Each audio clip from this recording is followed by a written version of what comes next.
Okay, so welcome everybody. Welcome back to the Citizen Science Podcast. And as always, I'm really happy that you are here. And I'm here this evening with Samuel Hofman and Jesus Marquez. Hey guys, how are you? Hi, everybody. Yeah, we as Hello, usual hello. have several people waiting on us. And the first one in the queue this evening was Dennis. And he's always greeting us with a really friendly message. So I appreciate that. I'm sure everybody Hi, does. So Dennis. thank you, Dennis. So, and Sunday, I see Sunday here too. Hi, guys. Indeed. Loyal So, how was watcher. y'all's Nice to have you here. Christmas? I heard a little bit from Sam, but how about you? Jesus, how was your Christmas? Mine was good. I hung out with some friends and my brother and had a nice dinner. It was fun.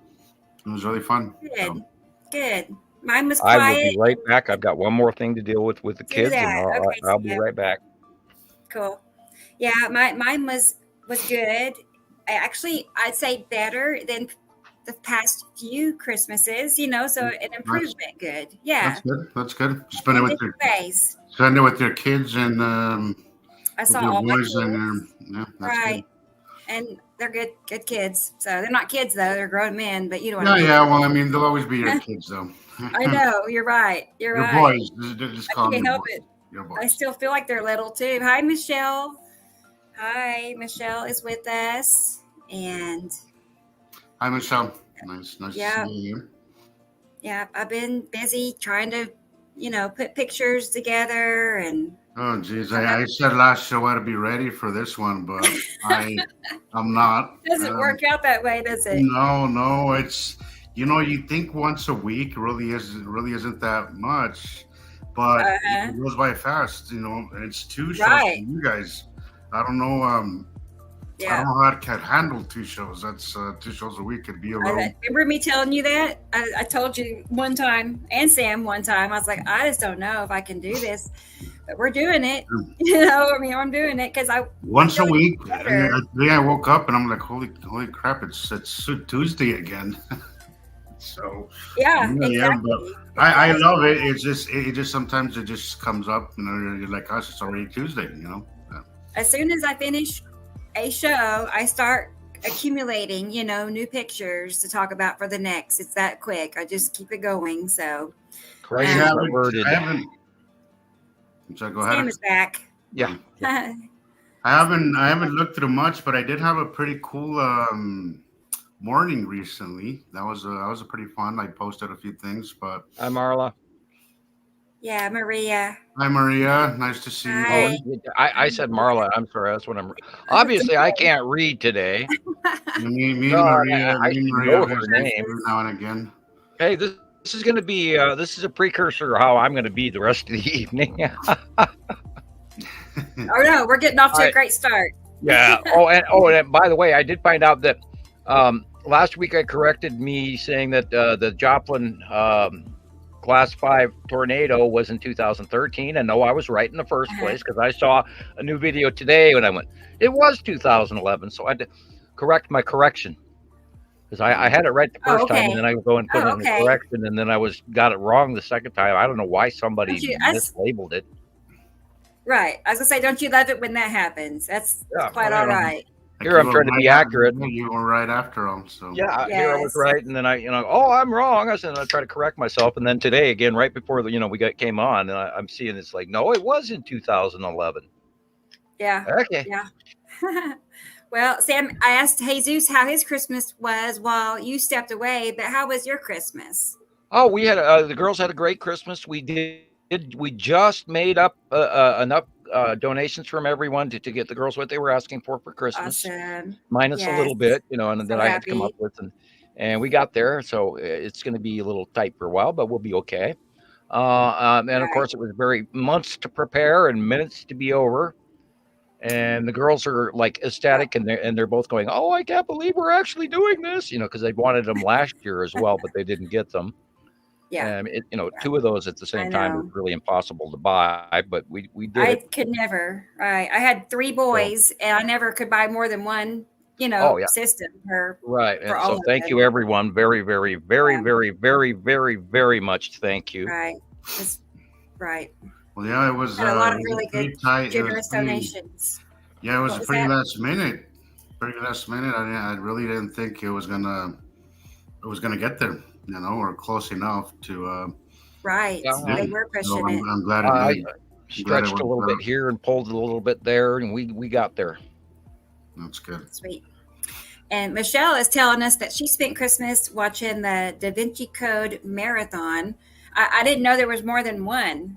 Well, there's Angels and Demons is part 2 of the same character. Anyway, yeah, I have seen that. I've seen that one. I didn't realize. What about the Tom Hanks Da Vinci Code? Is that what you're talking about? Right. Yeah, and then and then the Angels and. Oh wait, I'm thinking of Angels and Demons. Never that's mind. the same character. I have so to. The Da Vinci Code and then Constantine. Angels and Demons, and I don't think there's a third one yet, right? No. Okay. Not that I know still of. Out of the loop. I haven't watched movies in how many years? I think it's obvious. You know what? I'm like that too now. I don't watch as much movies as I used to. I went with a friend recently to the theater, and it kind of drove me nuts to sit there for hours. I couldn't do it. So now when my brother goes often, and he invites me, I'm like, yeah, no, I don't know if I can do it. So, yeah, no. I watched one on the streaming device, but it takes me like three different occasions to just complete the whole thing. So, yeah. Right. I understand. I used to like to go sit at the movie theater, but I haven't been in at least 4 or 5 years to a theater. Well, now you even go to the store now, and 2 miles over somebody's coughing, and you don't even want to go back to the coffee section or the rice section. Somebody coughed there, And I had that happen the other day where somebody was a couple aisles down and they were coughing, and I just absolutely went to the other side of the store. And then for 2 days, 3 days afterwards, I'm going, I hope I don't get sick. I hope I don't get sick. And then, rinsing with, and I use Listerine before I go out and when I come home, and I wear gloves in public, and I mean, literally should be, just, full mask suit and, aqua gear for deep sea diving when you go to Walmart. But that's a joke. I still think about that. Precautions, and in a way that we never used to look at it. Now I have this level of dread, like, I went, I went to the mall and I actually lived, that kind of thing. Right. You survived the mall of 2023. Well, yeah, dreaded sore throat and all of that you don't want to have. And, What's terrible is when one person in the house, comes down with the sore throat. I just, I cringe, because my son will or whatever, Alan will, and I just, I can't hide enough from people. You're in lockdown quarantine, mister. Don't come near me. Yeah. It's rough. It's scary. I can see it. Hey, Andrea. I'm the same way. Andrea's with us. Hey, Andrea. Yeah. I noticed that she has I'm not even become wiser and started approaching us from YouTube versus Facebook, because Facebook was picking on her. I was telling her maybe it's just Facebook. I mentioned that day. I was like, maybe you should just try going to YouTube and not dealing with Facebook, because they don't know what they're doing, do they? But that's good that you're able to watch us without having any consequence to it. So that's good. Yeah. And I believe this is Matthew here from what I'm seeing on my phone. Matthew Weed? Uh-huh. Yeah. Oh. Yeah, but it has, but I think he's changed his name. I think he's changed his name. Matt, I think I saw. Yeah. If that's who that is, then I think that's Matt or Matthew. Wonderful. Sorry. You're here. Yeah, but hi Matt. Hey, Matthew. Yeah. And I'm curious what time it is where he is. It got to be, I don't know, evening the next day, or I don't know what the time difference is, but it's pretty significant. Maybe you can tell us. Yeah. And Gray Guy is here. Hey, Gray Guy. I know this sounds bad, but I beat up Santa for 50 years of bad Christmas gifts. He understands. He understood. Well, he sounds like he's not going to hold it against you then. He understood. But Yeah. It is his fault. He's supposed to know better. He's supposed to know what you Well, want. I'm blaming the salesman at the store this year for mine, but anyway. True. Yeah, it's annoying too because you got to drive 30 miles, But just to go back to take something back. It's no fun. no. Well, hey Sam, I was seeing that Santa brought you a new microphone. Were you able to?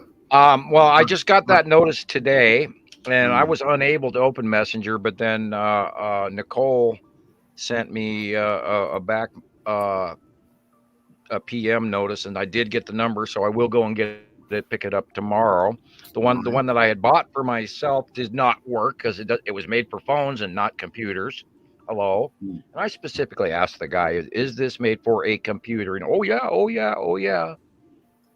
And they don't let you open the box. So Yeah. they're Yeah, with, you need $50 down the toilet.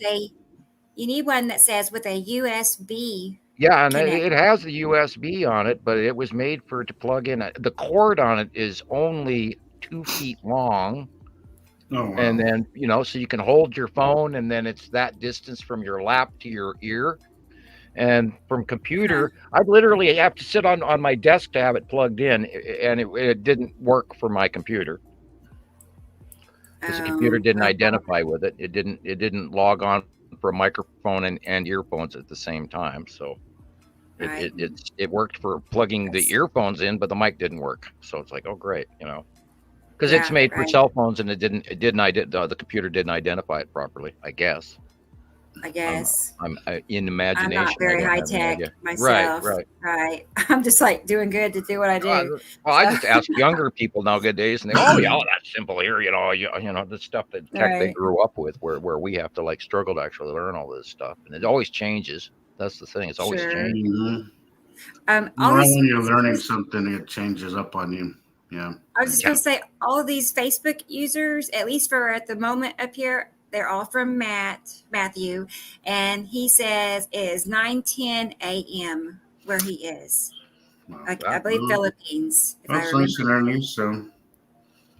Yeah. But, did you hear about? I was wondering about his weather. Did you hear about Australia yesterday on the Gold Coast?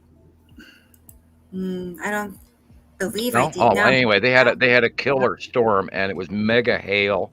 And there's lots and lots of damage in Australia, and so really, I didn't see anything about that. And that was, of course, I was wondering how Matthew's weather is and everything, and hopefully they're safe over there. And of course, there's lots of volcanic activity going on around the world, and Yellowstone is closed. Oddly, they closed it way early this year for some reason, and I think some of that might have had to do with reconstruction from the prior year's flooding or whatever. But then there's also the Elon Musk rumor. And where supposedly something drastic is about to happen in Yellowstone, and I don't necessarily buy into what Elon Musk has to say about rumors. Yeah, me neither. And I'm not much into something's gonna happen on this day thing. Yeah. I don't think it works that way. I worry when the ground starts shaking, or we hear rumbling in the skies. Then I'll worry. I think we would have some things can be predicted, but I mean to say it's going to happen on a certain day, I just feel I don't really think much attention to those things. Well, how many times have we learned? Where somebody has said, "Oh, on this and this date, this is going to happen." I mean, over the last decade, it's been just thousands of people saying that stuff. And so we've all jumped into the hype a couple of times and just stopped, listening to the strangers and the gossip. Right. I feel like it's just going to be, a day like any other day. It'd just be a regular day, and then boom. I just feel it's going to be like that. You can't really work up to it, and things like that happen when you least expect it. Yeah. Right. Oh, Andrea, I tried to add you a couple of times, and the machine just won't let me do it. And I don't know why. There's apparently a period of time or so. Who knows? She was talking about I tried several times in Montana. Yeah, like I said, you're better off going to Montana Skywatcher Anonymous anyway. Which I know she's there already. Yeah, that's our older senior members go there, and it's more private than Skywatcher too. So it is true. It's a lot smaller. It's really and I was dealing with spam again today from our previous crazed stuff that went on, and I didn't find too much. Actually, I'm looking now. I didn't look too deep, but I only had to remove a couple of things today. So, but I will look into the administrator file. Mm-hmm. Yeah. Let's see. Potential spam 0 new today, and how many old yesterday? Oh boy. Oh boy. There's a handful. I see your message, Andrea, and I will get your pictures. Thanks. Because I didn't get many submissions for the Sky Pics with Sam email. If you want to submit some pictures that you took lately or whenever, at least if it put the date when you took them, if it wasn't recent though. But let me pull that. Maybe after the holidays, you'll probably see a little uptick on that. I know I was busy. And I didn't have that much to do. I was real busy, so. It's been so quiet on every group. It's been very minimal activity, so. Right. Everybody's just busy with the holidays and well, not only that, but there's been cloudy, foggy skies everywhere. Everybody's been encased in fog because of the weird illumination that's going on, and even Minnesota had a super foggy last couple of days. Of course, they got a hell of a storm going on in South Dakota, and it came up from Iowa and the bottom of Minnesota, and then backpedaled into South Dakota and then Nebraska and Kansas and eastern Colorado and all of that. And they're having a hell of a storm system now. So, and then that's going to all work its way to the east, mid-east through Missouri and all of that here in the next couple of days. So everybody be ready for a change in season. If you've been having rain, you're probably going to get a little bit of snow in the next couple of days. We got some rain showers here that was starting to turn into snow, but it didn't really get there. But I know up on the mountains they got some pretty good snow showers this last few days. So that was kind of there's a big storm coming into California all the way up to Seattle and Vancouver and all of that this next couple of days too. So we're going to see a new storm system come through and a lot of moisture, which we need it because we barely have a skipping of snow on the ground right now. Right. It rained here 2 days before Christmas, but it was just not really a rain, just a drizzle, but slow drizzle for 2 days. So it was something. Yeah. Oh yeah. I think we're pretty dry. Well, any rain is good rain. Yeah. Right. Hi, Katie Joe. She's here and she got a new cell phone. Congratulations. That's nice. Those are always exciting. Was good to her. Yeah. It's, well, I don't know, a few months ago, how long ago, I had 2 phone mishaps this year. I had water damage on one, and that phone has never come back to life. And then prior to that, I was up at the field taking pictures one night, and I laid my extra phone on the hood of my car and then drove home. I never found the phone again. And I walked that distance 2 or 3 times looking for it. So I don't know what happened to it, but I know how it is. You've gone through like three phones this year. One of them got wet or moist or something. Wow. Yeah, I don't even know how it got wet to that degree, but it was fried. It's fried. It won't ever. I put it in rice forever and nothing. Yeah. So, and I'm getting Andrea's pictures. I got those, and let me go ahead and pull up some pictures we can talk about in the meantime. Yeah, they ought to make phone cases that have a ring on them, so you put a chain on them so they don't drop. Or get one of those those janitor keychains where you pull it off your belt and it retracts as it goes, and you just let go of it, and then it go right to your hip. There's a pretty patent idea. Right, I've never shattered a cell phone. Like all my friends have dropped phones and shattered the screen. I've never done that, at least. Yeah, I've never done it until I did it this year. Oh, you did? Yeah. You went through that? They're too expensive to do It that landed crap. right on the face and just shattered. Yeah. But it was my fault. I should not have had that. I I usually got a pretty good protector case, but I switched it out for another one, and I knew the other one didn't have much protection. And sure enough, I went to put gas and boom, dropped it, and it's still working. I still have it shattered, but I haven't fixed it. I figure for the price of fixing it, I might as well just upgrade to a different phone eventually. Let's see when that happens. I'm going to have to exit for a second and then come back in, and I'm not able to get to my pictures. I don't know why. So I'm going to close it down and come back in. Okay. So, be right back. And I can't hear any music, by the way.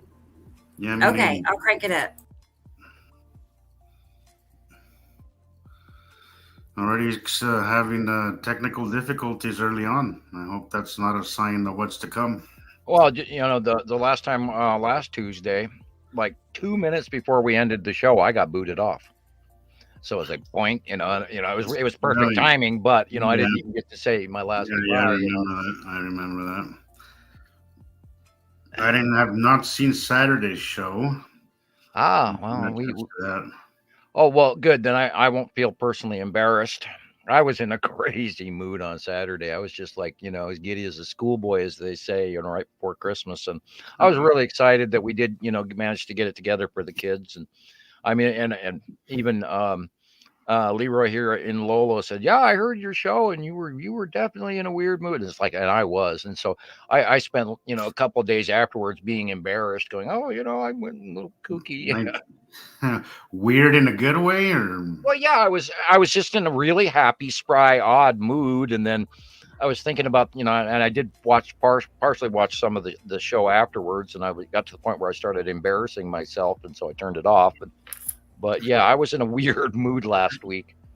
And it was sort of like delirious almost, because I was talking, it was like, oh, and Christmas this, and you guys got to do this, and you should behave like and live like this. And I'm going, whoa, this isn't something I try to tell people how to live other than to, try and give advice. And then I spun that in my head about 8 times, thinking, well, it's why I don't really like to go back and see it. I do sometimes, but I try not to put too much focus into what I'm saying, because if I do, I'll just criticize, because we are our worst enemies sometimes. We're so critical of ourselves. Dude, shut up already. Quit talking. Yeah, exactly. And if I do that, I'm going to psych myself into not even doing this. So I just don't even... I don't even go there anymore. That's kind of was the one thing that I told myself before, doing all this is you're going to have to be a little nice to yourself and just kind of don't be so critical of yourself, because, right. You're going to make this a lot more difficult than it needs to be. So thank you, Sammy. Sammy sent us. The way I look at it is, if I'm watching somebody else, I'm not critical of somebody else I'm watching, doing a show, and that's most people. No. Most people aren't really, We do it to ourselves. We wouldn't even do it to anybody else. Yeah, exactly. Why would you? We wouldn't think of it. So why would they do that? They're not.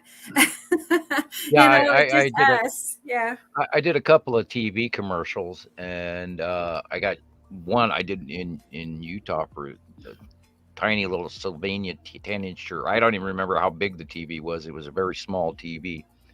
And I was more of a hand model, but they briefly did a face shot and then went down to my hands. And I'm listening to myself talk in this commercial, and I just absolutely just hated every second of it and never watched it again.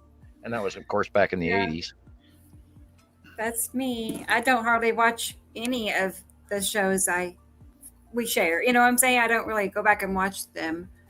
It's uncomfortable to hear yourself talking. It's funny. It kind of nobody else cares, but you do. Yeah, it's like you were hypercritical of yourself, yeah. Right.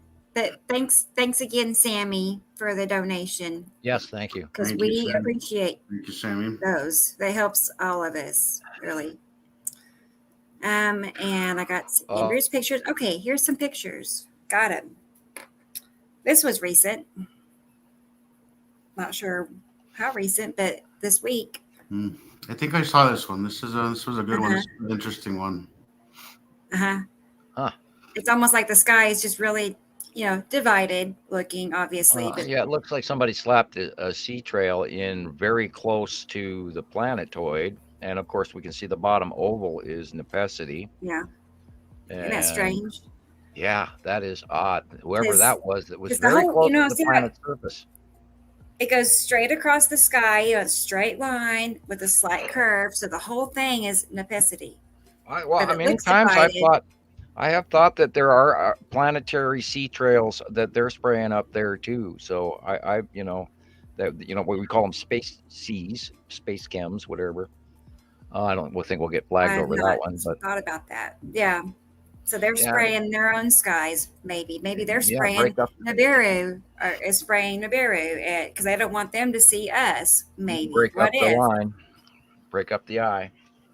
Yeah, But that's of course conjecture, and I hate to go there. I know. We No, could but I've thought about the same thing, Sam. That it could speculate. be that some of the trails we see are actually out in space. There was a whole bunch of footage coming in all last week where people were getting these tiny little dots flying in groups. Mainly, the main one I saw was in Mexico. Actually, it was several sightings in Mexico, multiple sightings. And they drastically, you're of course looking at these little, UAP dots, but they were literally far enough apart that they literally came off in my mind as, oh, hey, those are the Star Destroyers way parked up there. And now, of course, we're just seeing more copies of it because they weren't really moving; they were all parked. There were a couple of little movers, but we, of course, have got many pictures going back along that. Oh, hello, asteroid. You literally, yeah, I'd say this is the red asteroid, little sister, and spiral all in one little cloud patch. Okay. And lead I was gonna asteroid get that behind, and then drawing. Atu's moon and Atu. Let me Wow, get that that is an drawing real interesting quick. picture. This is Irene. This is her comment from Irene. She's And that goes along with that series that everybody got all last week. Right. So, these are definite. When you see it over and over and over again, it's not just a cloud, guys. And of course, we've seen this pattern with these little facial dips that are almost, like craters over, and we've seen it repeatedly. And of course, Mr. BB333 came up with a very similar picture last week again. And he can contact us anytime he'd like so that we can, help him along with what these are. Because we've documented it. Yeah, I'm trying to get the drawing of this pulled up. It's processing. It's taking a minute. But hi, Irene. This is Irene in Florida. You know Irene in Como. Uh-huh. So Merry Christmas, belated. Okay, so here's the drawing of kind of what you were just talking about, Sam. Right, the lead asteroid is behind in the picture, but the red and the spiral are together, close enough that they form into one cloud, and then little sisters are poking their appearance as well. Right. Oh, yeah. Rebecca and I, prior to the show, we're both talking about how tired we are after Christmas. It's hard on us, and our kids aren't even little, but we're older. I think it's just our age is catching up to us. Maybe don't tell anybody. Don't tell anybody we're old. Well, we're only in our 30s. It's not bad. Late 30s, mid 30s. My half-life, yeah. Right. Oh, hey, Shelly. Hey, Shelly. She's Hello, here Shelly. with us. And Nicole. Hi, Nicole. Happy you are here, girl. And Wire Paladin. He is here. Paladin. Sorry. Hate to do that to people's names, but I'm happy you're here. So that's Aladdin with a P. Deal. Yeah. Paladin. I almost said Paladin. Well, yeah, almost. Or did I? I don't know. You did. I'm just thoroughly confused. That's why I apologize for correcting you. I should have just left. I'll quit talking now. Yeah, me too. Yeah. Okay, it's your show, Jesus. See you later. Yeah. We don't know what we're saying, so.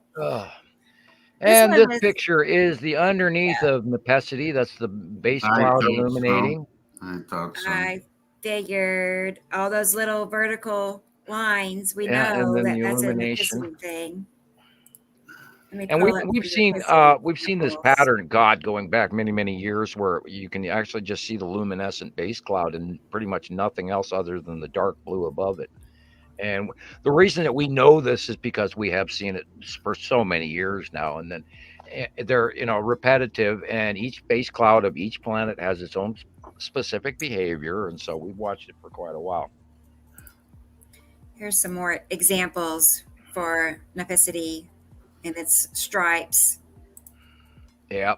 There's that little base cloud bottom area where that circular thing. Now, sometimes it's just rainbow illuminated, and we've even seen it at night where it was that whole just the base cloud bottom cloud pattern has been multi-rainbow illuminated even at night.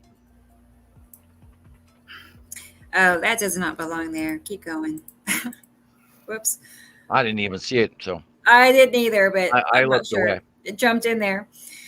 Anyway, these are just a few recent ones. I love that one. I made that a cover shot once. So recent. Okay. And at Gators is with us. Hi, Gators. Gators. Good deal. So back to the new picture. I'm very happy that we have our regulars coming back every week. That's a good thing. I know. It really is. I mean, it makes it something more. I mean, I was always looking forward to it, but even more so now, because it's like a community, basically. I look forward to chatting with everybody. So it's nice to have everybody join the conversation. Right. And I've sent out more invites for guest co-host. So I'm just waiting for responses from people. So I'm looking. So if you're interested and you want to be on the show, get in touch with me, because we're looking to, liven things up a little. Yeah, it's always good to add somebody else's point of view. That way it's not just us talking about what we see. That way, other people get the opportunity to see that there's more people out there seeing exactly what we're seeing, and that we're not making this up, but we're not. Of course, we know that. We've had over a decade to prove it, that this isn't not real. I mean, it is very much real. This is very much happening, and yeah, there's a hint of that base cloud underneath what the Uri onset as well, and that's more Uri onset and then you see in the background a slight snorkel drop, but that's that regular pattern that we see over and over. And when you're seeing the rainbow that's on that side of the sun, it's usually on the left, and we've been watching that going back to 3 or 4 or 5 years, and it's like always in the same spot ever since 2019-ish, so 4 years. And that's the debris and the dust and all of the stuff in the asteroid fields of below Uri, and that's why it refracts into a rainbow hue, because of the light is breaking up in space. I was going to say there's more examples of this in this sequence of pics, but I'm going to add a few others right now so we can just see, that this is going. And let me just say, repetitive pattern. And let me say this, because I have noticed on Facebook, going through all the different sky groups I'm in, that I have noticed this past week, especially, more rainbow pics like this than any time before. I mean, just every 2 or 3 posts was another rainbow post. And I've been seeing a lot of these. More than usual. And that's, of course, why. There's another good example of it. That's why I drew it in this month on the site drawing, and expressly pointed it out more than I usually would, because it was expected that the illumination, because of where they're located and the angle of light, that's why I drew it in on purpose, knowing that we were going to get more illumination on the left-hand side of the sun, on the bottom of Uri, around the Tan asteroid, and the asteroid groups in front of it. And I didn't, of course, draw that heavily in this time because we're running low on space. And like we said last week, like we didn't even draw Casper in, and Casper is in front of the lead asteroid, but much smaller than the lead asteroid. So she could actually be farther in the distance and blocked in view as well. Because remember, they rotate under.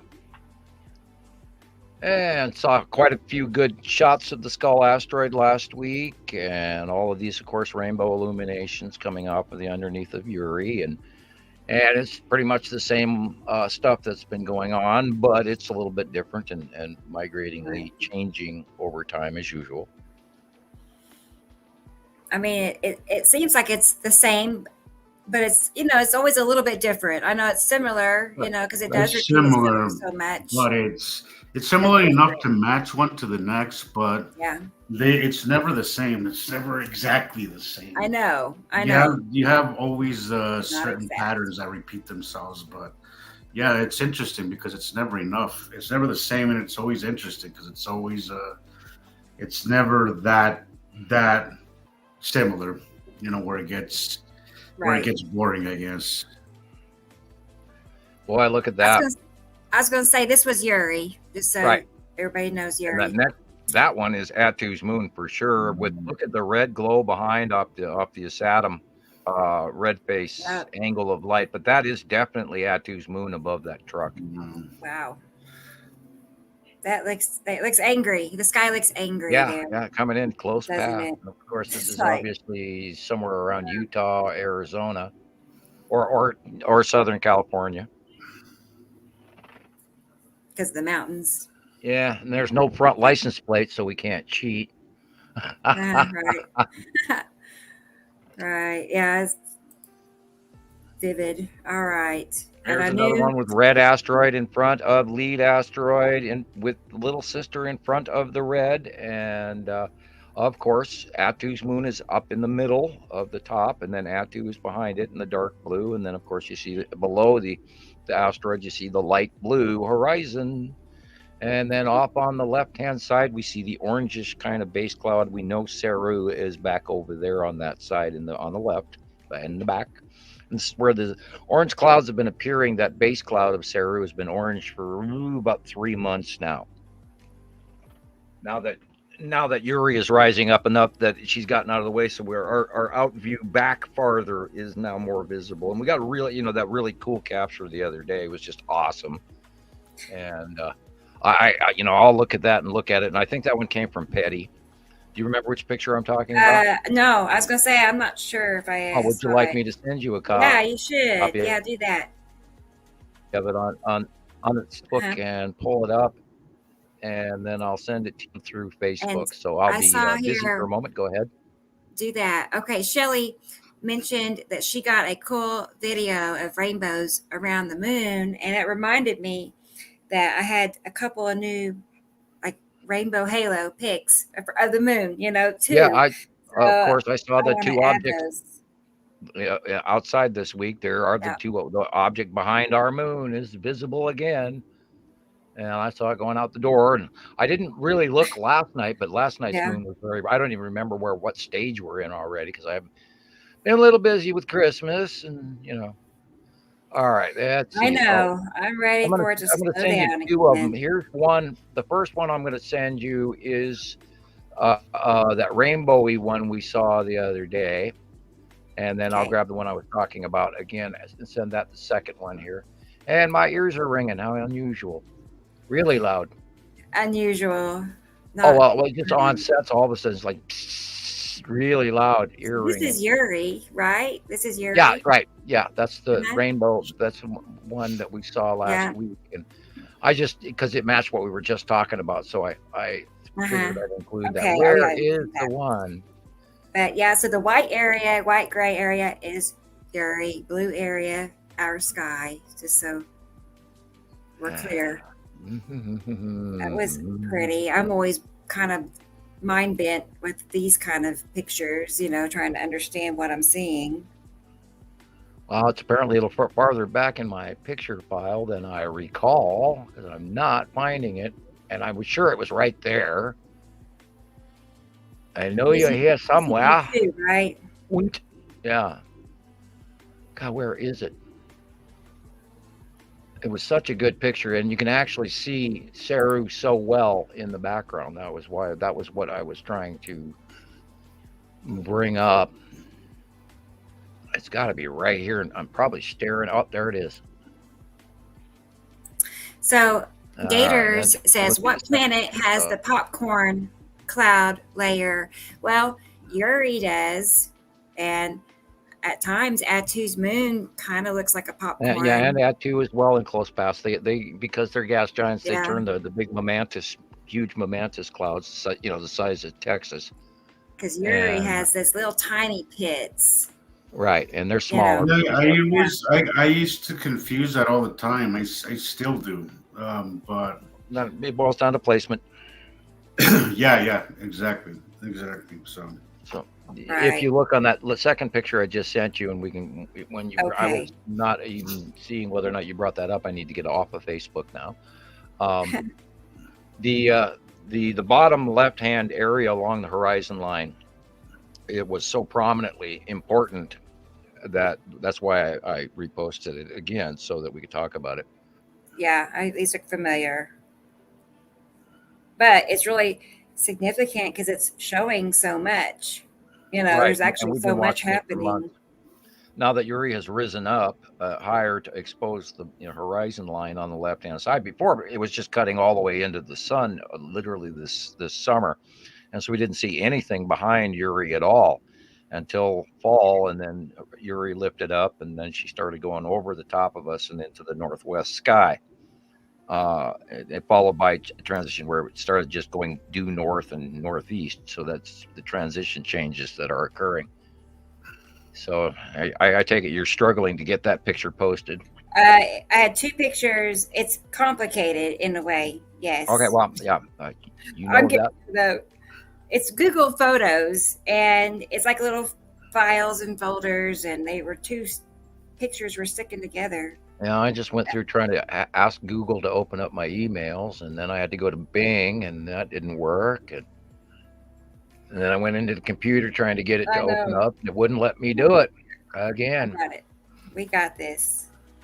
I figured out what I was doing wrong, so we're good. Okay, save. Let me pull it up real quick. All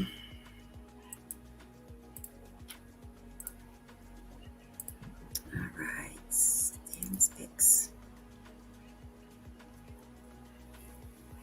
Spooky sky, says Andrea. Yeah, I mean, it's pretty, but yeah, when you realize kind of what is happening there, it does get a little spooky. Oh, that's not what this, I was clicking on that one. Okay, let's add this one. So you want to do the Uri one first, Sam? No, this is fine. The other one is just a comparison to the rainbowy skies. But if you look in this picture on the left-hand side, right at the horizon, on the left-hand side of the sun, that is the base cloud of Saru, and we've got many pictures that compare to that as well. And she's orange and bright and very, very big, and it has this massively wide illuminated area on her southern base cloud, and it's a repeated pattern that goes all the way back to 2011, 2012, and we've got literal exact copies of that. And everybody thought it was just this big supercell, or it's the mothership. And it was so cool when they when Sarah was first coming in and illuminated that. We saw in the early ones you could actually see the entire round of Saru and then her open base core. And if you'd like a picture of that, I can send that now as well. Sure. Sure. An older, because I haven't really. There's 3 of those I can send you right off. Well, we can stick to 2 or even 1, but how many ever you want to deal with. Because those I know exactly where those are because they're in the early file. Are you saying it's something comparable to this? Is that what you're saying? Yeah. Well, showing you the base cloud of Saru, and we've got an early Saru. Have an early Saru coming in, and this is the one that I just dearly love this picture because you can't argue with this picture. And then there's that one, and then I'll send you the second one, which only after we learned what the base cloud of Saru looked like were we able to identify this unbelievable anomaly going on in the sky right before us. And of course, the sky doesn't look like that ever. And so this is part of, and so now you have both pictures now. I sent both of them. Okay. You got one of the 2, and the other one's on the way. And those come from 2011, and was the first one, or 2012. Yeah, 2012 and later 2012. Oh yeah. I'm almost sure I have a folder with those in there. I was not looking or seeing it. And what's really cool on the second picture, you can actually see the smaller planets in front of Saru, and they're tiny in comparison to Saru. And you can see the green of Nepacity, and there's a red hue in the flare because Isatum is lower, which is really weird. And I'm sure Yuri and Atu are somewhere in the mix in the dark shadow, but they're probably higher up. Would you say that, because I don't know, there are times when Saru and Nepacity are very similar to me. Yeah, with the exception of Nepacity has 3 stripes in the lower base cloud band. Saru only has 2, and then it's also much thicker. Okay, that's helps. And you can't argue with 3. And if you want a third picture to show you an example of space cloud in 2013-ish, where you can't hardly even see Saru, but you can see her base cloud. I have one of those that is just absolutely, you can't argue with it, and here that picture is. Okay. And that's the base. And then you can compare this last picture to the one that we are looking at now. Right. That's the comparable flat, weird, funky, orange illuminated base cloud of Saru. And that's why all 3 of these pictures that I just sent you are important. And they're also rare because we lost a good portion of all of those in the early computers. As my messenger so aptly reminded me that I'm on computer number 15, and I had to sign it up to open my emails. And, didn't have time to do that today. Have you ever had to change emails, have a drastic? I've done it. I do have a Gmail account somewhere. I don't. It's written down in a book somewhere, but I've stuck to literally my same email that it goes all the way back to Hotmail, believe it or not. Wow. And that's probably why I'm having trouble opening it. You can't open Hotmail anymore. I don't know. Got to pull it back up. Let's see. It shows you how old that account is. I was going to say that's up there. Yeah. Oh God, I think I had that same account in like 2000 or something like that on my old. I was really late coming to Facebook because I was on MySpace for so long. I did MySpace, and then all my friends were on Facebook long before I ever joined. The old dial-up days where you got to listen to your computer dial-up and and all of that. Open bottom core, and then green illuminated Nepacity and a tiny little dot in front. And what's cool is that it shows up again on the next picture when it's even bigger, bottom of the Saru picture, and you can see there's an Nepacity again, and which proves you it's not a lens flare, but an actual occurrence. And then of course the red flaring is because there's somewhere in that brightness is Isatum as well. But and in 2012, nobody, and there's the bottom base cloud, and this is, I think, 2013 when Saru started coming up way up closer, and her. So is that about us? So we have had a close Saru pass. I was just going to ask. She was one time over the top of us so unbelievably in 2014, and I have a picture of that. Come to think of it, if you'd like me to send another one. Where and it's unbelievable what you're looking at, and if you didn't know what it was, you'd think you were insane. Let me see if I can find that one. So what Sam was saying was that area lower left, just very straight left of our sun, you can see how it's fanned out. Now I see that. Now I see it. That is actually this. Yes, right. Yeah. That's why it was so important that we do that comparison. Because there it sits. There's that same base cloud, and I just sent you another one with, because Jesus was mentioning, have we seen it close? And Sarah's base cloud. This picture, this last picture that I just sent you, showed you Isatum underneath with the yellow moon and the ion tail underneath Saru, and yet just blue-green. Weird open core Saru was over the top of us, and nobody had ever seen anything like that at all. And we saw that for like 6 months. And everybody thought, well, that's the weirdest cloud I ever saw. And everybody was screaming, mothership, mothership, mothership, of course. And which shows you the emptiness and the depth and the thickness of this open core. And here these planets were underneath her, and it was so weird. And yet there's such a vast difference between them. And yet I don't even understand how the base cloud could envelop it and all of that. But here you have an example of it. It's loading. Yeah, and this is one of the first times we got that picture of Saturn and her yellow moon with the winged tail, and yet the base cloud of Saru is enveloping her. And I still don't understand how, in the order of things, how that all worked, and it had to do with orbitation. I know that Nibiru was right over to the right of Saru at the time. I love this picture. This is Saru. Yeah. Wow. And I think you had mentioned that it was Saru and Saturn underneath. Right. Underneath, and you're looking at the yellow moon reaching out to the semi-hidden Saturn. I remember how this works. I remember this from when I first started on Montana Skywatchers. This is one of the first. God, this is an old picture. Yeah, this is literally like 2013.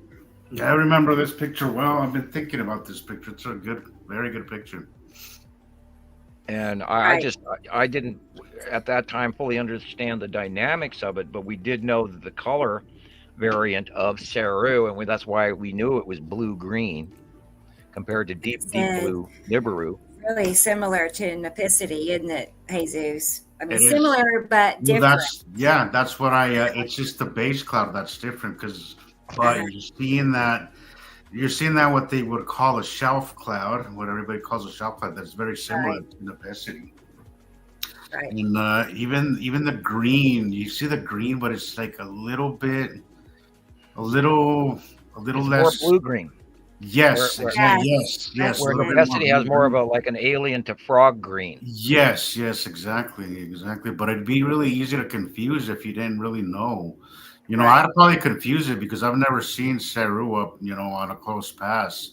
That's why we actually started out seeing her a lot more regularly before even Nibiru. We saw Nibiru in Antarctica and everything, but once they started up in the northern ecliptic, once they rose up high enough where we could actually see them by eye out here, Saru was closer. So you saw Saru in the middle of the sky, where looking south to southeast, where Nibiru was in the southwest, and that was in 2012 and 13 and 14. And then of course Nibiru moved back as Saru went over the top of us, and then introduced the smaller gas giants, and everything started showing up, and then the whole ball game did its right to left. It did the spiral right to left thing at first, but we saw it in spiral first. So it was just spooky weird trying to figure out what these were doing over our heads. And of course, at that time, we didn't have a great deal of sightings coming in as to completely understand it. And then, of course, you also have to add in that everybody else is taking them around the world. And so the angles are different. So that was early on very confusing as well. All right. Let's go back to my... And when have anybody ever seen this in the sky? No. If I did, I would remember it forever. I have seen some things, that I do remember very clearly that happened years ago, but it was so significant, because it doesn't happen all the time. There's some, I'm sure Jesus has those memorable moments. We all do. Yeah. And 2013 is when we first started seeing the first punch clouds. And I remember because the first punch cloud I ever saw was the bottom of Saru. Let's see. Well, let's go here for a second. That reminds me of one other thing I want to show you guys. There was a new new capture of the lead object when it was just blood red. I'll may have seen it. Cool. Maybe. I found it in coming in this week. She got a little bit bigger, and and orbiting underneath and in the circle pattern all last week and week before. She was headed away from us, and so actually getting smaller because she was rounding on the what we would call the right hand side, which was directly above the sun. and lead asteroid was rotating back and away from us on the right-hand side of the bottom of Attu and Attu's moon. And then over the next week, all of a sudden she went back over to the middle, farther left. And so we got a lot more sightings coming in, and then she got a lot bigger too. Not near what she was back in like 2018, where lead asteroid was massive, and I thought for sure we were going to get at least scraped or bumped or hit. Speaking of which, you should see what Neil deGrasse Tyson is putting out lately. Oh my God, the guy should shut up. It's like the man took a swan dive into the pool of fear porn. I swear.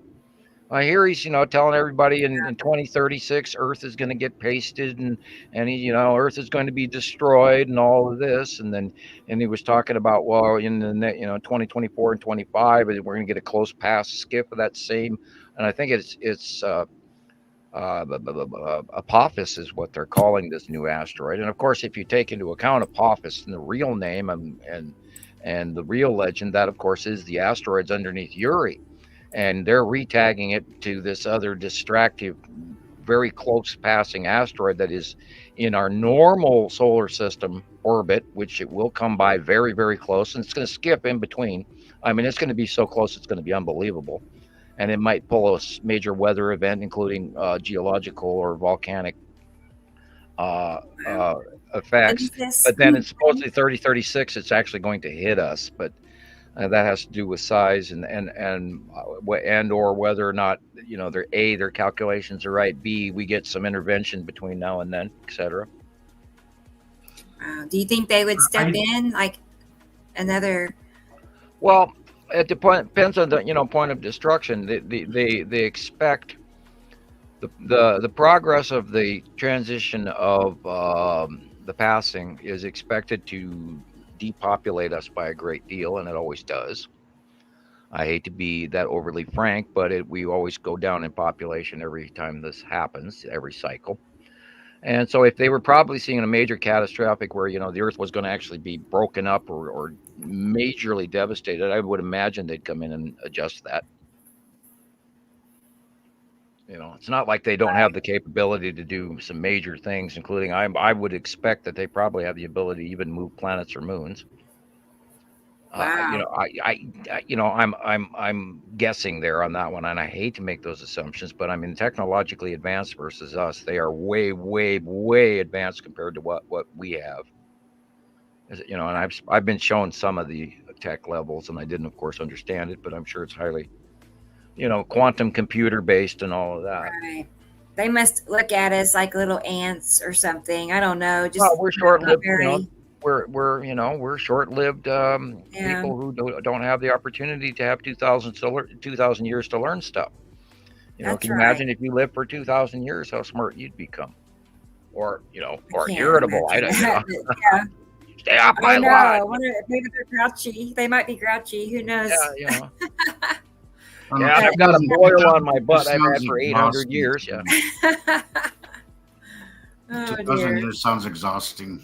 Just I don't know. Right. Unless you feel great. Yeah, I guess it depends on the quality of life that you. Yeah, if you can self-heal and then your cells, your genomes are replacing themselves on a regular basis, and ours, once you get to about your 60s, your genome stops replacing itself. I mean, you replace your entire skin cell count, I think, every 10, 15 years. I'd have to relook that up, but I mean, we replace ourselves regularly. But after our 60s, that stops working as well. That's when the skin tags and the things start growing on you, and because it's cell degradation. But then that's the end part of our dual helix genome strand that doesn't allow us to self-heal, because we were shortened clipped in a petri dish in a lab, and all you have to do is look that up, and it's proven science. Our 24th chromosome that they don't even include now, and they all say 23 and me, and they're not even telling people that we actually have 24. And our 24th chromosome is not complete, and I truly believe that's part of the self-healing part. And why we would live 1,000 years or 2,000 years or whatever. I think that has a great deal to do with it. Do they have med beds? Well, I never sat in one, so I could absolutely tell you yes, but I would imagine that there's a certain, if they have subatomic ability that I mean, look at our genome sequencing. We're and that boils down to CRISPR tech. CRISPR tech is currently banned all over the planet, even though there are some people using it unethically and secretively in both cases.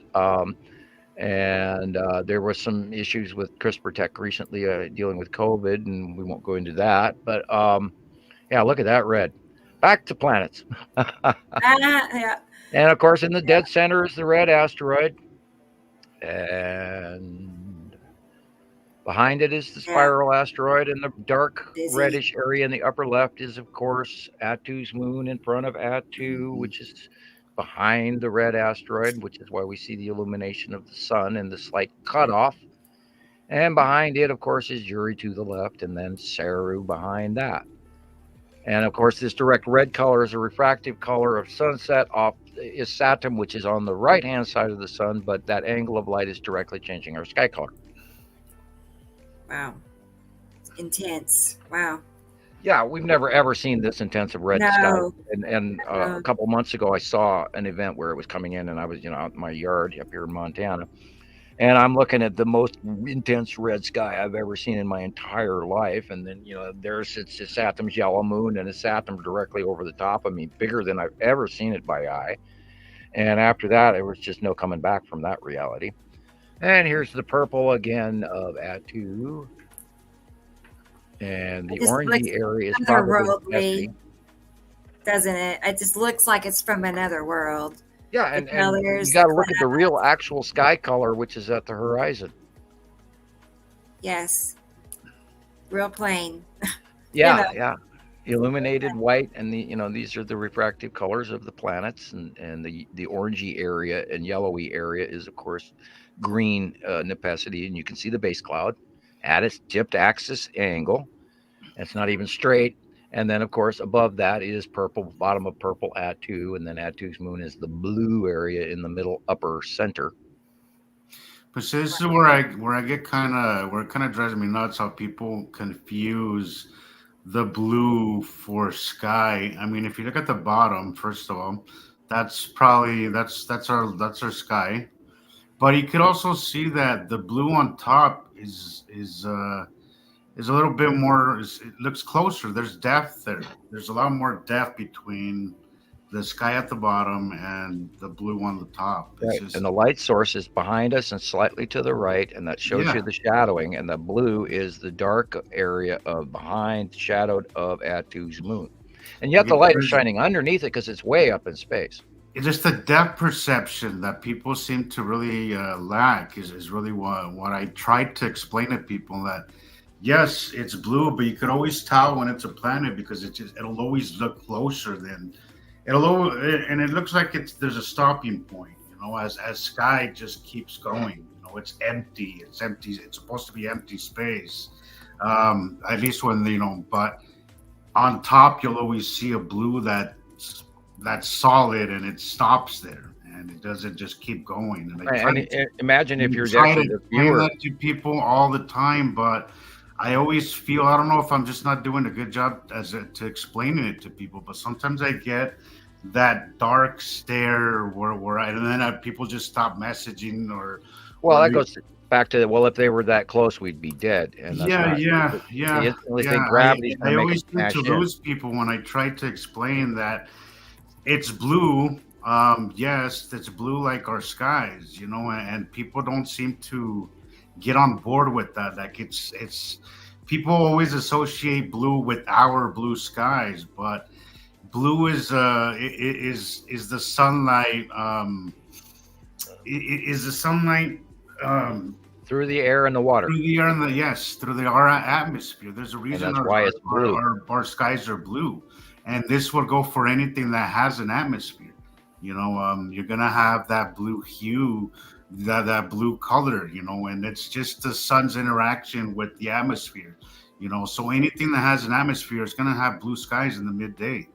And I try to always, and it took me a while, so I kind of get it, because that part kind of took a while for it to set in with me, because because we do always associate blue with our skies, and we don't really realize that other planets have the same thing with the blue skies. And I always seem to lose people when I try to explain that. But and what we're looking at here is white with purple, and then not including the lower horizontal colors.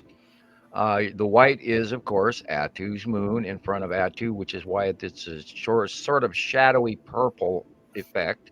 And the red on the bottom is coming that direct alignment of light refraction off the side of his satum, which is over to the right off the camera.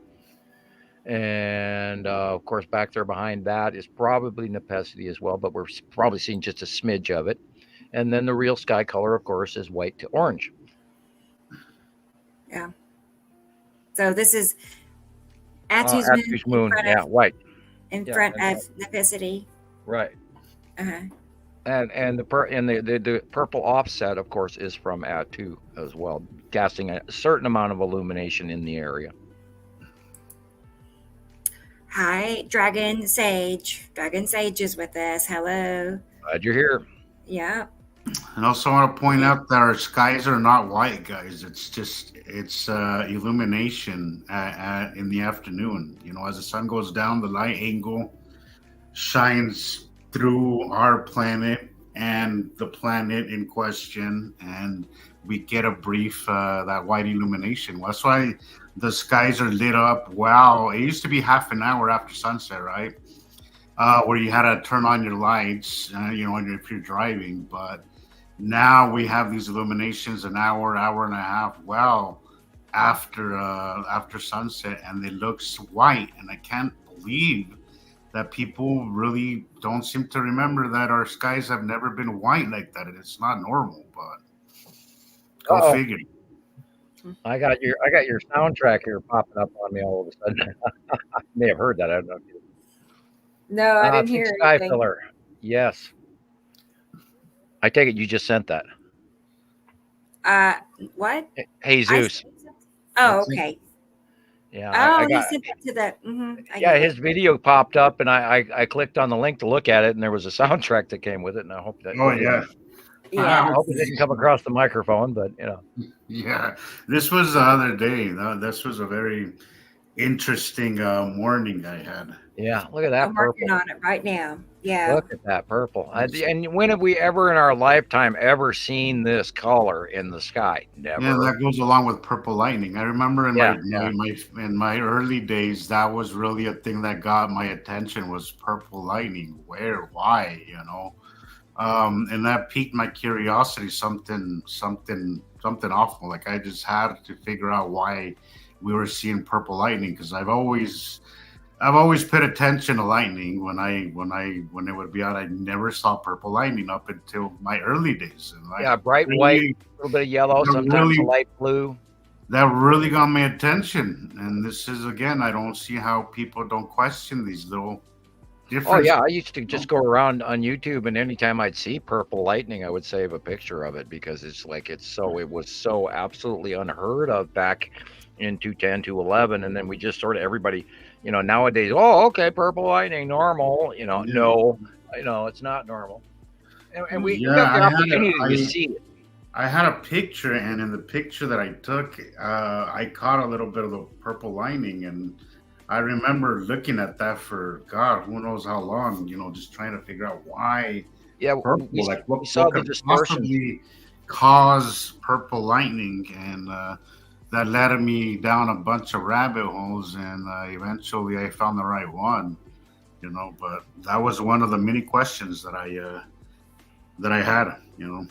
Well, and we've had so many. I mean, there's been 20s or scores, or I'm trying to think of old harvest terms. A peck of pickled peppers. I'd say that. There's been so many examples of unbelievably not normal sky behavior that now everybody's just sort of taking for granted because we see it so often. And here's another prime example. If you go back, the lower sky area is one color, and everything above is with that rounded face. And I'm sure in the photograph, the photographer probably noticed the round, but people don't automatically assume that it's a very large planet over your head. You automatically assume it's just normal clouds, and it's not. Because the same color would be up there above, in between those little white clouds. But again, Sam, I try to be a little patient because I remember the days where I walked right past stuff like this, and there was a point where it was so many things that were at a place that it got my attention. But I do remember that the last thing is, I've said this before, the last thing that I would have occurred to me that it was planets. That I never thought, because we've been told our whole lives that this is impossible. This could never. Right, yeah. Well, even when I knew the planets were on their way, back in the 70s, I never expected to see them this big and this close. Not at all in my brain. No, nothing. And here, of course, do you see? I almost see a snail foot there on the axis. And of course, we know that the red asteroid and the spiral asteroid and the lead asteroid are all part of the snail foot. So this is showing us Attu and Attu's moon with a snail foot development on a tipped axis. And that's not a straight horizontal flat cloud. That's an occurring event from a close passing planet at that axis. I was watching a video on YouTube earlier today, and it's when you don't select a movie, they'll pump one in at you, and it was how the Earth was formed again. And they've got a whole great series on all of that, and I watched this from the History Channel and all those people, and they're sitting there wondering about where we got water from. And then they go, oh, well, we know that there's water inside some asteroids, and then they pick up this asteroid chip, and they're looking at it through a microscope, and microscopically they see small, tiny traces of water inside this asteroid thing. And I'm just chuckling, going, no, you still don't get it. No, the space water comes also from the electricity interaction between the larger bodies. The jamming and the electrical heightened electron activity between the hydrogen and oxygen creates space water, and so it literally the zorch between planets makes water, along with other things. Right. That's crazy. Did not know that. Yeah, and you can go check out Suspicious Observer and just type in Suspicious Observer space water. And you'll get a video that he does he talks about it all the time. And of course, that's in science that nobody's, stepped across that threshold of old science versus reality new science. And there's just so much more going on than what we've been taught. Right. They purposefully leave things out, don't they? Well, I don't think they purposely do it. I think a lot of it has to do with just not knowing. Okay.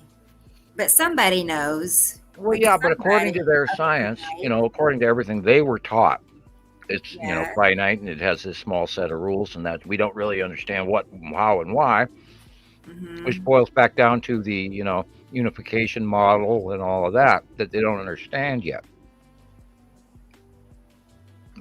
Frankly, I don't believe most scientists are that smart. Yeah, right. Sorry, I'm trying to munch down a bite of pizza. No, I know. Just because you have a degree, does not mean right. Everything. Doesn't mean you understand. You have a piece of paper on the wall. Follow instructions. Yeah, you have a piece of paper on the wall that said, yes, you went to school, and yes, you managed a basic test, and so here's your degree. And that doesn't mean that they actually understand space. They may know how to do the calculations. I have been so far out from doing the calculations, I can barely remember how. I mean, I have, circumference of sphere and all, and there's all these equation premises that you can easily look up. And that's how astrophysics is it's piggybacked on a whole bunch of equations that have already been proven. And you just go back and look those up and then use them as a fast reference guide. And of course, supercomputers are doing that now. AI does it for you. And God knows what our future is going to. Maybe we're going to get some really brilliant people out there. Maybe we won't. Here's another example of Uri. And upper left is the spiral asteroid with the small secondary along with it. And the red is in the middle bottom. And I'm kind of interested about that red dot there. That actually probably is the blue asteroid. because of the dot in the center. And we've seen the blue asteroid many different colors. We've seen it yellow, we've seen it green, we've seen it blue, but we know by the facial what asteroid it is by the facial. And this, of course, is an illumination underneath Atu and Atu's moon, and over to the left is Uri, which is why it's rainbow huing in, which is why I drew it in this month's sight drawing. So that, again, is what we see here just to the left of, well, lower left. Boy, one bite of pizza and I'm still suffering. Oh, no. Oh, no. Go down, go down. I know, I chewed you in a hurry. Go down. I'm getting... So, Jesus, did you send me 2 videos? I'm double checking right now, but I got 2. I think I sent. Hang on. 3, maybe 3. I see one on one. Yeah, I sent 2 different ones. Oh, and then you sent a picture. I get it. Yeah, okay. Yeah. Still picture. Okay, got it. All right. I sent that picture. I told you I was gonna put up here. It's a picture. It's not my picture clearly, but some class. This is something one of the old members or old partners of Sam posted once. She came across this video about a classroom that sent a balloon up in the sky, and they took pictures, and they missed this because it was spinning, but he said that he slowed it down and he got a frame of this. Yeah, and I'm added right now. I thought it was a really interesting one because it's an actual picture from. It really is. It's an actual real picture of things out in how it looks out in space above our blue skies, and it also shows kind of why our skies are blue. And I find this picture really taught me a lot when I saw it. But he told me the story behind it, and I just found it fascinating how once you train your eyes to spot things like this, you could spot it, rather easily, because he says that it was just a brief second where it caught it, and then he just paused it, isolated it, and this just took a frame out of it, and then that's what. Right. Is it a balloon, you think? It's a balloon, yeah. Take care, Gators. Bye, Gators. It was a classroom. It was like a high school classroom experiment where they just sent a balloon up there. Yeah, cool. All right, I almost got it. And it was posted to YouTube. There's a lot of people that were really into that in the early days. That and people going, well, I'll get my big, huge telescope. And that's when we first started telling everybody, but 213, 214, well, you don't need a telescope. You're going to have such a close shot of it. You won't know what you're looking at. Yeah. And we still tell the people that today, I'm going to buy a telescope. No, don't, no, just, get a better flip like that lens that you use on your cell phone.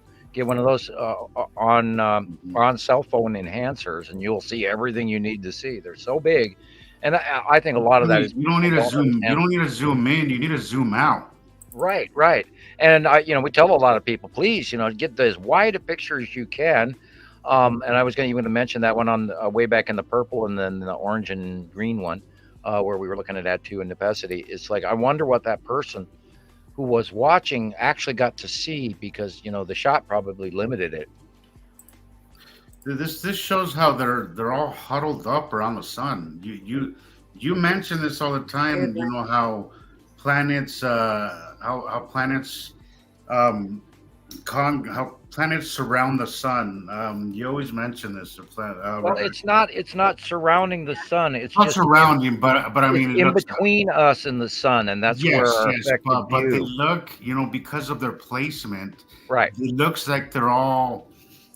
Like they're grouped up around the sun. Blocking the sun's view. And this is the reason why we have these odd shapes of the sun, right. The cut in or the cut out or the cut. There's at least 3 different ones in this picture. It's a reshaping. Yeah. You have lead asteroid on the left. You have the side face of a Saturn's yellow moon. And then you have the refractive area, the dark shadowing of Saturn proper with Nibiru behind it. Yeah. I really been wanting to show this there, right? This picture, And again, also look at Earth. Look at the blue sky. That's the reason, guys. Our skies are blue. That's our atmosphere. Yeah, That's that our is the atmosphere. blue water band atmosphere around Earth, and everything above that is thinner and thinner and thinner. But this It's is, of course, interesting off that the ISS. it's so interesting that this is really going on, and just from above our skies, things are much more clear. It's just our view that we see down here, guys. Why it's so hard to, why it's a bit of a challenge to see the planets, but our blue sky hue makes it a little difficult to see things. But once you learn that, it's easier for you to see what's going on and for you to take some pretty interesting pictures. There's a lot of room. Andrea Adams was saying earlier in one of her comments that her pictures are, subpar compared to some of the things that she's seen here. But I'll tell you, Andrea, once you learn the skies, wow, you could take some incredible pictures. Like, it's just once you actually learn how, and once you understand the skies, you could take some absolutely amazing stuff. Yeah, and I recommend always, put a little slice of the sun. Now, if you're going to take a picture of the right-hand side of the sun, do it in 2 shots. Take a picture of the right-hand side of the sun, and on the left, include the sun, or most of it. That will cut some of your lens flares as well. And then take another shot on the left-hand side of the sun, and on the bottom right-hand corner or whatever, include part of the sun. And then you've got 2 pictures, and you basically got the whole shebang on most of the planets, with the exception of other people could actually you could face due west and then take the northwest shot, and then face due west and take the west southwest shot, and then you would pretty much encompass everything. But then there's also straight up, which so you could literally take 5 pictures to get the whole scene. And that's what we, of course, have tried to avoid with the sight drawing, because I didn't want to sit there and hand draw all of that, although at some point in time I actually maybe should have, to give a better, easier understanding. But then this is really the first year that the planets are really going past us. Before, they were brief passing, and then they'd work their way back. This is a perfect example. This was in the east as sunrise. Yep. This was east and sunrise just the other day, about, I don't know, 4 days ago maybe. That right there. And was just, it's pre-dawn as the time lapse starts. It's still a little dark. Atu's moon in front of Uri, and Uri's over to the left. But I want you guys to pay attention to what happens to the sky, the planet, but see how it's illuminated. It starts out still a little dark in the beginning. As the sun starts to rise behind it, it starts shining in between us and underneath it, and then it lights it up, and then you can see the crater pockmarks on Atu's moon on the upper right. And so you have the sun below the horizon. As it starts rising, it'll shine up the bottom of it, right? And you can see it on this. First it's dark, then it's bright, and then it goes back to dark because it rises up behind the planet, so it goes back to dark. So you'll have dark, light, and then back to dark. As soon as it goes behind, and you can see Atu behind it. As soon as the light angle goes behind, it'll go back to dark, and then it'll just blend into blue in the midday. And if you don't know what you're looking at, if you don't understand that, just try to pay attention to that lighting. This is why I say time lapses are very informative and very good learning tool. Yeah, it'll teach you the light angle. Light does. If you understand what the light is doing, you'll understand what you're looking at, and you would take some really cool stuff. This was probably, I don't know, about 7 a.m., right as the sun is starting to rise. This is why we always say the best time, of course, is sunrise, sunset. Midday can be very interesting. Exactly, and you can see how it's starting to light up. I saw this. I was on my way home, and then I said, no. I knew I started to see things, and I was like, nope, something's gonna happen, because you could already tell. You tell. If you know what you're looking for. Once you learn this stuff, you could pretty much predict it. You could see, like, okay, I'm gonna be ready because something's about to happen. I charged my battery. I even went to the bathroom because I knew I was gonna be out there for a little while.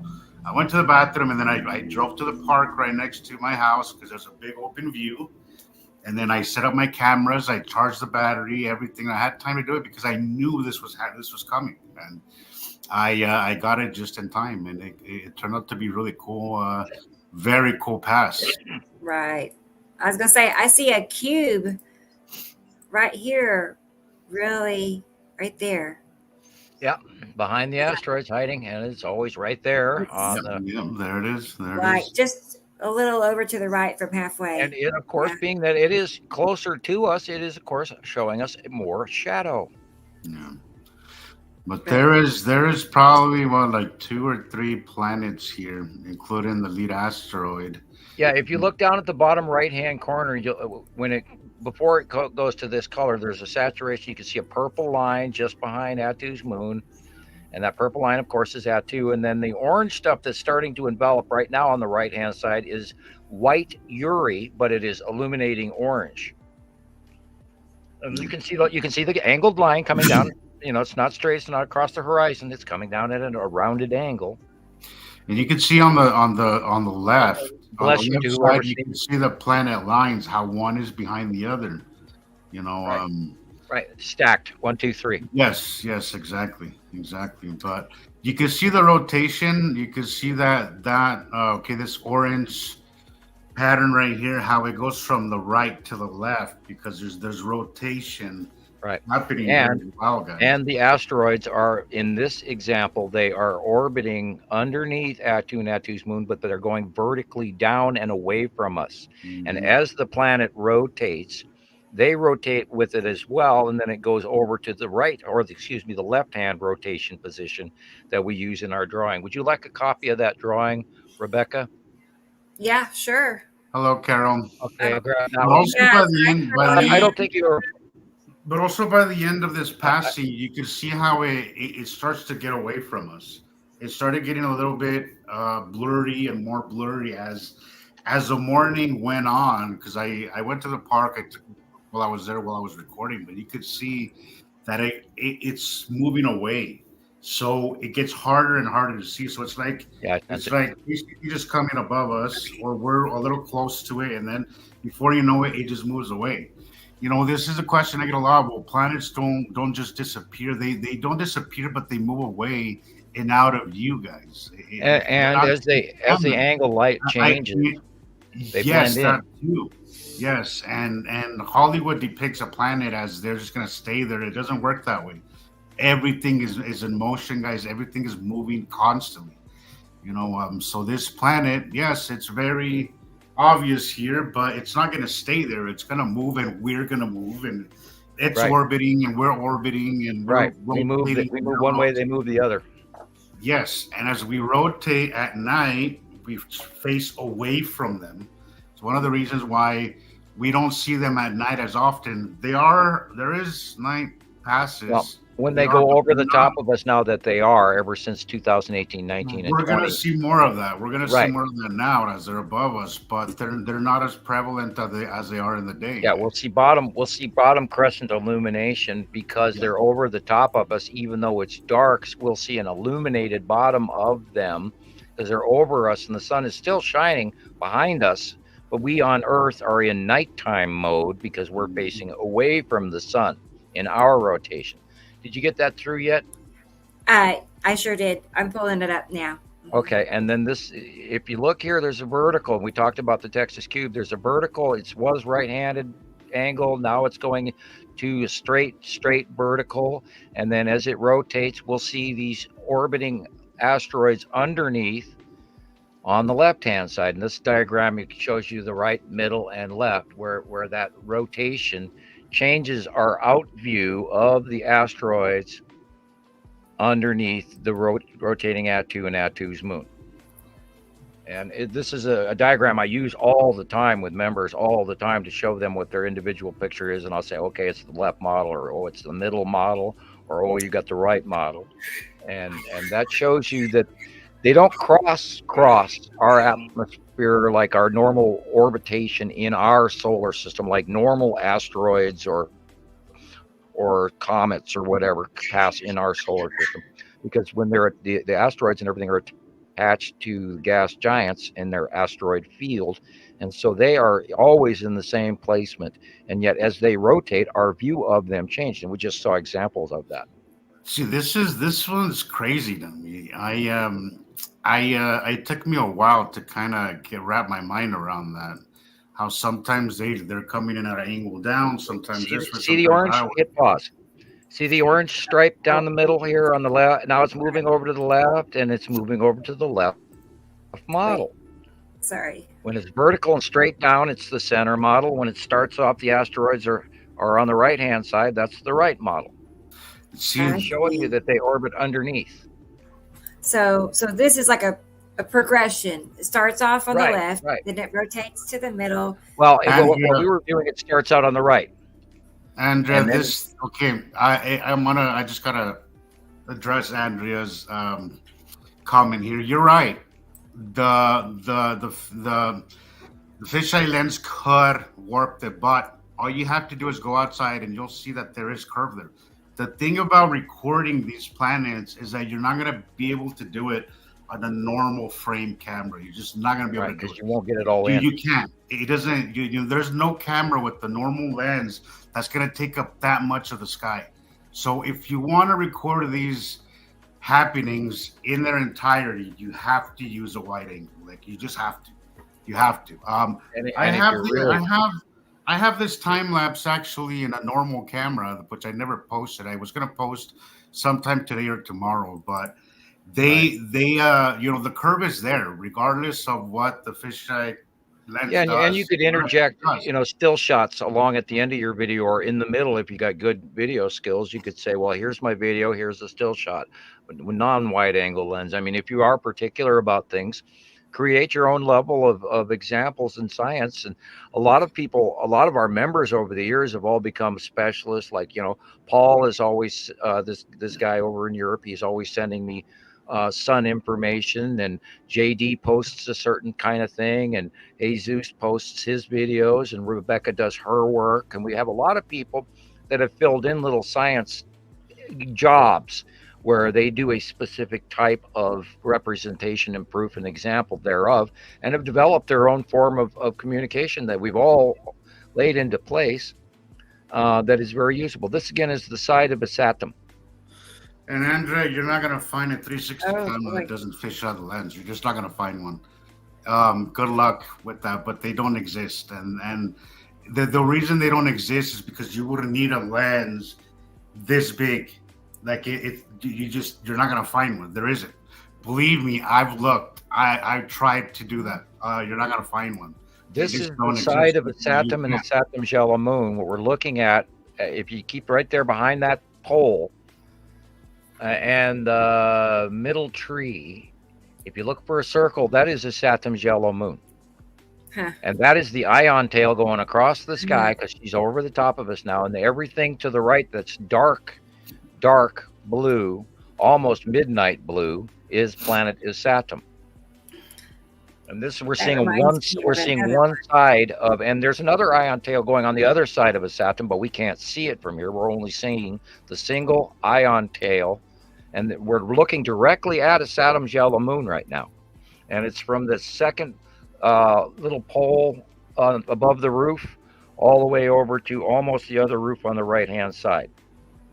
And that's the size of a Saturn's yellow moon. And that's why you're seeing that definite line of that little almost Y branch over to the left. That is directly the ion tail off of Saturn's yellow moon going around his Saturn. Ion tail. Yeah.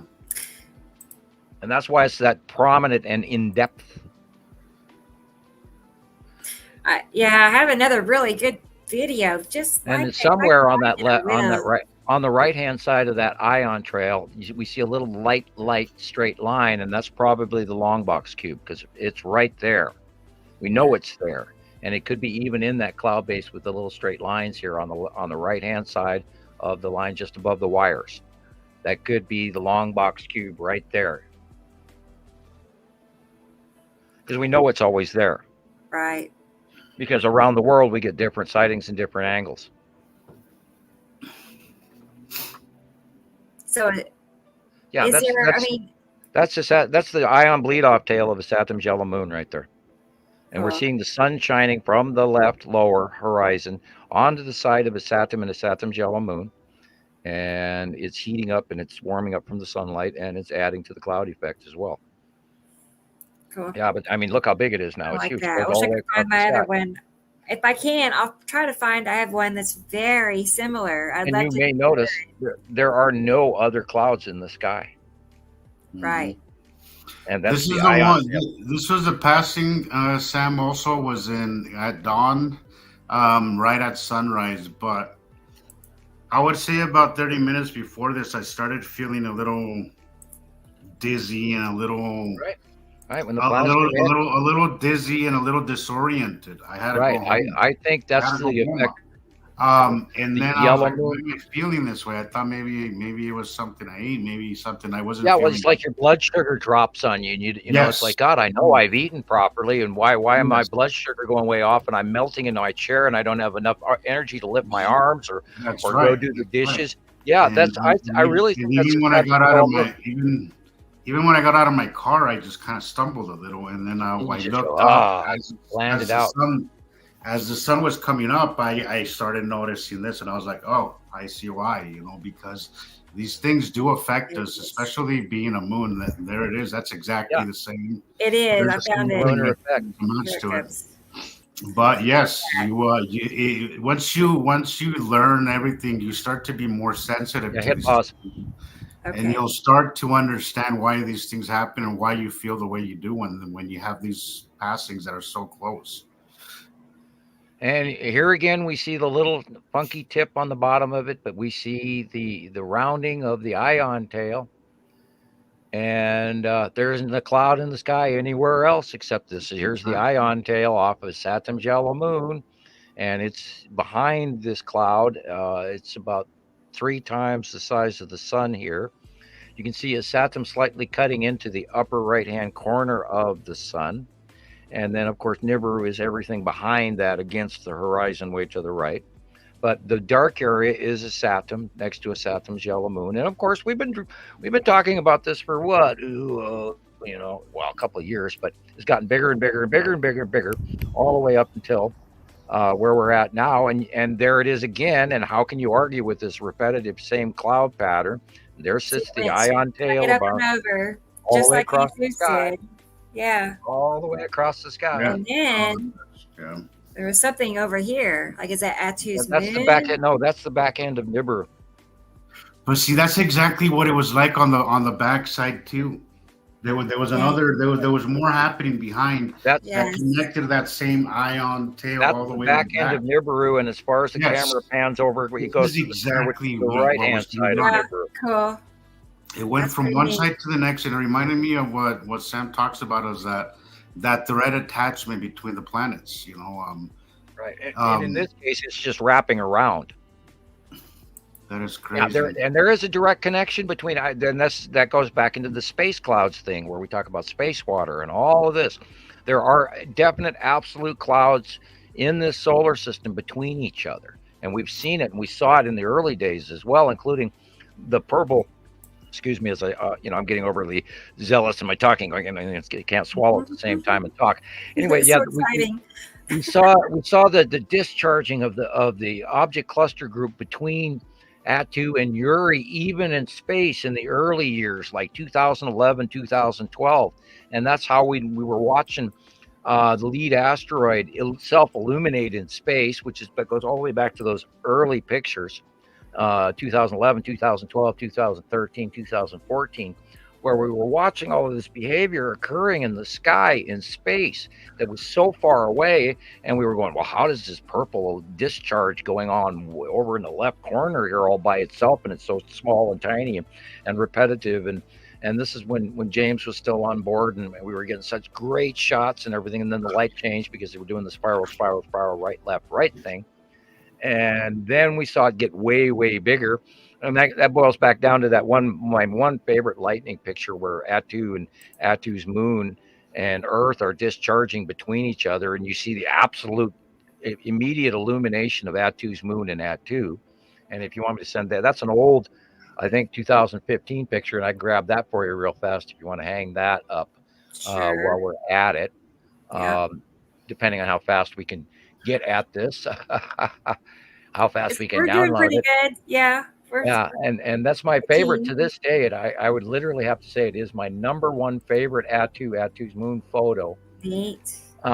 Because at that time we were still learning about the purple lightning and how the planets and the interaction between the object cluster group being the capacitor for that created these discharges. And here you go. I'm sending it now. And I was going to say, this video is the very next day. Okay, what we were watching was one day, and now the next day it was there again. So here it was. Yeah, there you see the side of Saturn's yellow moon. And I love when that happens. I love when that happens.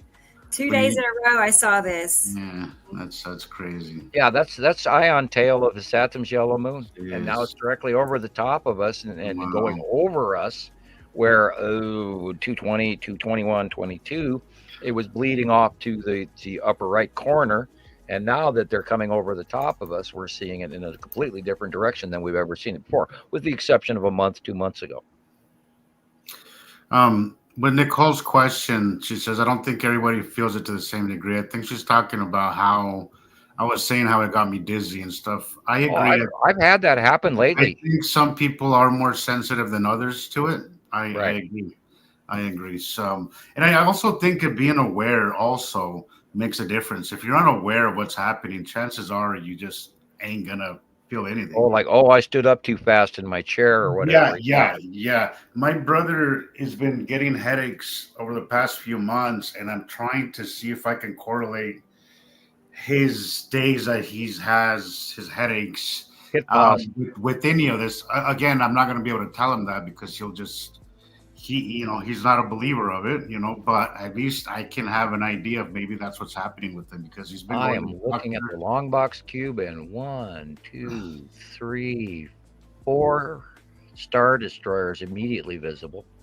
If you look up to the middle left at the horizon line and see that tall fence post or the guide wire for the barbed wire, the one that's taller than the rest in the middle left. You go up an inch, and there's a square illumination just to the right of that. I see that. That is the side orb of the long box cube, which is right behind it. And then if you look in some little shadowed triangles around there, there's star destroyers are parked around it. In the bleed off of Saturn's yellow moon. It looks like, I always think they travel so close to moons and asteroids, but I'm sure it's a lot further away. It's part of their personal camouflage. They're hiding. I imagine, they get into orbit in between the stuff, and it just stays around them, and it's all, regular, and it's a sort of hiding, but not. I mean, look, do mass populous humans see these? No, but we've been watching them now for, ever since 2015 and 17. 2017, 15 is when Texas Cube got here. 2017 is when the long box got here, as far as we know. That's when we started sighting them.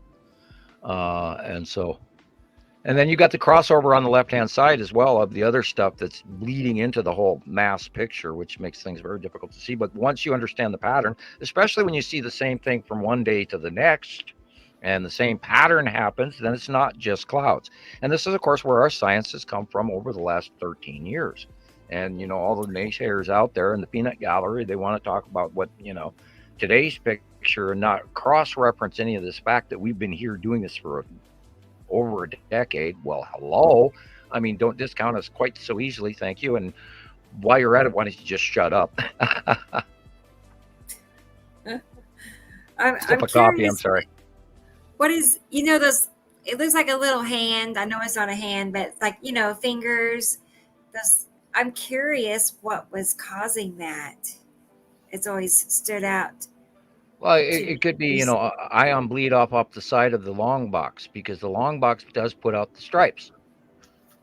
And we know that in the ship, there's many, many ships usually parked around it at many different angles, some facing up, some facing down, some going away from us, some coming towards us. So there's all these different triangular shapes. And it's entirely possible that it's leaving eddy trails off the side of the long box, because we know that there's 3 to 4 stripes. regularly. And when you see the 3 to 4 stripes, that's gone back in sighting after sighting after sighting for, you know, ever since 2017.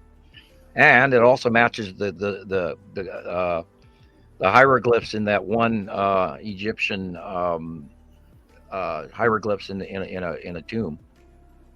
Oh, and, right. You know, the one where the spirits are protecting and coming attacking the photographer. I would not want to be there taking a picture. I would not want I saw some really cool ghost footage this week. I occasionally watch Slapped Ham, and he does good paranormal stuff. And there's a few other people out there that do a good job.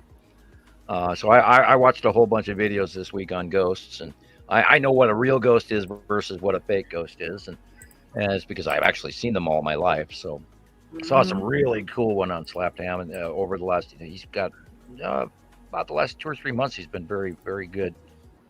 And, you know, I've watched most of his material for years. But anyway, I always try to promote a few YouTubers that I watch. Like his shows. I watch his, you know.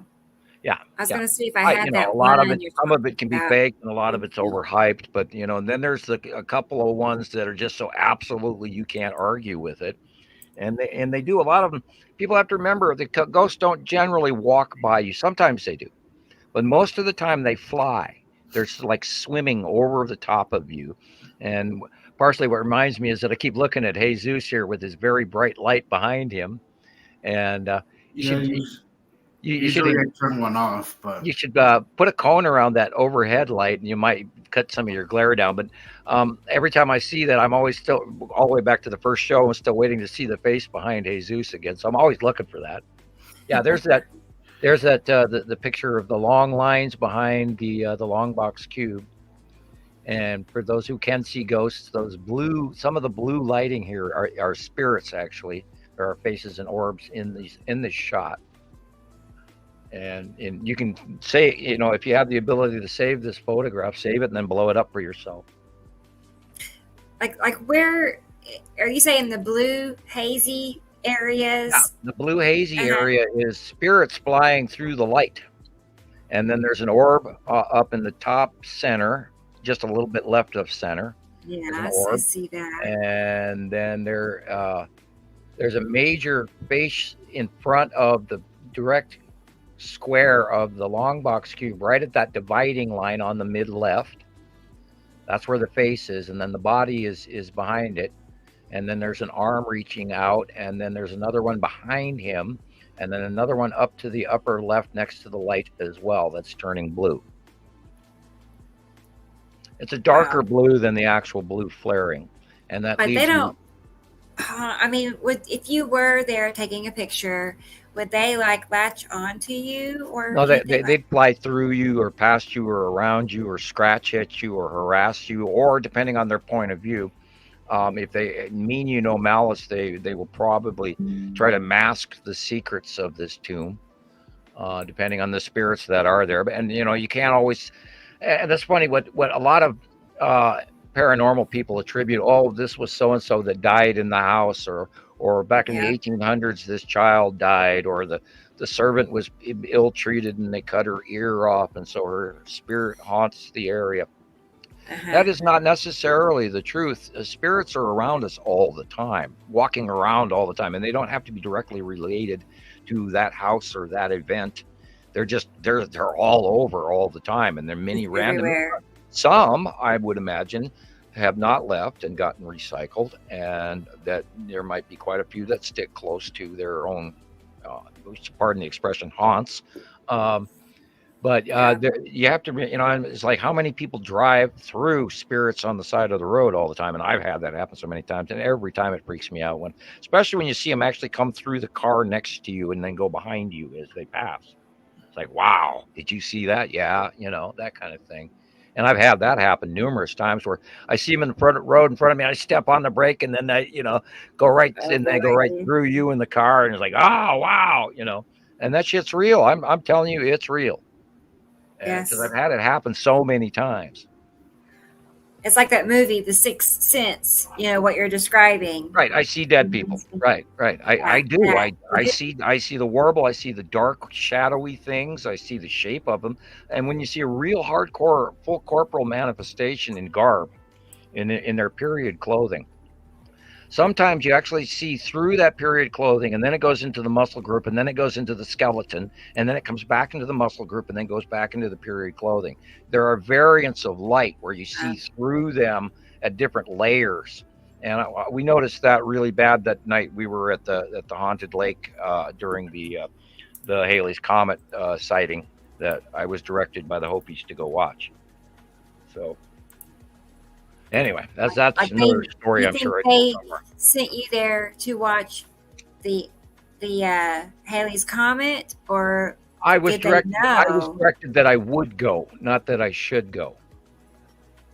So this person was telling me that I was going to have a great spiritual adventure in shamanism, which is it's one of the first stages of shamanism is to step into the world of the dead.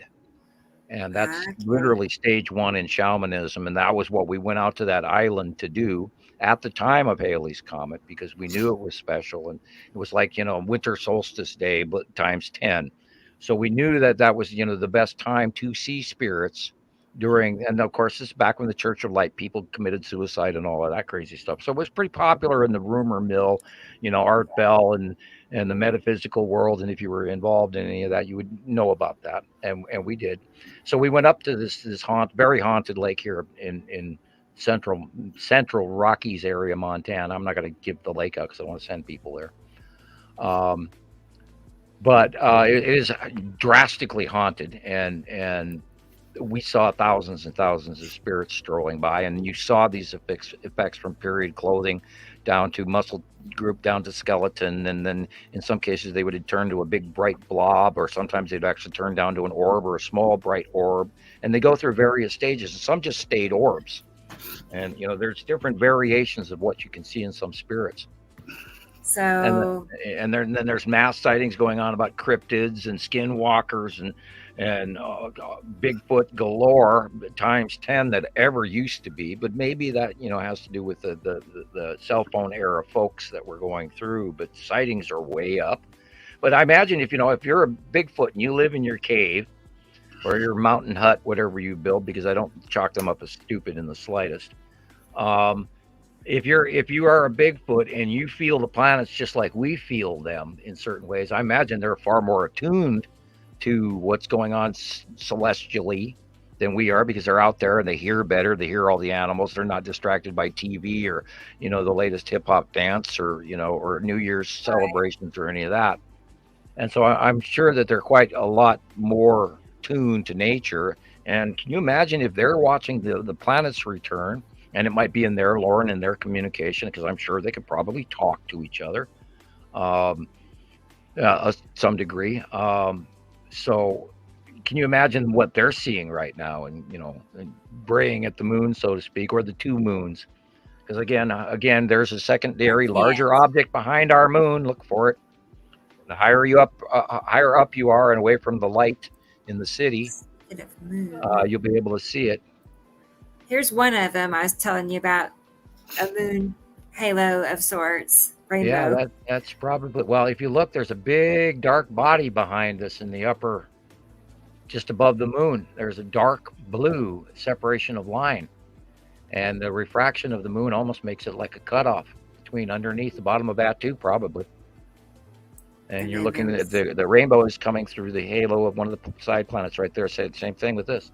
It would be probably the side of a Saturn by the shape and location. Interesting. And that could even be the illumination of a Saturn's yellow moon right there, because that's the proper size for a Saturn's yellow moon right now. So that could be our moon just briefly parked in front of a Saturn's yellow moon after dark. Dang. And then if you look, there's a going on which would account for maybe. I've not seen this photo. Yeah, it was current. I don't remember where from though. There seems to be a lot of reflection, a lot of light reflected off the moon lately, is what I've been noticing. Yeah, well, a lot of light being reflected. while we're getting more light off the refraction of the other planets, which is illuminating Earth even brighter at night, and dimming us out during the day. Halley's Comet last went by, God, 89, 90. No, I take it back. This was 90, it was 90, so if I can look it up. 93, 97. So, we'd have to look. Just Google it. You got a phone, Google I know. it, Let's see what Google tells us. I was thinking so hard, my eyes blurry. 1986. Wow. The last sighting, 1986. It's been a long time ago. I thought it was in the 90s. Wasn't it? When was Heaven's Gate? Let's pull that up. That'll tell us for sure. Church of Light. 1997. Yeah, there you go. Right. That sounds better. 97. That Google is wrong. It was 97. Yeah. We saw Halley's Comet on the same weekend, and that's why we went there. And then we saw all the thousands and thousands and thousands and thousands of ghosts. Where were they going?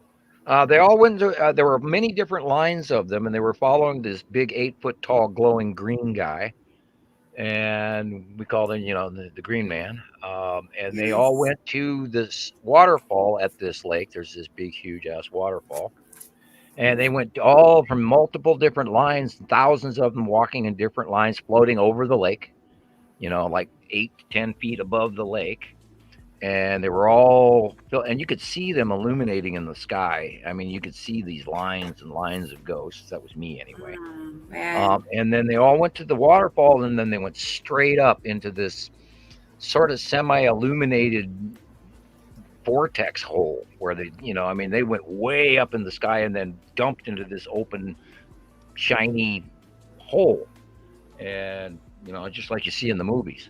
And I'm not kidding you. We watched it for couple of hours, probably until dawn, and it went literally from just before midnight all the way for hours and hours and hours. We watched ghost after ghost after thousands and they were wearing different clothing, and some were blobs and some were scary skeletons and some were cloaked, and then there was the keepers, these nasty little green guys with no feet that are flying through the sky with little funky tails, almost like dragon tails, but they were nasty and they had horrible faces.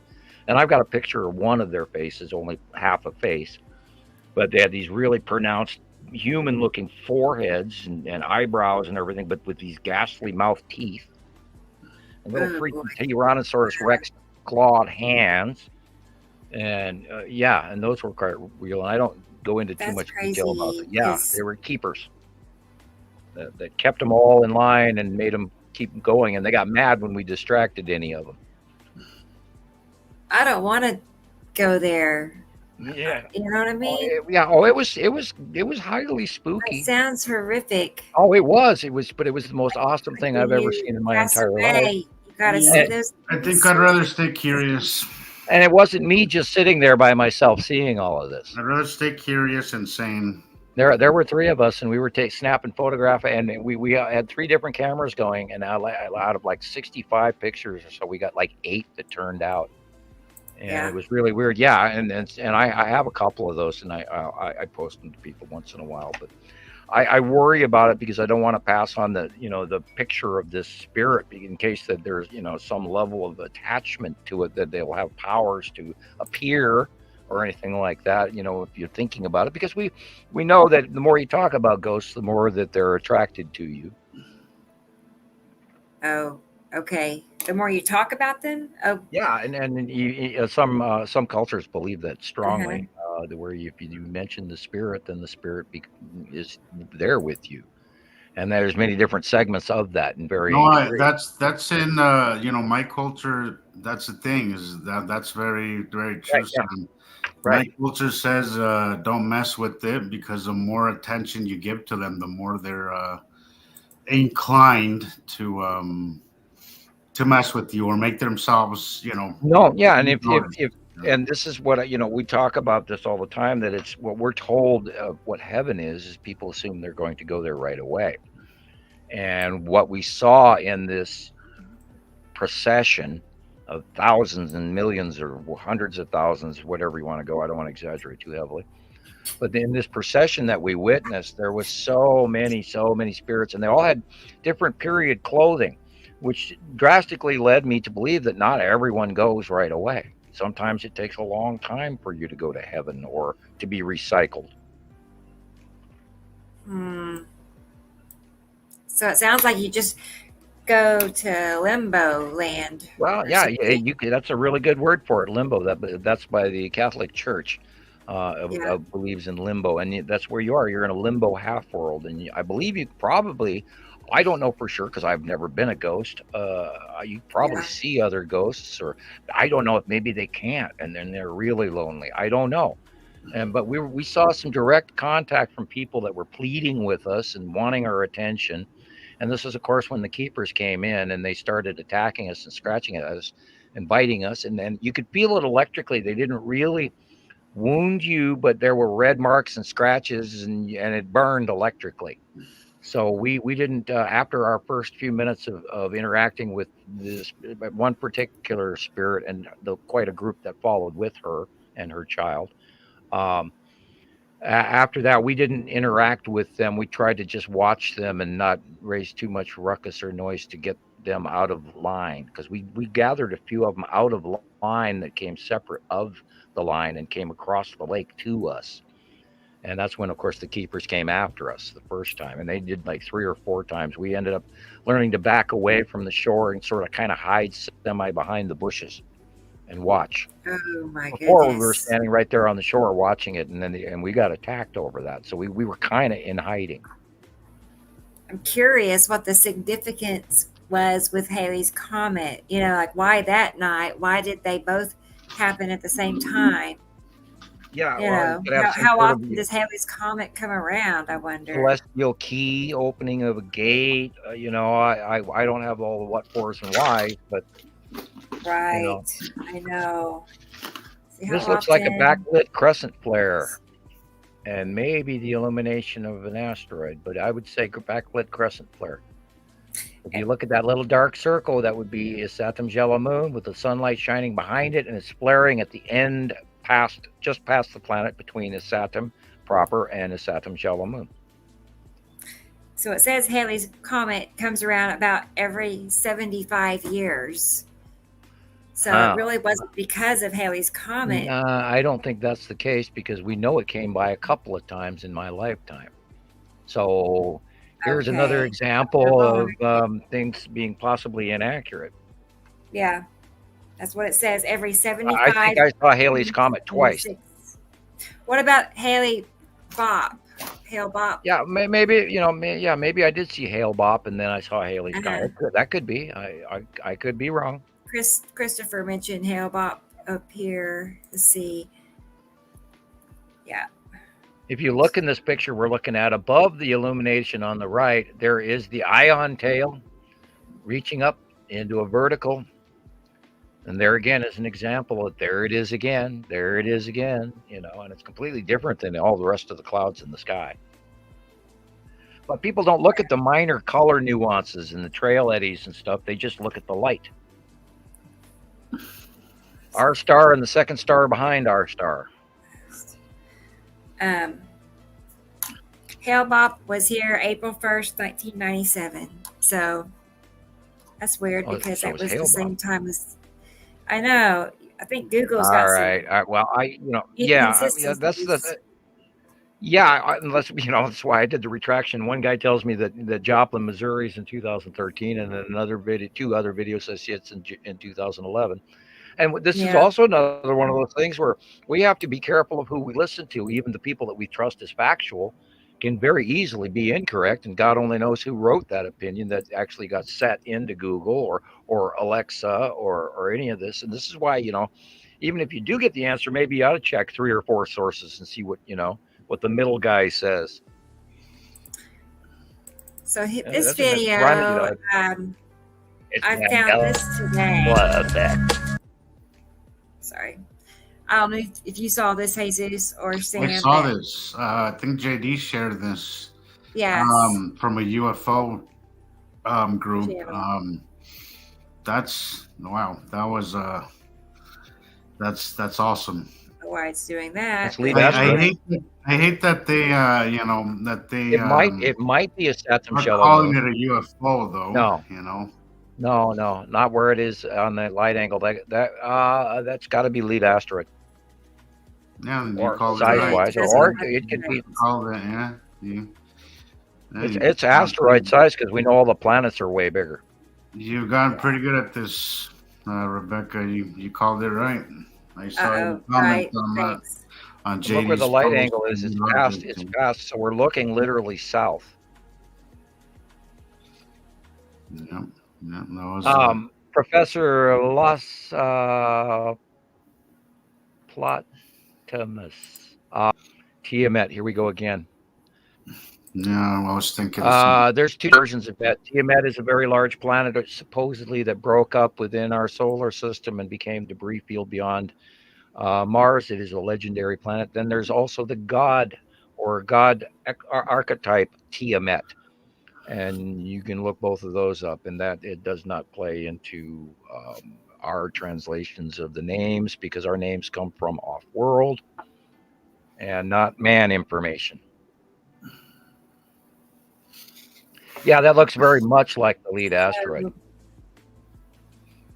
Yes, I kind of thought so too. Yeah, you can even see how there's little trails behind it, how it's moving. You can see that there's right. It's moving, right? You can tell it's in movement. And we also know that Attu and Attu's moon, and lead asteroid underneath Attu's moon, is going past Earth now, whereas Saturn is sort of directly over us, but not past us.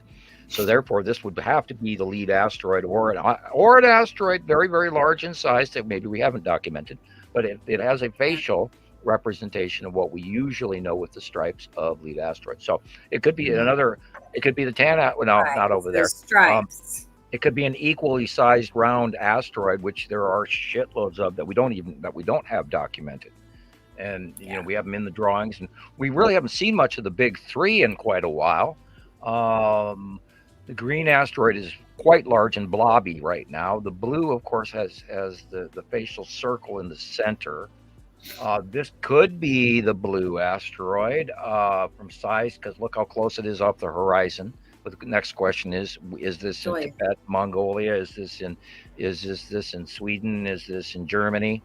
What mountains are we looking at? How high are they? Not say. Right. The post did not say. It kind of looks like the Alps. Kind of looks like, they were speaking a different language, though, in the video. Well, it could be Mount Everest and all of that region, and northern Italy and all the way into all the way into India. So it's that's why we want this information. But yeah, it's most likely from the horizon level. We know it's way too small to be a planet. We know there's a lot of round asteroids out there, and they're huge. I just wanted to tell Nicole thanks for finding the information for us. Dragon Sage is asking. Yeah, thank you, Nicole. Yeah, Hale-Bopp was 97 and Halley's Comet was 87, so 10 years apart. Okay, well then I may be incorrect. Now we know. I may have mixed the two of them. Check with Nicole instead of Google, right? Way back in my Art Bell days, and I don't have those notebooks anymore. Oh, God, those were always thick because I was cutting in newspaper clippings and everything on top of it. No, we do. We have a binary solar system, Dragon Sage, 2 suns.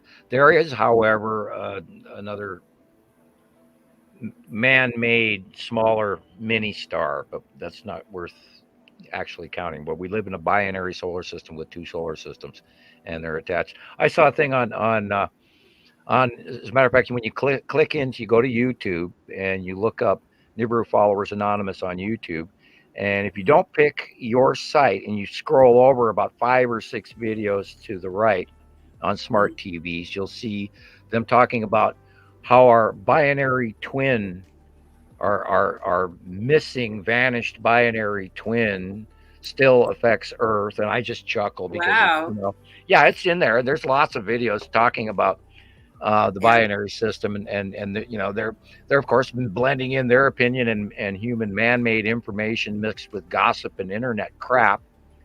And I watch these things, and I'll watch them till I can't stand it anymore. And because, unfortunately or fortunately, I scientifically know different for a reason, because, the government came and told me I couldn't talk about it, and they're freely not having that obvious issue anyway. I'll come back to that. Latest portal over CERN. I believe it. Well, we know that the portal opening over CERN the first time is when the Empire orb came through it. So God only knows who got here. I would totally believe it, because that's part of what CERN is there for. That has to do with sending a proton into another galaxy and then leaving the seventh marker once it's connective. And you can study that. And there's a lot of people talking about the issues that CERN is having, and they need to come talk to me, but it'll cost them first. I'd like my 1-year contract paycheck in hand before I tell you what's wrong with your system. But you could ask me, but they probably won't. Yeah. I picks for Sam. How cool.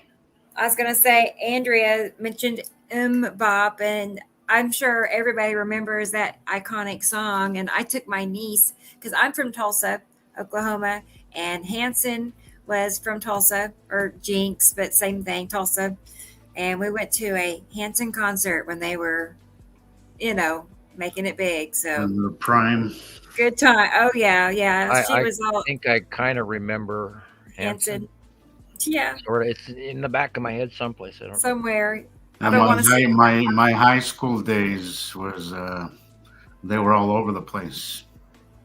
Okay, that's about right for you, because you're a few years younger than me, and I was in my 20s, I think. Yeah, I was about 17, 18, something like that. Yeah. This is from Andrea. This picture was sent to me from Andrea, and she sent a few, like 3 or 4 we have here. So here's what she sent. That one and this one. Well, that one's got a planet in it, and that one is probably the bottom of Uri. I don't know. They're not definitive. And this is why we talk about what you should have is an edge of the sun on either the right or the left of the picture, so we can get a direct knowing which direction we're looking. Because without that, I can't tell you where we're looking, because there's not a lot of sunlight. I think the light is coming from the right. I would have to use the clouds next, and okay, kind of believe the light's coming from the left, and you have to jump back and forth to try to figure out the light so you can tell which direction you're looking before you can make a call. This is probably Uri whiteout going on here. Anyhow. Yeah, then looks, the shape of that looks like Atu. That last one was Atu's moon. This is probably a Saturn Joa moon. Okay. That's probably the bottom of intensity right there from the shape. But I'm a little bit of everything. I know. It is hard to tell when you don't know where the sun is. If you you could have even hold a little card in your hand that says NES or W, or tag your pictures, or let us know when you send them. Hey, we're looking south. Hey, we're looking west. Hey, and what time? Like time frame helps too. Yeah, that helps too. Yeah, where you are, who you are. People really should tag their pictures, but I know everybody's in a hurry and they want to post 35 of them, and that doesn't do us any good when we're trying to watch. When people send me 30 pictures, I probably look at the first 8. You know, right. This looks awful busy, like star destroyers. And if you look just above the sun to the right, just above the sun, I'm looking at the side or above the long box cube, which is to the right in the middle. Yes. And the side orb always gives it away. The side orb always gives away the long box and the Texas cube. If you can find the side orb, because it's usually brighter illuminated because it's round, and then you look for the cut off straight square lines behind it in a shadow, and then you'll find the Texas cube or the long box cube. And I have to go get another Coke. I'll be right back. Go right ahead. That is a busy sky there. Right. I kind of filled it in with. Oh, I bet there's a bunch of star destroyers right there up close.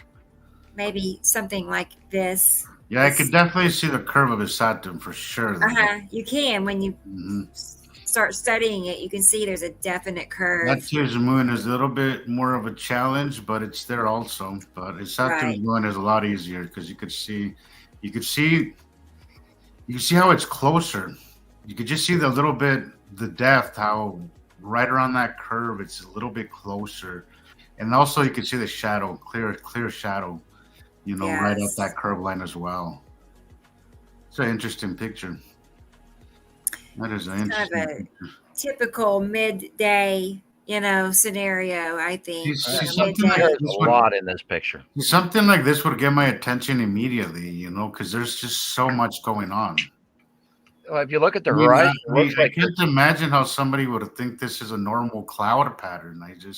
At the horizon level, there's easy 3 star destroyers. I think the patch, we're looking at the right-hand picture, the patch just at the bottom of the pink line is probably the patchy green asteroid, because there's a blob of little patchy things in front of or outside the green asteroid, and that's about how big it is right now. And then yellow moon is accurate, and then of course the long box is in front of the yellow moon in this shot. And then there's just so much. You got the facial clouding in the upper part of Saturn and the side face of Attu's moon, and then over on right where it says Attu's moon, you're looking at the lead asteroid coming in on the left-hand side.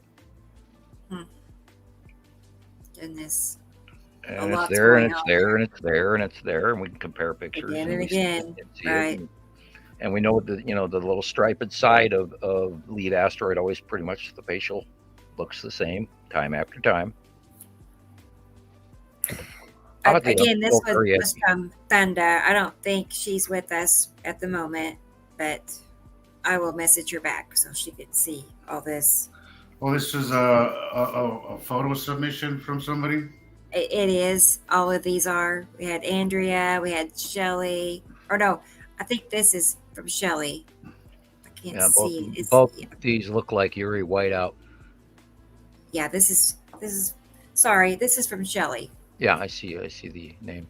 I can't see it, but I remember there's a box. You and your tiny screen. Now I can blow it up. It's not that, but it has what slide number I'm on, and it won't let me see where I know I put her name somewhere real quick.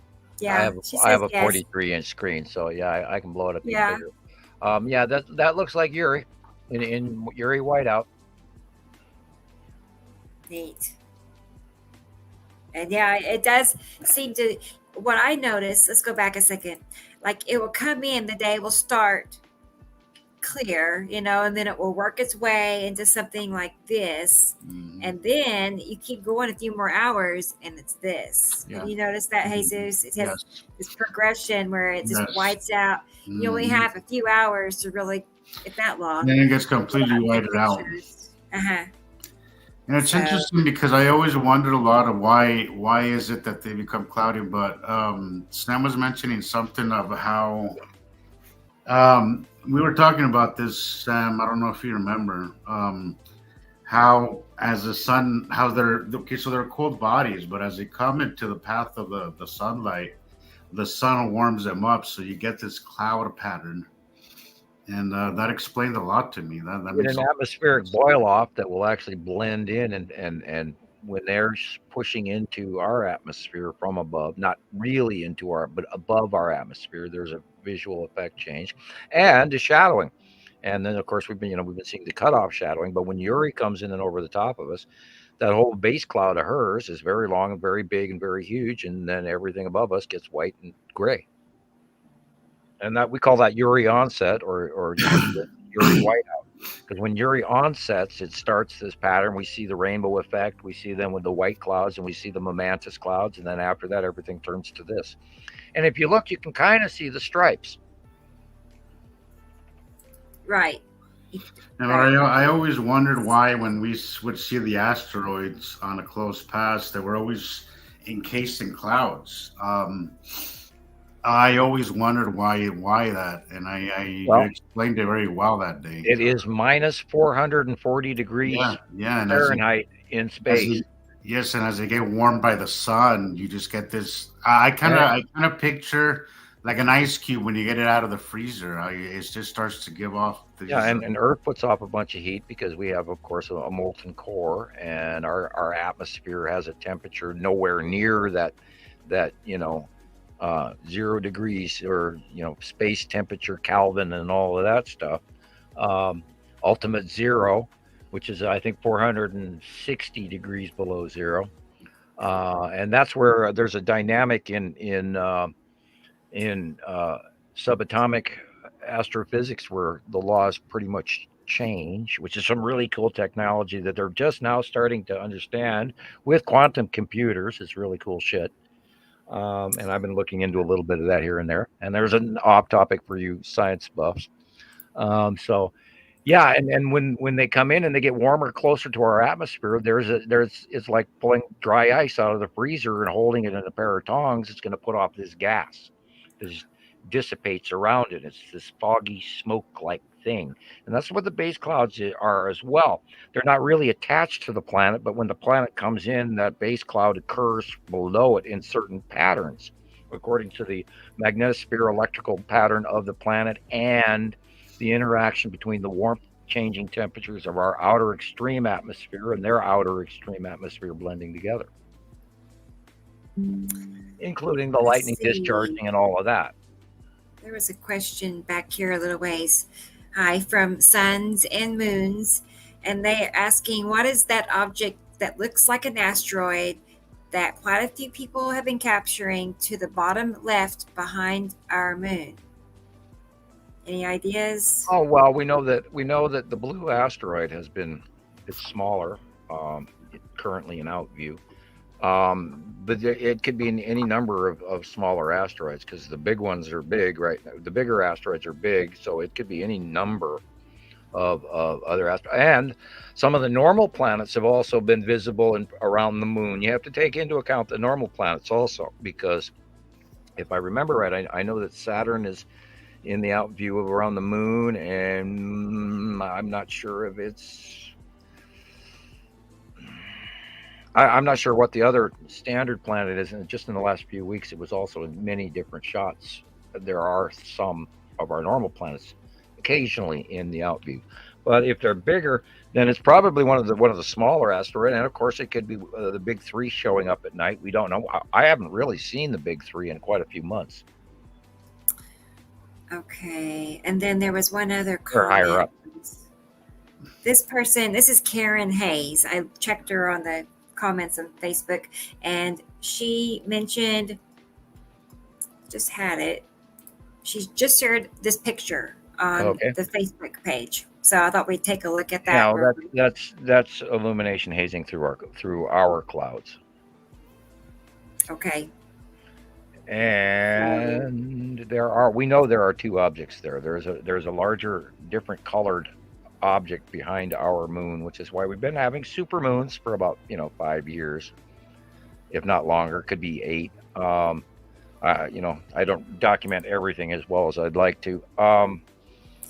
So yeah, but this is atmospheric. This is illumination through or it could even be a Uri onset cloud base that it's rainbow refracting through the light as well. I do, but I think this is our atmosphere. Here's another video. Thank you, though. I mean, it's a good shot. It's interesting to pay attention to. Sorry, guys. I can't remember if we watched this on the last show or not. We maybe did. I thought it was cool. There's an example of what I've been talking about. There are two objects there, and one is being illuminated brighter than the other, and the smaller one is our normal moon is more gray blue. And then the whatever object that is behind it is facially illuminated from a different side angle. And everybody's been citing it, and then there's been just handfuls and handfuls of people talking about it, but they go, no, I can't believe what I'm seeing. And then a few months ago, I saw two absolute side crescents sitting next to each other, and in a time period when the crescent was supposed to be on the other side, on the left-hand side, but it was on the right. And I watched that. I was looking at it in the deep due south, and I just went, wow, this is so weird, because normally our moon pattern used to go from east over the top of us overhead to the west. when the sun or the moon is way deep south or the moon is way deep northeast, it's really strange, and we see that all the time too. Yeah, there's a larger object behind. There's a larger object behind our moon, and all you have to do is go to YouTube, type in UAE, that stands for United Arab Emirates, 2 Moon Project, Wow. and you're gonna be looking exactly at this right here. Go go now if you got 5 seconds in the middle of this show, because we'll keep talking anyway. But and here's an opposite of that. This could be a normal crescent, but I've never in my life seen the moon so illuminated from underneath before. Which tells me it's in a weird place. So what was it again, Sam? You said a double moon? No, it's United. It's UAE 2 Moons Project, and that'll show you all you need to. You don't even have to actually play the video. Just it's right in the thumbnail, and you'll see exactly what I'm talking about. And they are at the medium line in the middle of our planet, so their out view angle, or actually they might even be southern of the middle hemispheres, where they're getting a different angle view of the 2 moons, whereas we up here in the northern hemisphere see one stacked in front of the other. They are actually looking at it from underneath it in a different manner, and that's in that thumbnail on the UAE 2 Moons Project video. You will see it, and they actually sent up a space mission to investigate this. I'm gonna get it real quick. And yeah, go ahead. Yeah, by all means, if you have the ability, slap it up. Right. Take me just a second. Call the production room. I know, really. Yeah, I need my assistant. Yeah, if we had a production team, guys, come on, philanthropist. I know you can throw $1 million our way, or hell, 5 if you're a billionaire out there and you're listening. We need funding. We do some good science. It would change it all. Yeah, and I'm not talking about buying foosball tables and vending machines in the coffee room either. We'd put it to science. Although that would be nice too, but I have a ping pong table. Get our espresso machine going here. Well, that would help us work. Ooh, all right. Soundtrack, yeah, boom, boom, boom. I'm guessing this is what you were talking about. Yeah, I believe that is. Yeah. I remember. There you go.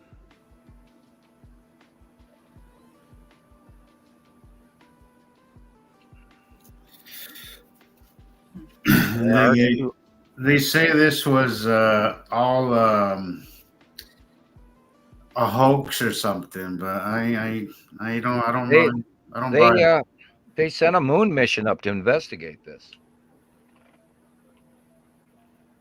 And then if you look at go to ask Siri how many current moon missions, how many different countries are currently operating a lunar mission. That will point out that this is no normal event, and they're not. And what amazes me, it's not making the news.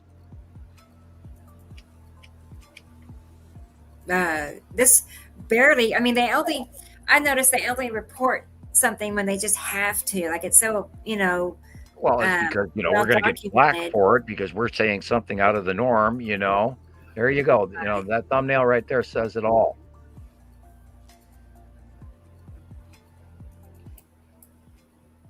Yeah, there it is. So, cool. And that doesn't. What there's just 2 poles there. That doesn't explain it at all. Like people were seeing this from different points in the whole in the city. Like how is it just how is this done with just 2 freaking poles? And I don't know why that was like that, but. Are they trying to give the impression that it was man-made? Yeah, I saw this video and they said that it was done by some technology. 40-meter screen. Yeah. Okay. Well, I get it. To me, I would imagine that they would have gone out of view if they were. This isn't the video I was talking about originally, because in the one I was talking about, it was actually the government released footage. Okay. And here you see there's no 2 poles here. Not at this angle. This would be way above the 40-meter poles at this angle right here. And we have seen, multiple. I've got captures. You want me to send you one, Rebecca? Oh, sure. A captures of what? Yeah, I'm ready whenever you want to. Did we lose Sam or what? Oh, sure enough, he'll be back. Yeah, that to me just makes it sound or look like it's, their attempt to cover up Yeah, that's what it something says. that a lot of people saw. I mean, I see that a lot with the media. Yeah. For different things, like like really bright illuminations in the sky. They'll say it was a transformer that blew, and really it was Nipicity making a close pass. Or grow lights or something stupid. Yeah, that too, like a grow light. I just don't see, because they're being very vague with this explanation. Like okay, it's just they're not saying how they projected it. They're not saying anything. They're just showing a contraption of some sorts in front of the moons, but there's nothing. That's it. It's a pretty half-assed explanation, if you ask me. But they know that most people will accept. Yeah. It doesn't have to be too elaborate, or I'm back. I hit the wrong button. We figured, yes. Yeah. I accidentally clicked the wrong thing. I was like, I completely went offline. So yeah, I sent it to you. It should be getting there now. And this is just one example of that, and that happened last year. So, and there's a lot more people that have been sending me stuff like this, and this is, of course, one of the best ones. I've got a small file opened up on it, but maybe 10 or 12 pictures, but this is the best one of them all. Tell me what this is. I'll get it pulled up, but it's the moon with the secondary body behind it. Wow. Okay. Got it. Of course, from the northern hemisphere. How long ago was this? Last year sometime. Yeah. And if you want another one, I can send another one, but I just was trying not to, hand you too much work. Oh, it's okay. It keeps me from getting bored. Hopefully I won't click the wrong button bored. again. Never. Don't want to click the wrong button. Yeah. Okay. It's loading. Okay. While I'm at it, I'll grab another one. Okay. I have a couple of them.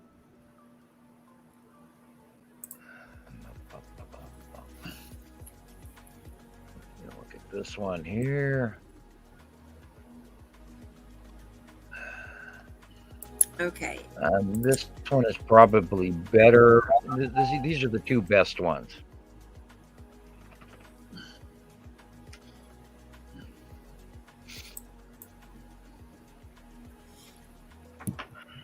And you can, of course, post it as soon as you are ready. Yeah.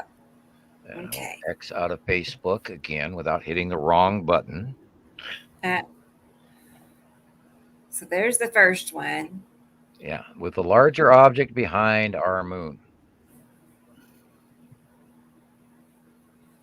Yeah, I've never seen that one before, or this other one. I believe it was a Canadian capture, or a New York State or New Hampshire, northern, up here in the Montana level. Because up here in Montana, I see this every time I look at the moon. I see another larger object behind our moon, even in crescent. I see a second crescent, and they're actually separate. They're not attached to each other. So I see it by eye up here. I don't know why everybody else doesn't. But then again, I am way up high compared to everybody at sea level. And I've been seeing a lot of like the sun, the moon is just lit up. It's reflecting way more light than it usually does. But the thing is, and the cutoffs. When that happens, it's completely, the skies are completely covered in clouds, so I can't really get a good visual on it. Well, I can't really, we've been talking about how gray I do know that something is going on with the moon, because it's just weird to me. Well, we've seen numerous much larger planets behind our moon. I mean, our moon is a speck compared to what the stuff that's flying past us. I took an interesting picture once of the moon with what looked like another planet behind it or another moon, much larger. But I always dismissed it as maybe a camera thing. But Yeah. now, given everything that we've seen, because I kind of took it in my early days. Well, I've seen it year after year by eye, and I just, I couldn't explain it. It's like, God, I see a yellow body behind our white moon. And then they were talking about year after year, oh, we're having supermoon this and supermoon that and supermoon this and then they started coming up with all these new names and all of this crap, and I'm going, no, our moon is that big because there's a larger object behind it that makes it look that much bigger. Yeah. Oh, we lost. She hit the wrong button. Yeah, I think it's kind of happening tonight. Yeah, well, the planets are messing with us, and we're not completely, and it's post-Christmas, which is very draining for the purveyors of Christmas, because you go through it. We were talking about the ham dinner. We had Christmas ham, and it was really good. As a matter of fact, when I went and got my Coke, I went and had a bite of the ham from yesterday. It's in the refrigerator, of course, but we had I went to a friend's house. I made a ribeye roast, and they had a ham, so it was a good night, man. I'm still a little drowsy and lethargic. I think my body's still working on that meal. Yeah, I thought about making a roast beef, but I do that, and then I have, after when we had the leftovers with the roast beef, I do beef tostadas. That sounds good. Yeah, no, it was a good night. It was a good night. I'm back. All right. I don't know what happened. It started spinning, and I don't know. I had too much going on. It's too much work. All right. But I have it. So, hold up. I'm foolishly taking another bite off a pizza here. I struggled to get that last bite down a half hour ago. Well, how come? I'm trying to think if you told me why, but because I was chewing too fast and swallowed it, trying to hurry. Okay. And then it sat there halfway down for the last half hour, and I'm going, okay, now I'm taking another bite, silly you, while you're trying to talk at the same time. Chew, right. Chew, swallow, too big, Right. That's a bad feeling when it gets stuck right there. Okay, finally, here it is, guys. Dun, dun. Right. Yeah, and this is a normal picture of the moon, and not taken under or colorized or anything like this. And there's a definite orangish yellowish object behind our white moon, and this, of course, is recent. This is within this year, and it was sent in by a member. And of course, it's the moon, and that is not anything we normally view our moon to look like. See, sometimes I'll see a halo, a perfectly round halo around the moon, and I imagine there's just something behind it. That is the halo of the actual face of the body, and you're probably looking through pollution issues, which is probably not defining it as well as I see it up here. Well, that's the problem with me. That's the problem with me up here, Sam. Is that I don't know if you knew, but Salt Lake has a pollution problem because all the salt and the alkali in the air. Yeah, we're in a bowl, so we're surrounded by mountains. So that's we get a lot of pollution trapped here. And if we don't get a storm, we have some really easy skies. So a lot of the times it's really hard to see. Sometimes I have to go up to the mountains to get a clearer view of things because when you're in the valley, you get that inversion. Yeah. So a lot of stuff up here is a little bit more difficult to see for me. Even this video that I was playing, the time lapse that that Rebecca played a while ago, you could see that there's really hazy. A lot of it is that pollution. Sometimes we have the worst air quality in the entire country. Well, and that too also has to do with your downwind to LA. And, that's right. I'm going to step away for a couple of minutes. Okay. Yeah, there's a whole new storm system coming in off of Seattle all the way down through LA. I haven't seen the forecast for like Oxnard and LA County this week. I know they flooded really bad last week, right before Christmas. and they had oodles and oodles of rain in their low-lying area, and that of course is going to affect the weight of the San Andreas and all of that, because water does actually affect earthquakes. So, and that area has been dry forever, and then, I mean, literally, it's like God is saving them. And then I viewed a bunch of stuff about the Hajj again, and in Mecca, and how they're flooding, and now they got a locust plague on top of that from the water. So they're all freaking out, going, "Oh, it's another sign," and it is. I mean, we are seeing the passing of the planets here, and not to go completely overboard in the lore and all of that, but this is definitely a drastically religious transitional stage that is going on right before our very eyes. Yeah. So you could see a lot of that pollution haze on this video here as well. Yeah, and look how gray everything looks. Yeah, a lot of crap. And I've been screaming that for a couple of weeks. You could see the dark body behind there, but all that, I mean, you could see it right there. Wow! And look at the shaft light on the sun itself. Yeah. It's literally like Jesus is carrying a cross through the sky, just like in the movie. I was just gonna say that. I was gonna say, Little Drummer Boy. But also, there's a lot of depictions of this in ancient petroglyphs, and that one that we always see, signs of an alien sky. Right. They always depict those archetypes and the cave drawings and all of that. Yes. And yes. this cutoff that you're looking at, and of course, this is, like I said, it's an archetype religious occurrence here, and this is where some of these manifestations and legends and lores all come from, including Aztec and Incan lore, and going back to American Indian lore, going over back to Arab lore and Chinese lore, the dragon, and all of the and even some German, and the dragon for the Norway and Swedish folks and Scandinavians and all of that. And all of this lore comes back from tribal recordings of these events passing in the last cycle, which was 1650-ish BCE, and so all of those legends and all that stuff get passed down through tradition and lore and teaching. And they always pass it off as just folklore or something like that. But no, I think you can't have all these different societies from different parts of the planet all depicting the same thing, and it's just being folklore. The rumors have to come from somewhere. They didn't just come out. Example, Thor, the god of lightning. We've got numerous passing planet pictures below Atu where it looks like a walking man with a hammer, and he's made out of lightning.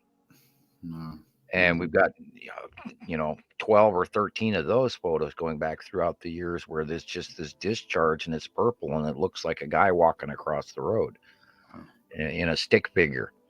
And now we're looking at the purple that just went over in this video we were looking at, and now the stars come out. Look at that perfect! Wow, look at that perfect ring there.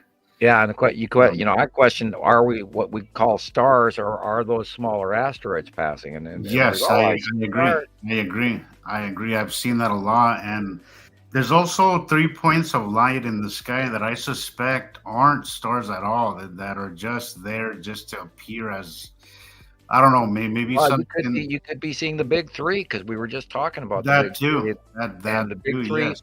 One is in front, two are in back, and they're crossing, and one is a little bit larger in the back than the other one. Of course, that has to do with proximity. Because I have seen planets out there, and then I see those three dots, what looks like stars, if you didn't know any better. But right, and they're quite. And I have not really seen the big three asteroid group per se in a normal daytime shot in many, many, many months. But then Uri has gone up higher, and so the big three were higher up on the horizon on the side of Uri, between Uri and Atu and Nepacity, and it could be hidden, or there could be just so high up that we're not visibly seeing in the matter of light angle. Or, and so that was part of what James ended up getting all mad over was the big three. Anyway. So here's what you would think in the daytime as a halo. I mean, what is that? I would say this, in my opinion, this is just a planet that's out of view. You only see in the darkness, but it's so let's say far Attu's moon, Attu with the ring of Attu. That's definitely a planet that's just out of view. I'll hand you a picture, Rebecca, from so just one of the planets out there. From 2014-ish, I can hand you a very similar picture of it, much smaller. Yeah. And I immediately thought of the picture. I just have to now find it, that one out of 150,000 pictures. I know it's pretty much up to the top of the open file here. Early somewhere. Yeah, it's here somewhere. It's somewhere out there beneath the neon. Gosh. Bible Mouse song, whatever. I'm probably. I know. That's old, isn't it? Problem is, anytime I add a picture, I screw up my memory because I change where things are, and I don't like to do that. Oh yeah, okay. I'm gonna go for a third round past where I'm at. This is a repeat. Bear with me. I'm still looking. Scroll. Scroll. It's there. I know it's here. It's close. I know it's close. I can feel it. Finding it. Where are you? Look at those clouds, Jesus. They're just like weaving. Look at that. And there you go. Oh my gosh. You have those going in the opposite direction, and the top. That was crazy looking. That is absolutely. You have the big dark blue up there, and everything moving in the opposite direction. Asteroid. That is crazy. That was not a plane. Wow. I might have to pack that up and watch this again. Yeah, let's do it one more time. That was a cool one. I found one close, but not the. Oh, there it is. Ta-da. This is why, Jesus, I don't watch many movies. I'd rather be watching this. I'm not kidding. I would rather go through YouTube and find these videos than sit and watch a movie. So that's the truth. Yeah, you should have it by now. It's an old one from like 2014, 15.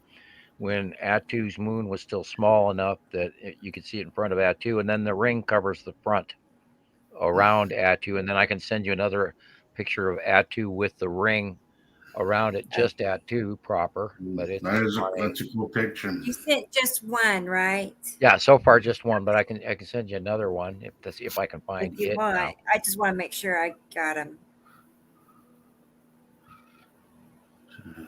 All right, here's one. There's the second one I'm sending you. This is just straight Attu, and I believe it is dated, and the ring is at the bottom. Jeez, that is cool. Wow. I know. These are really good ones. And this is, of course, illuminated white, Attu's moon with Attu over the top of it. This is what I mean. This is what I mean about that white illumination, guys. How the skies become white, and that's what you're looking at. You're just seeing the bottom of a planet being illuminated. And it bears direct reflection color to its surface. We know the Attu's moon is white, and we know Attu is purple, which adds to the purple haze at the right angle. But the sun is way at the sunset, so we know that Nibiru is on the right-hand side of the sun, and then we go back, and there's that orange glow in the left-hand horizon again, which is green, blue, orange-based Saru way off in the distance. Do you want to talk about these pictures that you sent?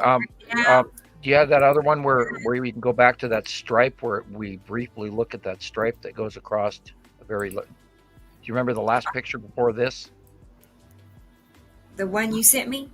No, I meant the picture you were showing before, which brought it to mind that I was talking about the ring around Attu and Attu's moon. Oh, it was a part of the video. Oh, was it? Okay. Well, you can just show the picture and we can discuss it. Let's go back a second. Wasn't it here? Oh dear. Do you remember, Jesus? He was sending me I think it was back here. Yeah, right there. Right there. See where the circle between the building, the white building on the horizon in the middle, and going to the blue light. There's that circle. That is Attu's moon. Okay, on the right-hand side in the middle upper, there's a straight, semi-straight curved line that goes over to Attu's moon. That is the ring around Attu. Now, if you post that picture that I just gave you, which came from 2014-15.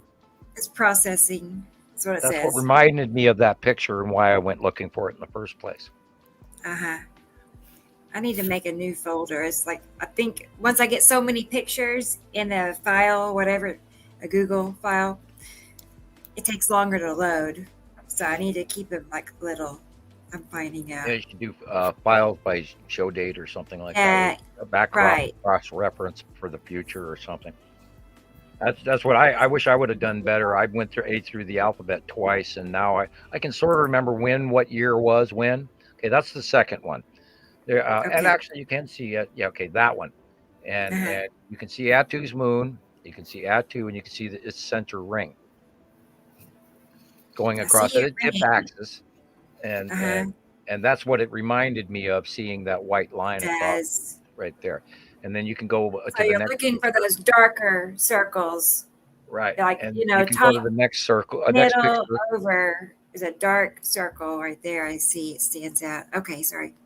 And this is when Attu and Attu's moon first came in. And there you have just a picture of Attu. I love this picture. And you can see the central ring, on the one and only ring on Attu. And this is what we're seeing on that video that you were just playing, Rebecca. You see the outline of it, how it's just a little lit up. See, it's almost like light coming from behind it. That's basically the same thing we're seeing on. I think Matthew posted that purple Attu picture. Yeah, this is the same thing. How there's just that outline of light coming from behind it, and then you see the darkness of it. So even after the sun rises, they're right behind the stars. Here, you can still see the line differential on the ring. You can still see it. You know what? Me and Sam were just saying, those might just be asteroids we're seeing traveling by. You know, because they're passing by pretty fast. You know, while they were. Okay, that helps. And the asteroids are always, the major object cluster group is under Attu and Attu. We're only seeing 2. If it was stars, we'd be seeing a whole lot more, right?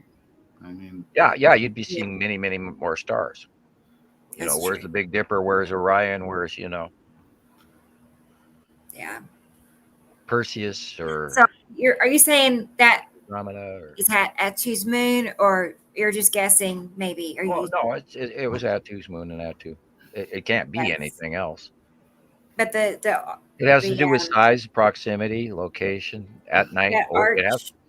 It can't be anything overhead unless it's something that's currently overhead, and we know that Uri is going to the north by northeast sky, and then rotating back again every morning. And then know. Sorry, are you saying that arch that we saw was Attu's moon? Jeez. No, that was the arch we saw was the first one. Yeah, the arch was Attu's moon, and then it's coming in. It's overhead at night, and then we see the ring of Attu illuminating because it's in between Attu and Attu's moon and all of that. Okay. And here you're seeing an illumination of a green nature. This could be the bottom of Nepenthe, or it could be Attu's moon. But you can see there's an Attu's moon, I would say, because it's white. Wow. And you can see the bottom of this, and the rest of the sky is orange. And this illumination directly above is the bottom of a planet. Okay. Do you think Nepenthe is behind somewhere? Because it looks so green. It's in the normal rotation. And we're looking at a white illumination over here to the right, and that could be open base core right there at a different angled axis. Remember, we're looking through a wide lens. Isn't that pretty? It's just floating. It's just, And they're rotating over the top of us. And just drifting by. I mean, just so I know. It's like kind of trippy. And years ago, they were much smaller, and we saw them, and boom, there they are, and then they come in, and then they go by, and then we saw them transition back into the darkness. And now they're so huge, they're showing off in a completely different behavior pattern, and which makes it really, you guys, I'm sure both know, it makes it really hard to tell what's what now because everything mixes in together and it's so huge. Yeah, to the question of Professor Lozoplotimus, I'm going to say, we're seeing more. They're not as common night. They're not a we never said we don't see them at night. They're just much less uncommon. They're much more common in the daylight, in the day. But they're transitioning above Earth and away, so we're going to start seeing more they're going past us now. Nighttime passing. So now's a good time to be looking at the night. Yeah, look and look up. Don't look out. Don't look for your horizontal issues. Look up. Yeah. So yeah, we're gonna start seeing those a lot more. They're gonna be a lot more, and we've got tons of sightings coming in all the time where it's just absolutely you can't deny it, especially when it's purple and or when it's white, or when it's red, or if you can see we've even seen this Saturn's yellow moon illuminate. I had a great picture on Montana Skywatcher 1 for the longest time of that nighttime illumination, where it was just yellow as hell. And they're brief. That's the thing. You got a 15-minute window to capture these in some cases of this kind of illumination as it transitions. And sometimes they come walking in out of the dark and you see them, and then they get brighter and more clear and more clear. And then they're there and you got your camera finally, and I took 2 shots, and then they start fading away. And it's like, wow, that was weird. And then you question about what you're seeing because, everybody does. Me every day still, until I'm driving home again from Missoula or something, and I'm looking dead center at this going, okay, there is Atu's moon, there's the Saturn, there's the ion tail going across the sky. How the hell can I argue with it? There it is again. And, we're slapped in the face with this big fish at, Pike Street Market going, I can't argue with this because it fits, and it fits. We've been doing it, 13 years.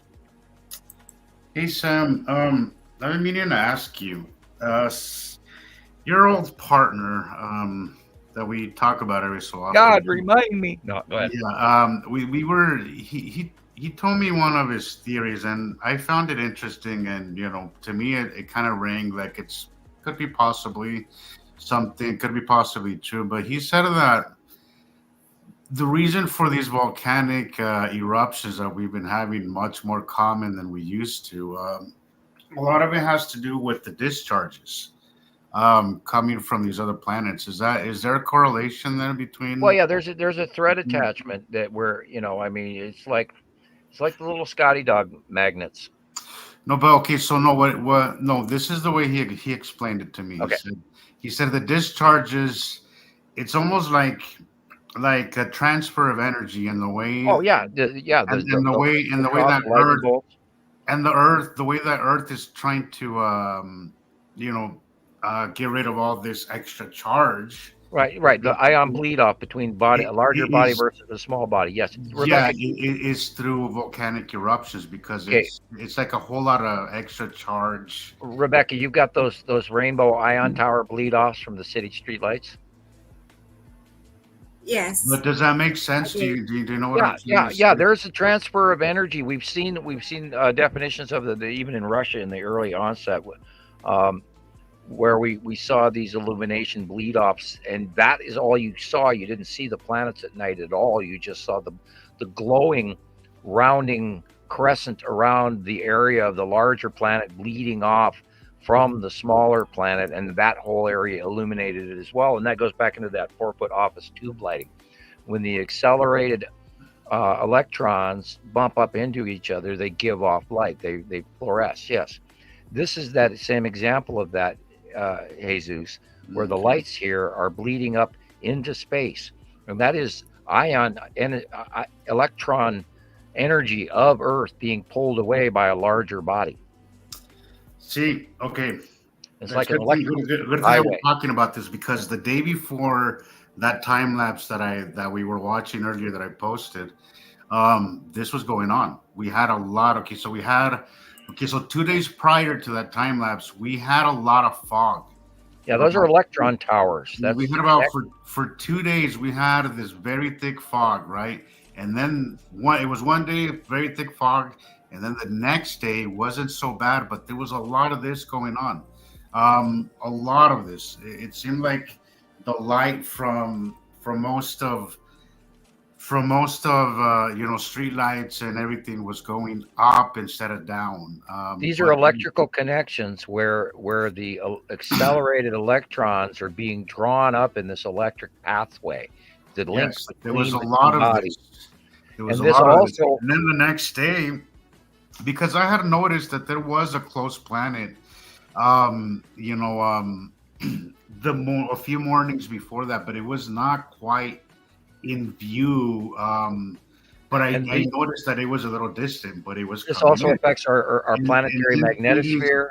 Yes, it affects the connective electricity inside the rock.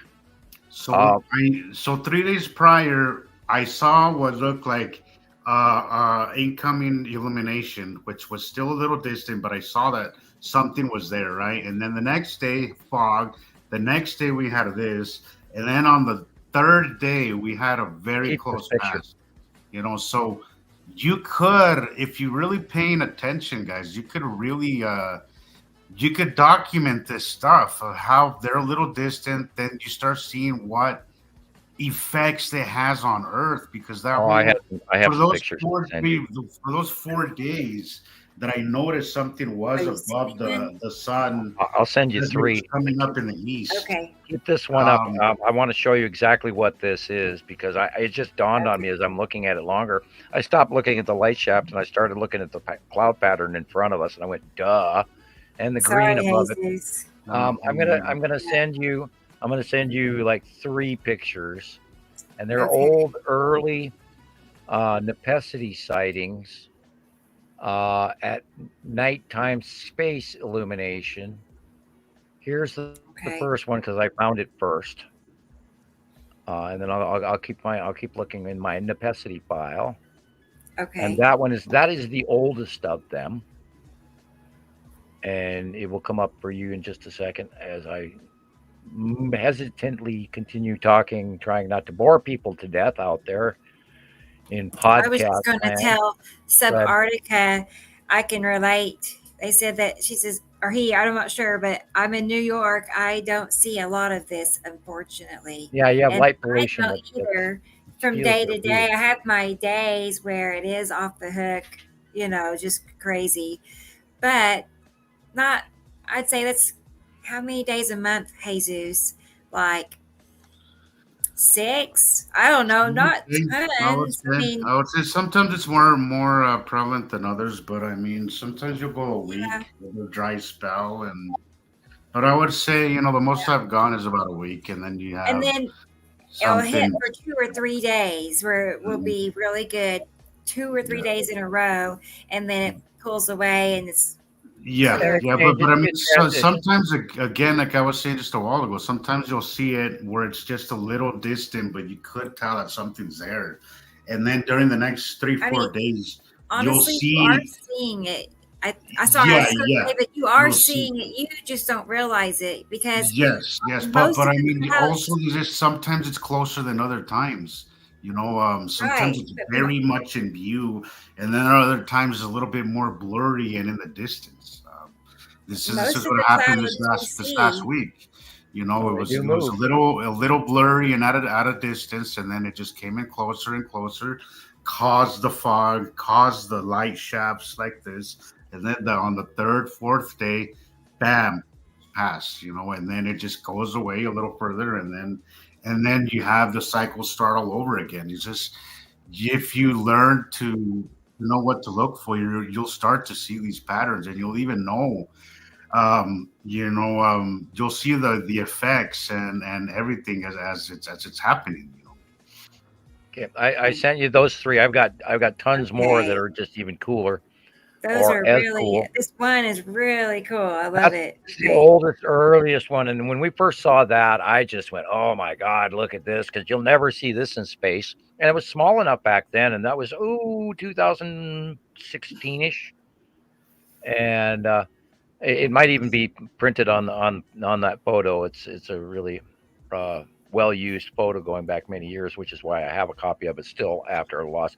But anyway, we're looking at this white cloud in the picture in front of us, and if you look at it, that is the bottom of Nepesi open core. And we have seen this shape over and over again in nighttime footage. And then what she's developing right now is one of the oldest ones, example of that, with a slightly different axis tip to it. And it's a phenomenal, absolutely. I love this picture. Bear with me. It's going to be good. I'll get out my whip. All right, hold up. Making it big. All right. I got to perfect it, make it right.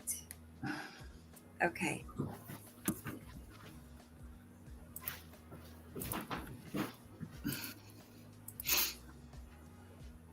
And this, of course, is the left-hand side of only showing us half of the open core of Nepesi.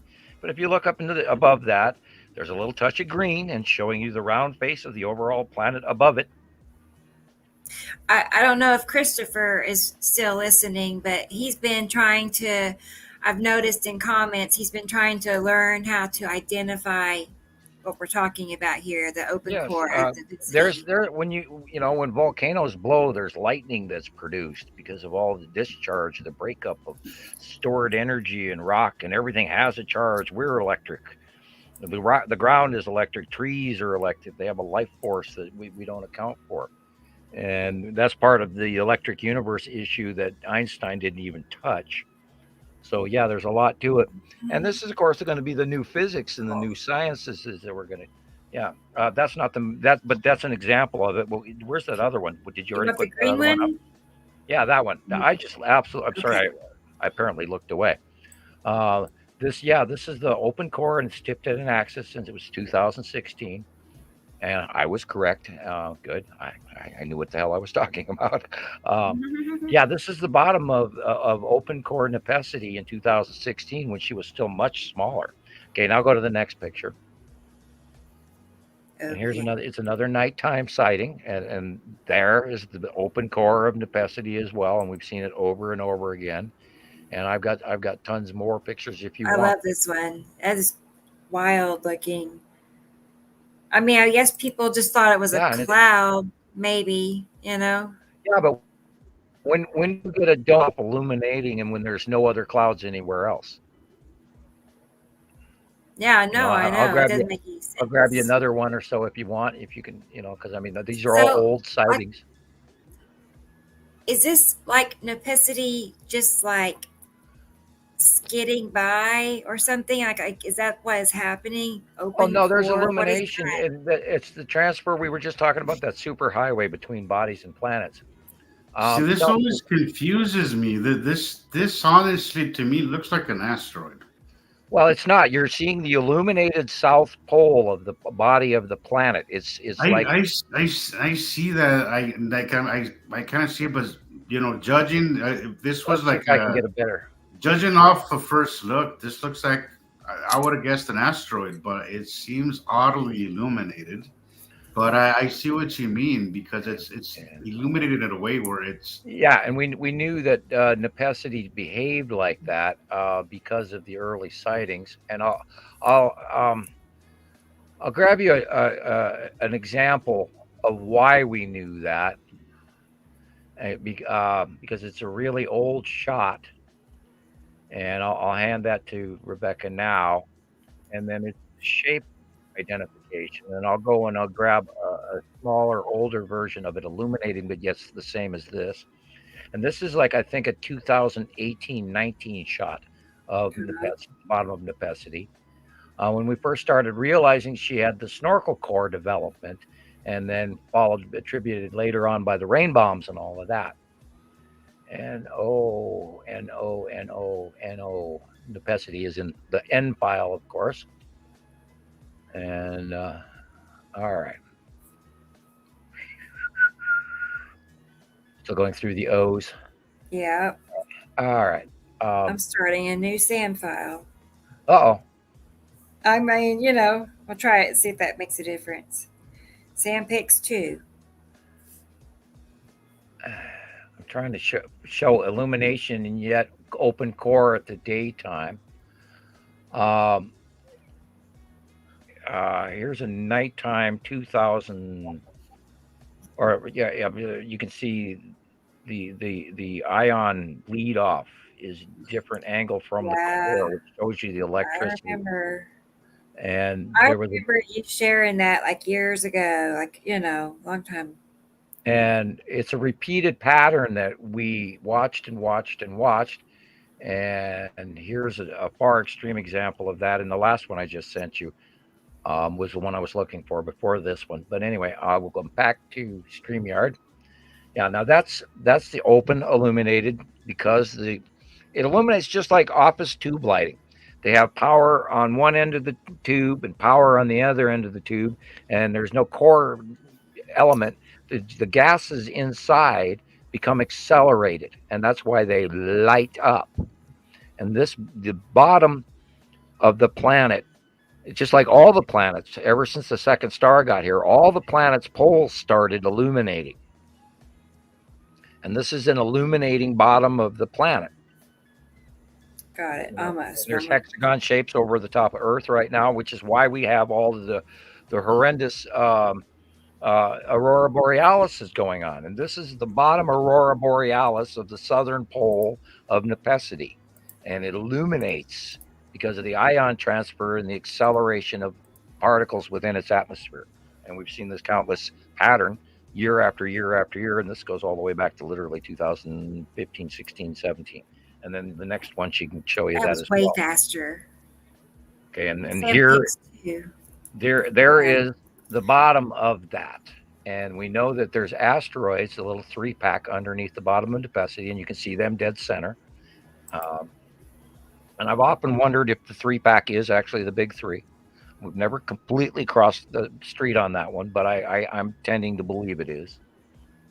And there's the open, and the axis is more tipped. But if we went, to some of the other, like the next picture as well, you'll see. Let me find the right drawing for it. Okay. I think. Yeah, hang on a second. While we're at it, and David's here, guys. Hi, David. To subarctic, I just gotta say, a lot of people think we're nuts. It kind of comes with the territory. Hell, part of us thinks we're nuts. Yeah, even I think we're nuts. And honestly, you have to be a little nuts to I fully get with this. You do it because it's so out there that in order to accept it, you have to just have a wild. And we've taken the time to prove it because we got to watch this stuff happen. The thing is that we know how crazy this sounds, but we've also taken the time to actually see it. If we hadn't actually seen it, I get it. Trust me, I get it. This is nuts. It's absolutely insane. It goes against everything we were ever taught. It's crazy. I get it, but if it wasn't because we see it over and over, we wouldn't be here, Which is why we do the worldwide. Anybody can see it. I mean, you just gotta train yourself what to look for, because anybody. And we've learned the base clouds. We've learned the patterns of what these planets look like from when they came in, and back when they were really small. Compared to the even bigger ones, which was weird because we got a weird comparison. I mean, the enormous ones are so enormous, it's insane. And then the smaller planets, which we normally accept, even normally at the time, came in and they got bigger and bigger and bigger. And then now they're so huge. And we've taken this path and we documented it from sightings from around the world for, like we said 1,000 times, for 13 years. And so because of this transition and learned information is why we're doing what we're doing, and why we know we're correct and we're right, and we can attribute this to this planet and this to this planet, and we know what they look like color wise. We know kind of how big they are. We know what their land masses look like, what their atmospheres are like, and the order that they're in, and the cycles that they pass yearly, and all of this. And unfortunately, not everybody is going to take the time to learn this. So Oh my God, I get it. Like, it's not something that you could explain to somebody and they're going to learn within, a couple of months. It takes a little bit of time. Yeah, It's why we're doing these. It's why we're doing these, so we could speed up that right. learning process. If I started Reason, doing this tomorrow, if I just started this, I wouldn't know anywhere near what we know. We wouldn't, it takes a because little time, and not everybody's willing to put in the time to see it, and that's kind of gets me a little frustrated, because it's only the few of us that actually get with it and actually obsess over it. Yeah, I was just going to say that. Us obsessed Want folks. to learn something, Yeah. Especially now in the TikTok era. We have people who can't even stick around and see a video that's 90 seconds long. I get on my Facebook channel, my YouTube channel, they give me graphs where they tell me, okay, so many people started watching your video, and then they stop watching after a minute, after 2 minutes, after however minute long. And I got to tell you, like 70% of the people don't watch the entire video. And I post really short videos purposely, because I know how people are these days, that you need to get their attention quickly, and you need to hold it, and you need to get your point across as quickly as possible, because we live in a TikTok era where people don't want to spend the time. And that's the biggest problem with this information, is that it takes time to learn. That's why we do 8-hour-long podcasts, right? Yeah. We're class is in session. Yeah. We get told that all the time. We've been told, to kind of try to keep it a little shorter, and I think we've done a little bit better. But we left high school. We're in college level here. You got to take notes, man. It's a big topic, guys, and it's not one that you're gonna learn in just a couple of episodes, a couple of shows. It's gonna take you a little time to really see it. I was telling Chris the other day, Christopher, from Las Vegas. I was telling him, just keep at it. In time, you will have your aha moment, and you will see them as clear as day. I'm sure he sees some of it now, but the hallelujah moment, the longer you stick with it, Christopher, the more you will see them very pronounced, and you will see exactly what you're looking at. That's right. Yeah, it gets to where you can't help but see, constantly. Yeah, I'm at the point now where I think everybody else is crazy for not seeing it. Everybody thinks I'm crazy. I think the other people are the crazy ones. Like, how are you not questioning what's happening? Yeah. How do you not notice the light issue? Yeah. How do you not notice that our skies have completely changed? I mean, one thing is not making the connection that it's planets, but another thing is not questioning anything at all. I will say, it took me years to learn, but I did question this very early on. Like, there was things that I was seeing in the sky that made no sense to me. Oh, the extreme weather. It's something so constant in our lives. How are you not going to notice that the moon is not right? That our phases of the moon are not right, when we've been seeing the same phases of the moon for as long as I could remember, and all of a sudden one day they change and nobody notices. That's crazy to me.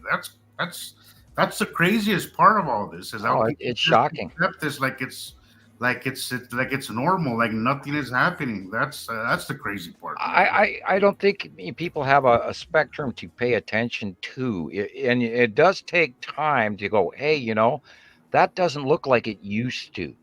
And then some people, then they start doubting themselves, going, well, maybe I don't remember correctly. And you should trust your memory. You should, when you're being told something's wrong, and your subconscious or your psyche or whatever you want to attribute the source or whatever you want to attribute it to, is you get that little tap in your brain where the guy sitting on your shoulder says, I don't remember this before. Listen to it, because this is what we've all been doing, and why we were all drawn here. And, that little thing, that little gut feeling that you have that something is wrong, that something's different, just go with it and pay attention to it, because that's what brought all of us here. I went 2 years without it drove me nuts. I was going out of my mind with curiosity, where I just could not find what it was. I went down every rabbit hole imaginable. I thought it was at one point. I thought it was before I found Sam, I was like, well, it could be all the pollution, all the radiation coming from Fukushima. That was probably my last rabbit hole that I went down until No, I got it all. Until eventually I got to Sam and Jamie first, and then Sam, and then I was like, okay, this fits, this absolutely fits, and then I just went down that rabbit hole, and I never questioned it again because it just becomes clear the more you stick with it and the more you learn, the more one theory proves the other one, and then you just keep doing that over and over until you're like, holy crap, like this is it, like this is the truth, like this is finally. Yeah, in the early years we were all for years, we were checking North Pole and watching the gravitational magnetation on the planet change drastically, and then 2 days later it would be back to normal, and we're all going, whoa, that was weird. And let's even talk about the trumpets in the sky bit, or the harmonic sounds all around planet Earth as of 2011. And if you can find one of those, Rebecca, and pull it up. Sorry, which ones? Strange sounds in the sky, 2011, yes. Australia, for example. That's when they heard it the best at the beginning, and then later on, within a year or 6-8 months after that, we started in the northern hemisphere. And there, you can even look up strange sounds in the sky, Missoula, Montana, where I live, and we heard them, and I do hear them still occasionally. But back then, when they first started coming in, now that harmonic is also part of that electrical exchange. I've often thought about it like a finger rubbing on a crystal glass, where we've got a harmonic rub occurring. And if you can pull one of those videos up. I have, I actually have it. I'm trying to remember what I entered it as, but it's not coming up. Or you maybe find a faster one. But I mean, they're all over. These just strange sounds in the sky. The best one is weird. To me, it's kind of like one of those whistles for dogs that you won't hear, but the dog really is affected by it. My ears, I don't hear it loudly, like there's days I can't hear anything else. But it affects my ears, something awful. Like I'll be deaf for weeks at a time. Oh, well, there's days up here I'm walking around and I'm seasick. I get earaches. I've had an earache since probably 2014, probably a few years before that, where and they haven't gone away. I don't hear the trumpets. I've never really had that experience, but I do have where my ears start ringing, where my ears just start, that loud. It was really bad. It was really bad in Canada for a long time.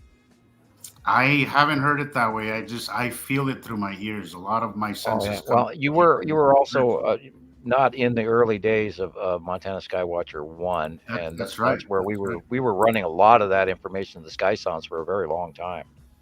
Yeah, I missed that. I missed a lot of that, but I do know that my ears are definitely affected by it, because I've been dealing with it for years. Or my ears just hurt. I get earaches, and then it gives me headaches. Right. And then as soon as and there is some kind of a correlation between close passes. Because and health in general, like I'll be fine, right? And then I'll have these days where I just absolutely feel like crap. Right. No energy. You don't feel good. Yes. And then they'll be distant, where they're not really that close, and I'll feel great. I'll have the best few days, and then that cycle keeps coming back and forth, and that's what it's been like for me, at least. And I know for a lot of people, but like a month ago, a couple weeks ago, I do feel I'm very sensitive to it, because I do have some really, really bad days with it, and it just comes out of nowhere. And right now, my health, I've been at it with my doctor, and my health is good, and my A1Cs are great. Everything is great right now. So good. Health-wise, I'm doing fine, but I do. Yeah, you're going to have a good year. You're going to be lucky. It's been health-wise. This year has been very productive for me. I've got a lot of my things in check. My year going to be like? To the point where I'm almost pre-diabetic, and then I got my A1Cs down now to normal. Busy. You're going to overwork yourself like usual. It's been a very good year. I've lost a little more weight. I'm a little bit more I'm a lot more active than I was.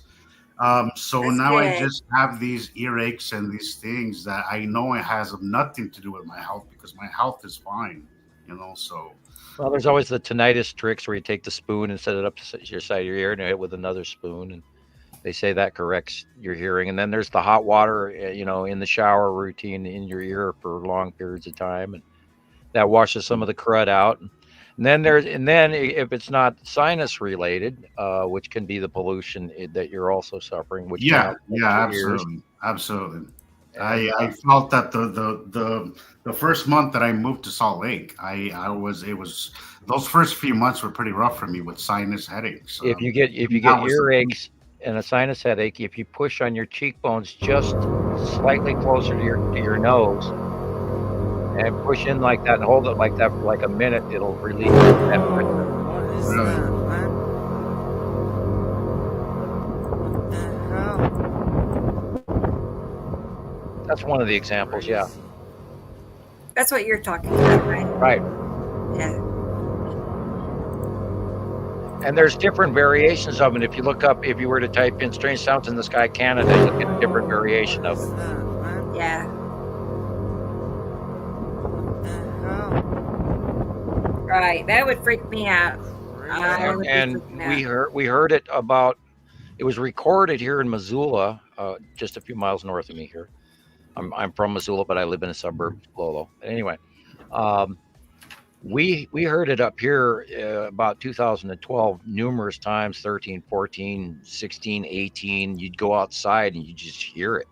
And it's like big galactic spaceships honking their horns at each other. I mean, it's just unbelievable. But I've always believed it to be a harmonic rub between the planets. Sort of, Hi, Rocket Man. when they're rubbing, their atmosphere starts, or their electrical rubs into our electrical, we're hearing a harmonic, because sound equals light equals matter, and so sound is the basis of the electrical exchange. Thank you, Christopher. That's really nice of you to say. But I think sometimes it's atmospheric, Sam, and sometimes it's plate tectonic Yeah, and activity. I've always been spun on which one exactly that was. Yeah, right. I agree with you totally. And it could be rubbing plate tectonics, rubbing together and creating that harmonic, but just like a finger on a crystal glass. Because a good portion of our soil underneath us is made of crystal, because the different ranges of Precambrian rock, et cetera. When some of the oldest rock is like 4.2 million years where it's solid. And in different variations of pressure, they create a lot of different crystals, which is most of the elements and separations and leachings and silver and lead and gold and mercury and you name it. And that's all variations of pressurization and upheaval from lava, which turns into other rock, which gets buried under other rock, which gets buried under other rock. And then when it gets smashed and smashed by all the weight and the weight and the weight on top of all these other things form and leach out of it according to gases, pressurization, electrical discharge between plates. And I've always believed that gold is a slag of those tectonic plates, because if you look at quartz crystals, they're usually form in a slide plate between two fractures of living host rock. And then it's this occurrence where they talk about steam pressurization interjected into the rock, and then the leaching of the minerals out in certain electronic compounds. I don't think they're taking into account the electrical discharge between the plates when those plates are rubbing together. There's electricity going on. And Earth has 235 volts. So there's a lot to chemistry and subatomic chemistry that I don't think geologic formation takes into account. And, like any of the other sciences as well, I don't think they take into the account of the electrical universe, including us being electric. That really probably is not in the forethought of most people. Right. And our interactions between our planets is also electric. And that's why they don't crash into us, because they electrically discharge. They don't teach that. Surely they know that. Whoever they are, know.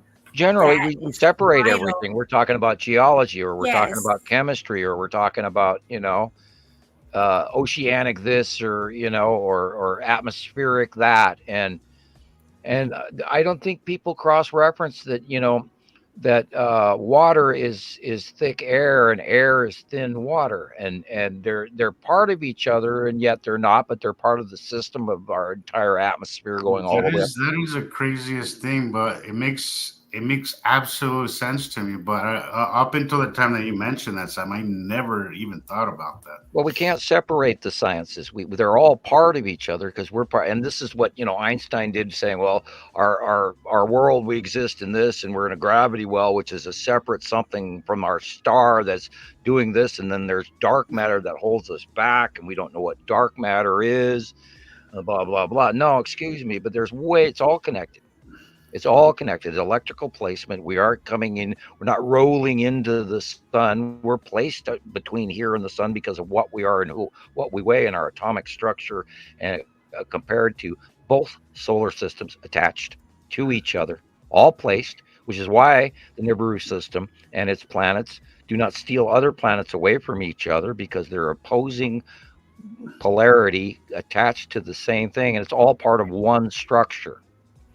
And all of that is intermittently connected electrically in subatomic space to astroatomic space. It's all connected, from the rocks to the beetles crawling on the log, to the birds flying in the air, to the stars. We're all connected to our universe.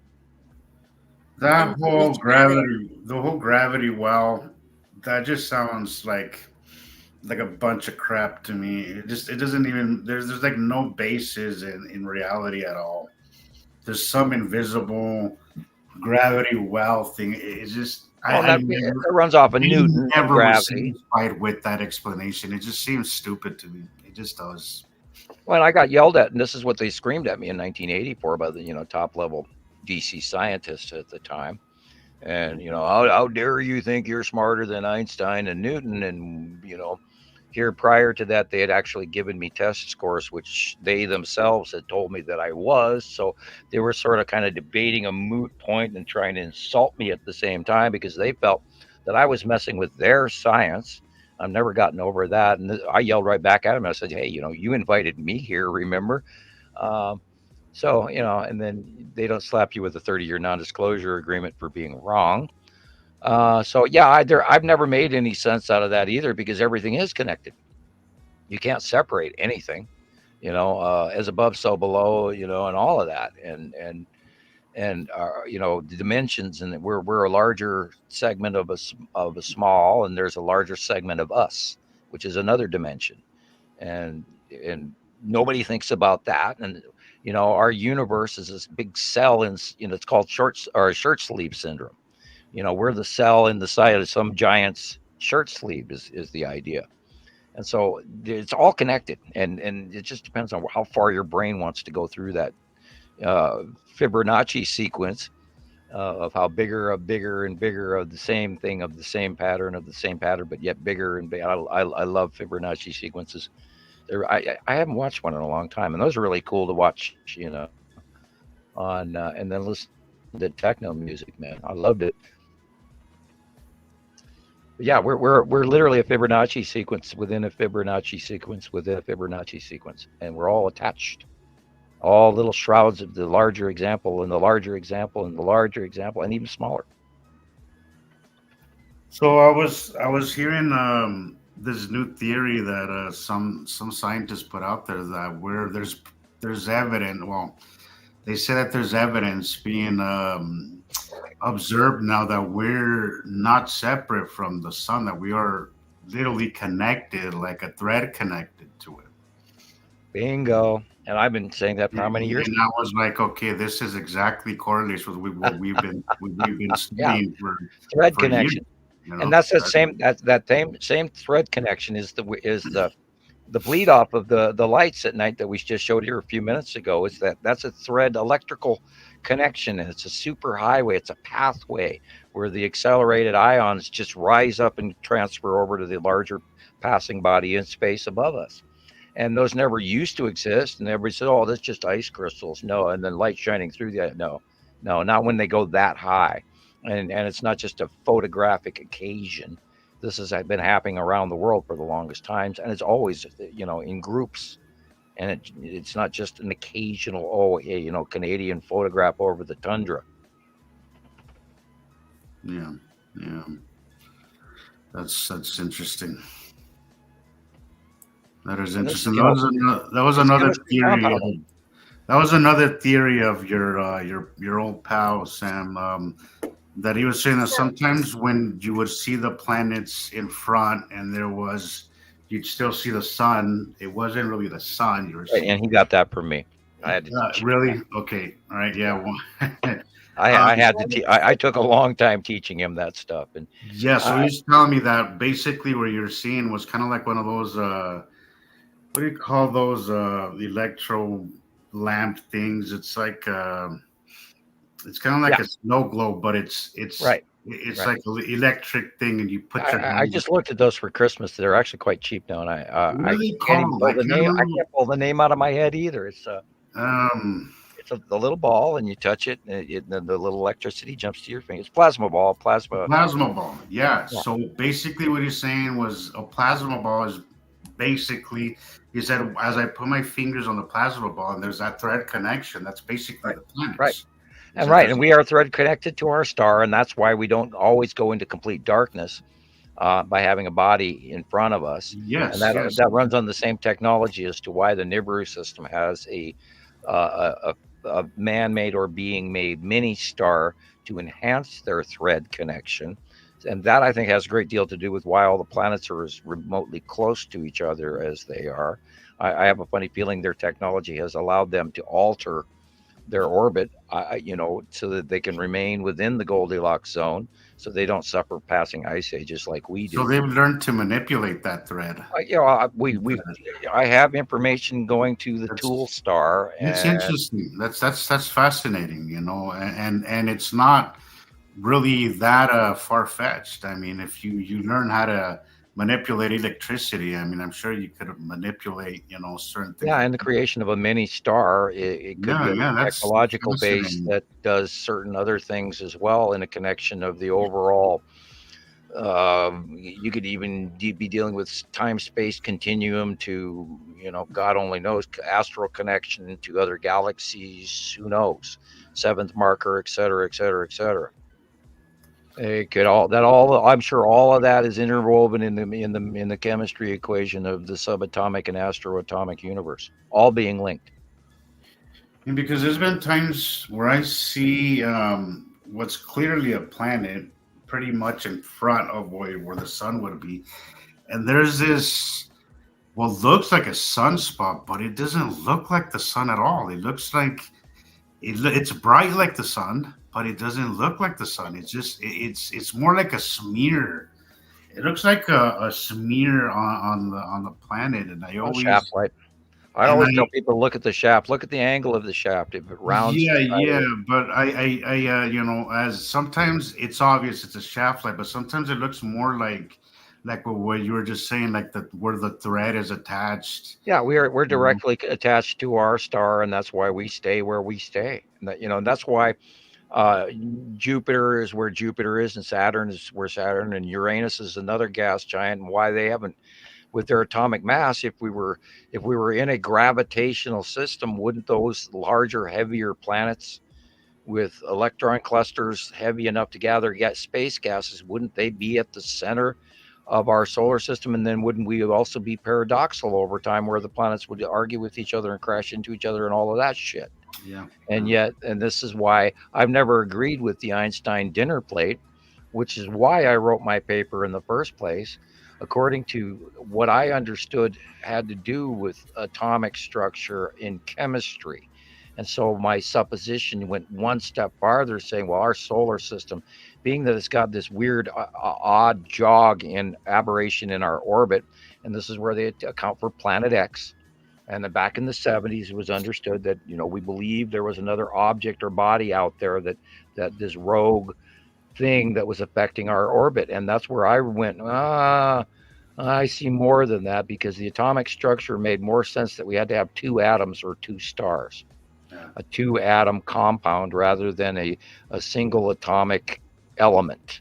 We're a connected compound, not just an element, and we're connected, and our placement exists, and that's why every 3,654 years we cross paths and go about our normal rotational spiral behind our two stars, who are co-spiraling at a distance, and they separate from each other, and then they spiral in and cross paths from each other every 3,654 years, with the other planets easily pushing each other because of their connected thread attached placement.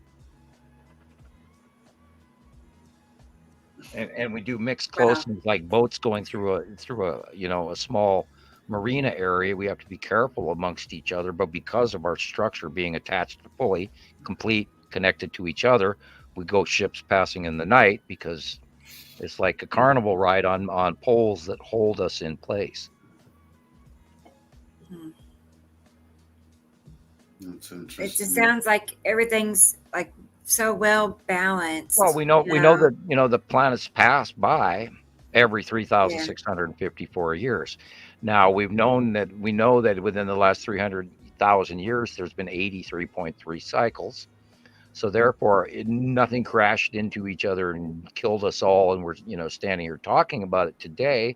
So therefore, it can't be paradoxical. It has to be a regularly occurring event.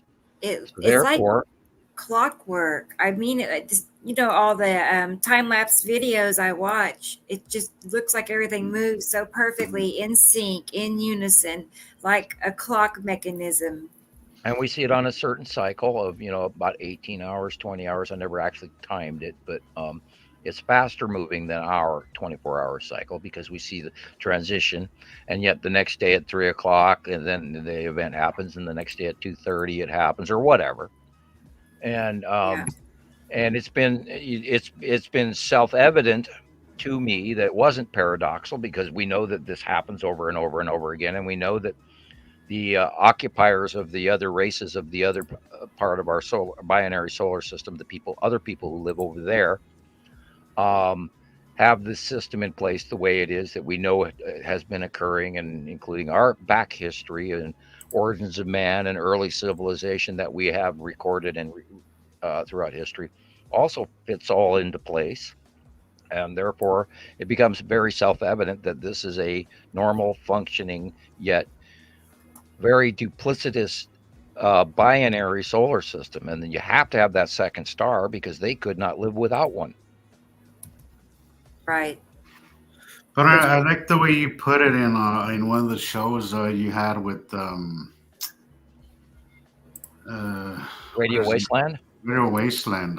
You said that you can't have rogue planets that are just out there running around, and because we know that these systems last for millions of years, so there has to be some kind of structure to it, and some kind billions with a B, yeah. That and we wouldn't. There has to be some kind of rule, some kind of thing that keeps everything just in a cycle. The way we know there's transition, we know there's change, we know that there's the oddball asteroid material that does come into our area and does affect us, and the examples of that are on the face of the moon and all over Earth, where we've been hit by numerous asteroids. And we know that there's cyclic changes, because we know there's ice ages, and then we also know there's periods of no ice age.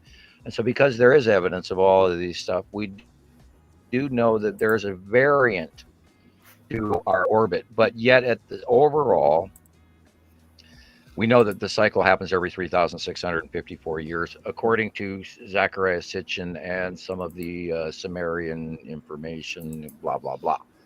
And Colburn Bible, and all this other stuff. So there are certain steps. Go ahead.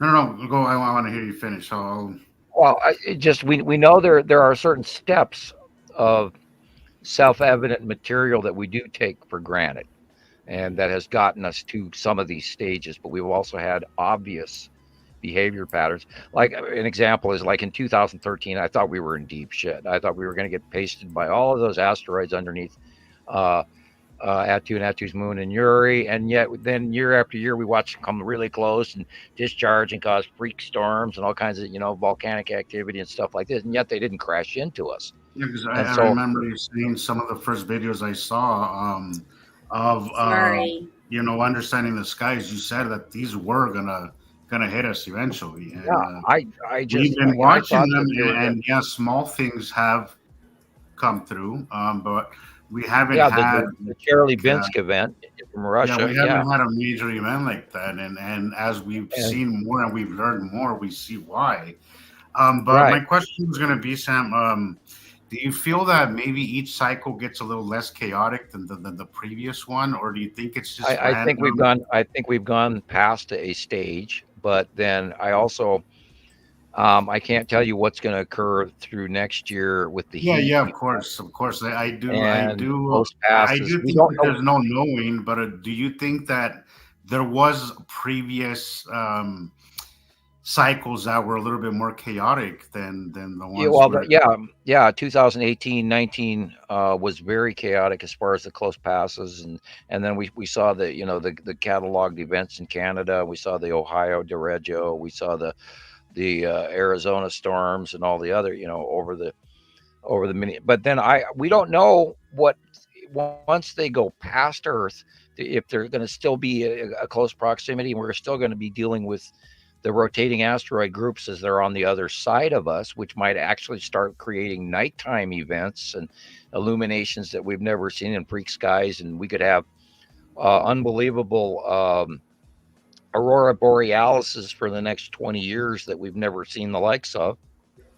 So there's really no telling. We're already seeing some of that, Sam. Yeah, but there's no telling what once they go past us, everything's going to do. And then, of course, we're still what we think, according to even Michelle in South Africa, we believe the separating sun scenario, and where are we going to go from that, or how hard are we going to get? And then I think we're seeing examples of that in what they're calling the super El Nino right now, and our unbelievably weird weather. Well, this side of the planet is doing great, and if you look over in Russia and China right now, they're snowing their asses off like they were the North Pole.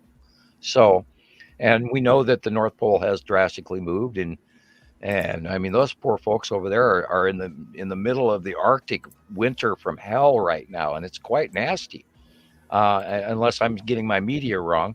And over here, we're basking in 50-degree weather and 60-degree weather. Right now, here it says it's 16 degrees here, and we're cold and completely clouded in. So, and we have a big storm coming in too from Seattle. But yeah, 39 here, 39. I don't know what's going to happen. I know that the planet of passing is going to give us some more chaos. Yet I hope it gets easier. I'm not sure it is. I think it's going to get hotter. I think we're going to be in an emergency situation. I think we're going to have loss of food.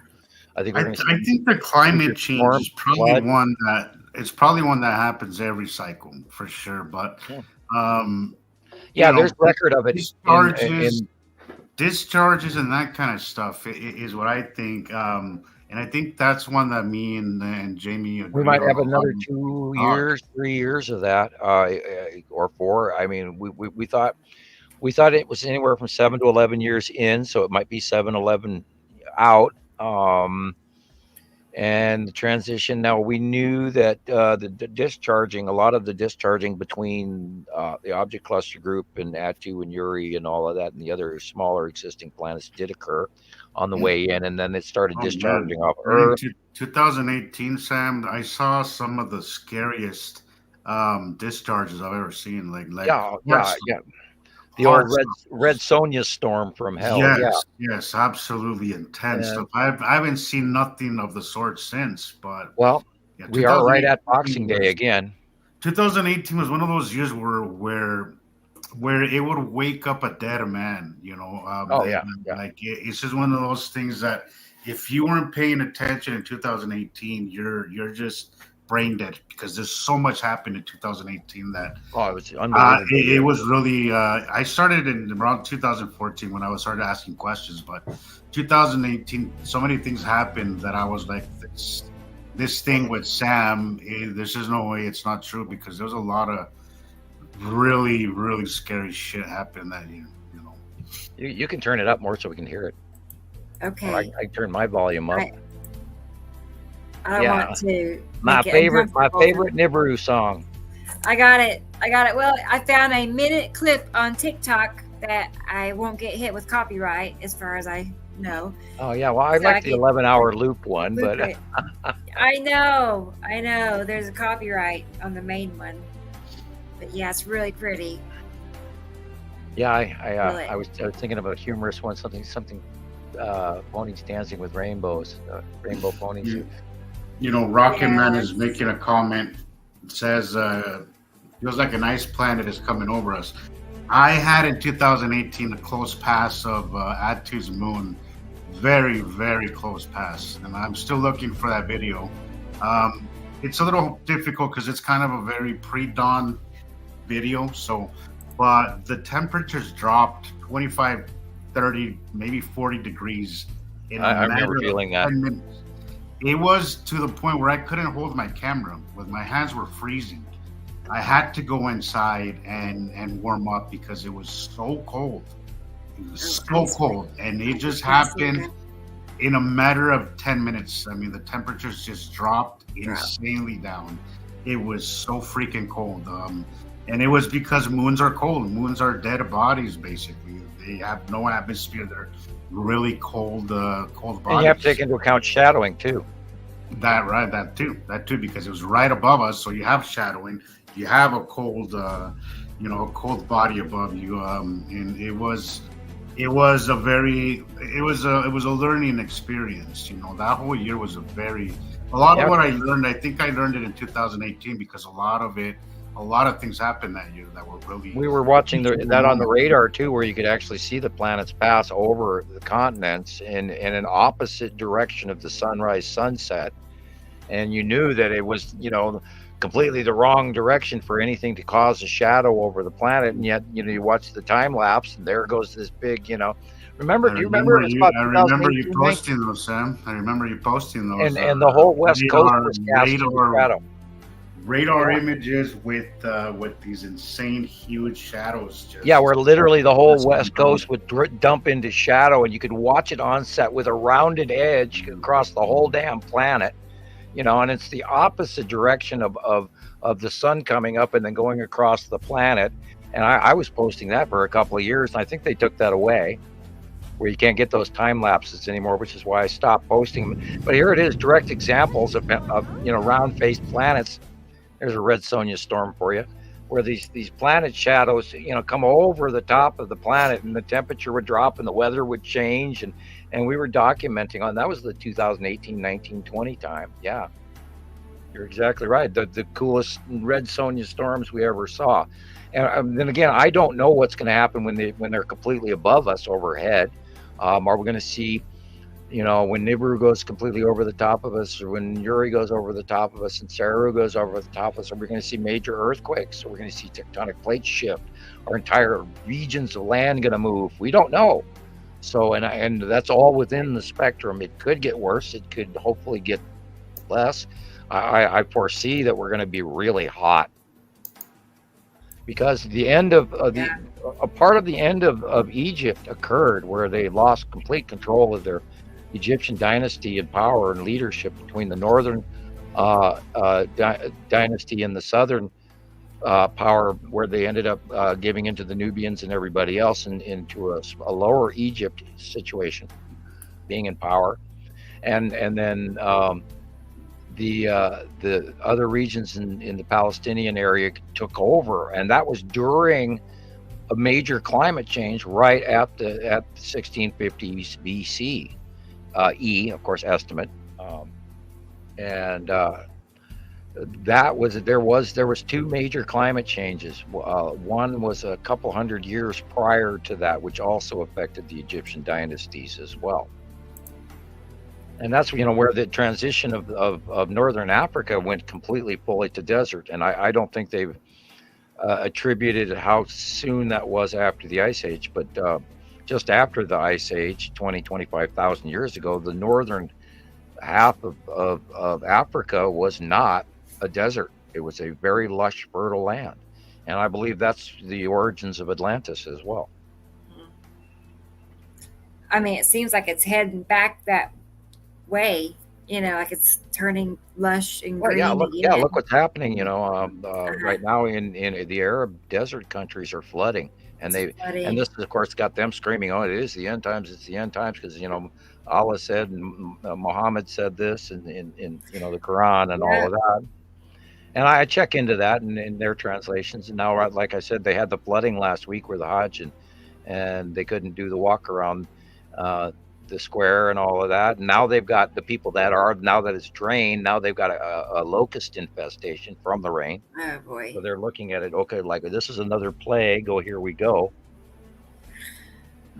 Yeah, I have a clip here of some current events if you want to watch that for a few minutes. Yeah, I wonder. We also need to look back at that SOT, SOTT weather for November. I don't think I've seen that yet. Yeah, that's a discharge storm, and notice the purple lightning, and there you see an illuminated whole freaking planet. Jesus Christ, that is crazy. Yeah, that's purple lightning, and that's discharge between the object cluster group Attu and Attu's moon. See that? That's Attu's moon that we just saw. There it is again. Jesus. I'll have to go on my app. And then that was the red asteroid. That. Wow. Okay. I need to slow this down.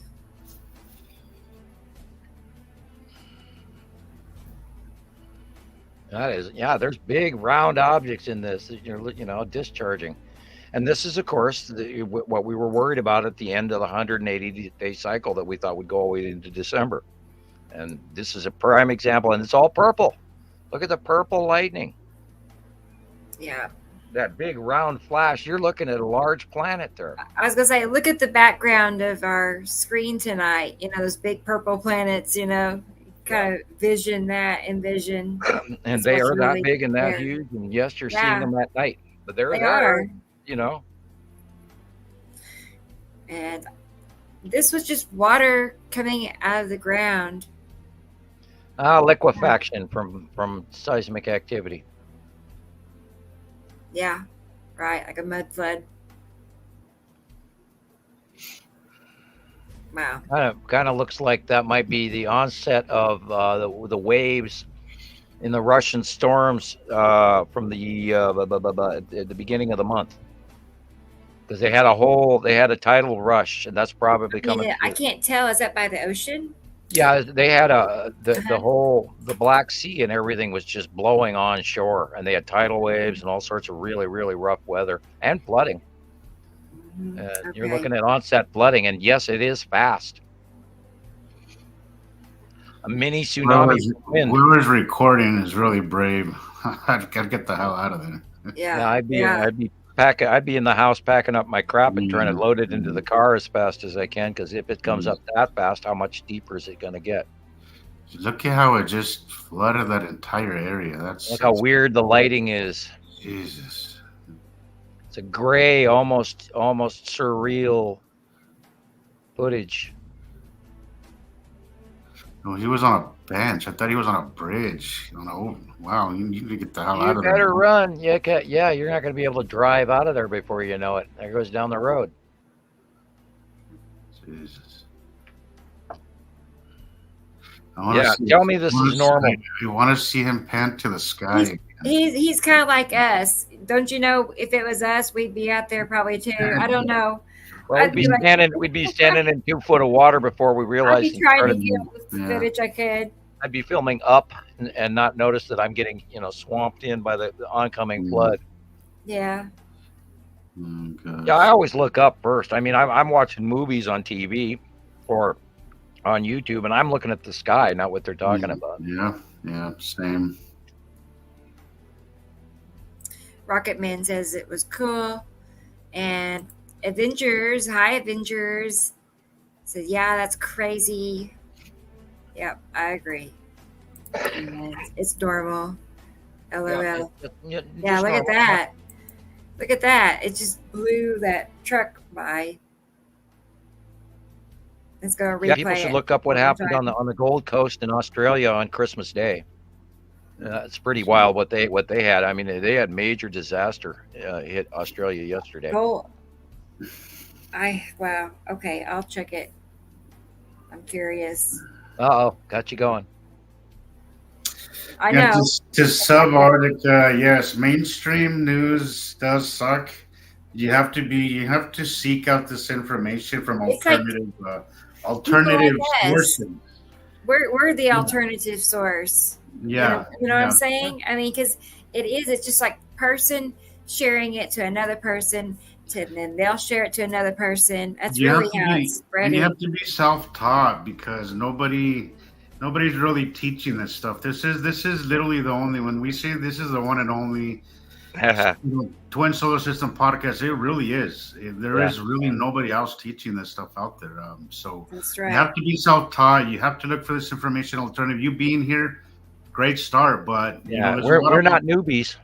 There's a lot of good alternative news channels out there. There's a lot of alternative stuff that you could come out with. But when it comes to the Nibiru system and this kind of stuff, I mean, and we've been doing it at Montana Skywatchers and Nibiru, and you're not going to find this information anywhere else. At least any credible information and reliable information that you could correlate to what you're seeing and compare it to this happening and that happening.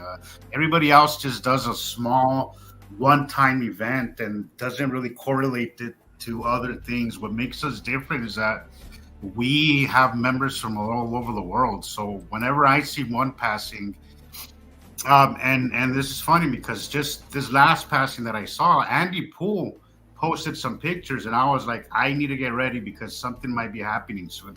And sure enough, 3 days after he posted a very cool pass, I had the exact same post, the exact same view on my side of the world. So there is you could correlate these things and compare them, how they happen on one side of the planet and they'll happen in a few days later on the other side of the planet.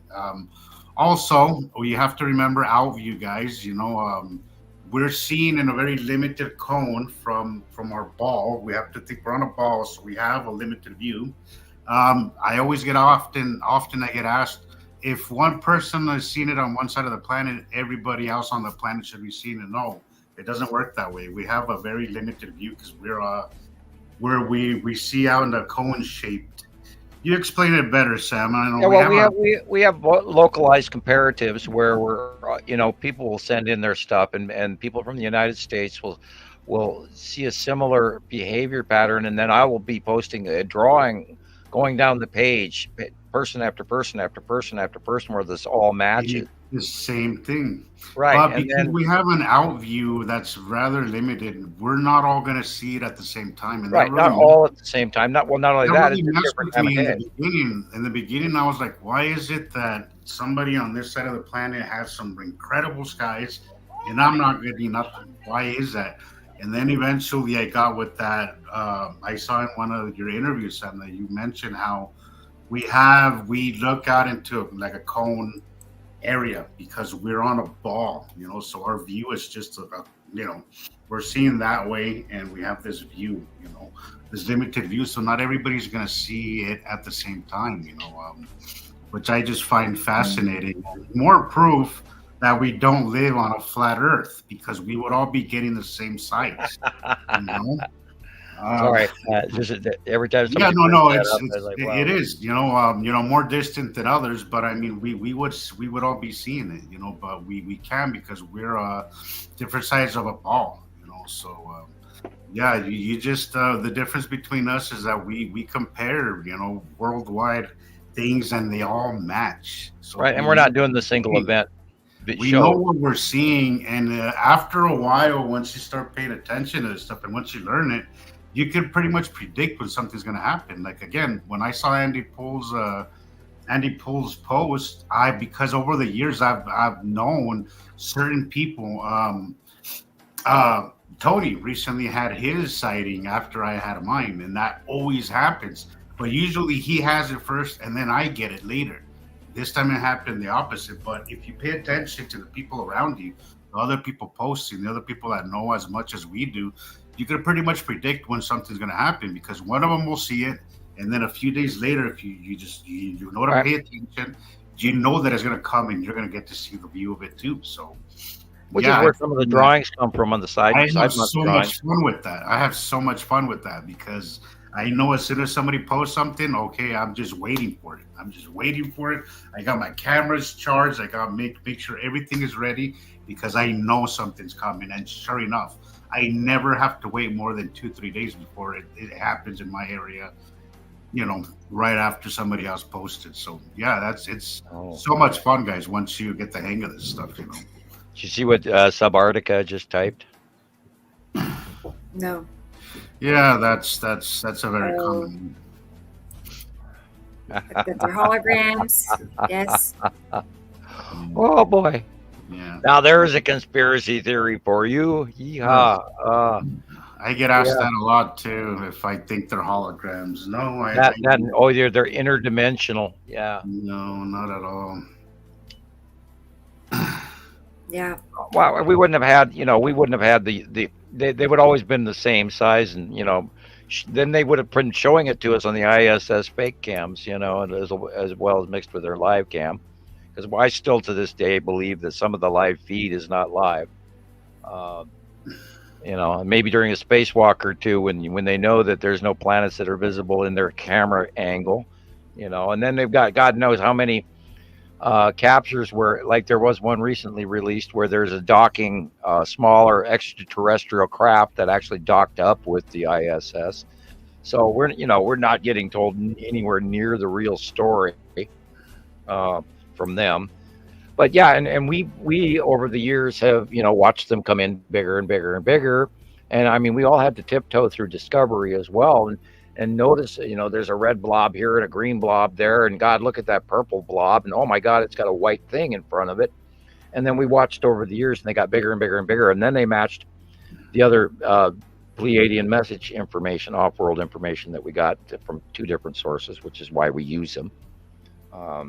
Not just one source, and we've gathered all of this information, and it has just continued to pan out, especially since, for an example, when Isatim's yellow moon and Isatim came around under the right-hand side in front of Nibiru as of 19, 20, 21, 22, and got predominantly bigger to where it's the stage that it is today, I was just chuckling because I'm drawing it in, I know it's coming. And then here it is, and then it got bigger, and then month out, and Rebecca got really excited about that and started doing a lot of her comparisons, showing Isatim and Isatim's yellow moon. Yes. Spending a lot of time telling people, no, it's not a second star, and all of this. And then we did I like seeing the progression I've made, like with the comparisons, like where it started in 2020. I started because.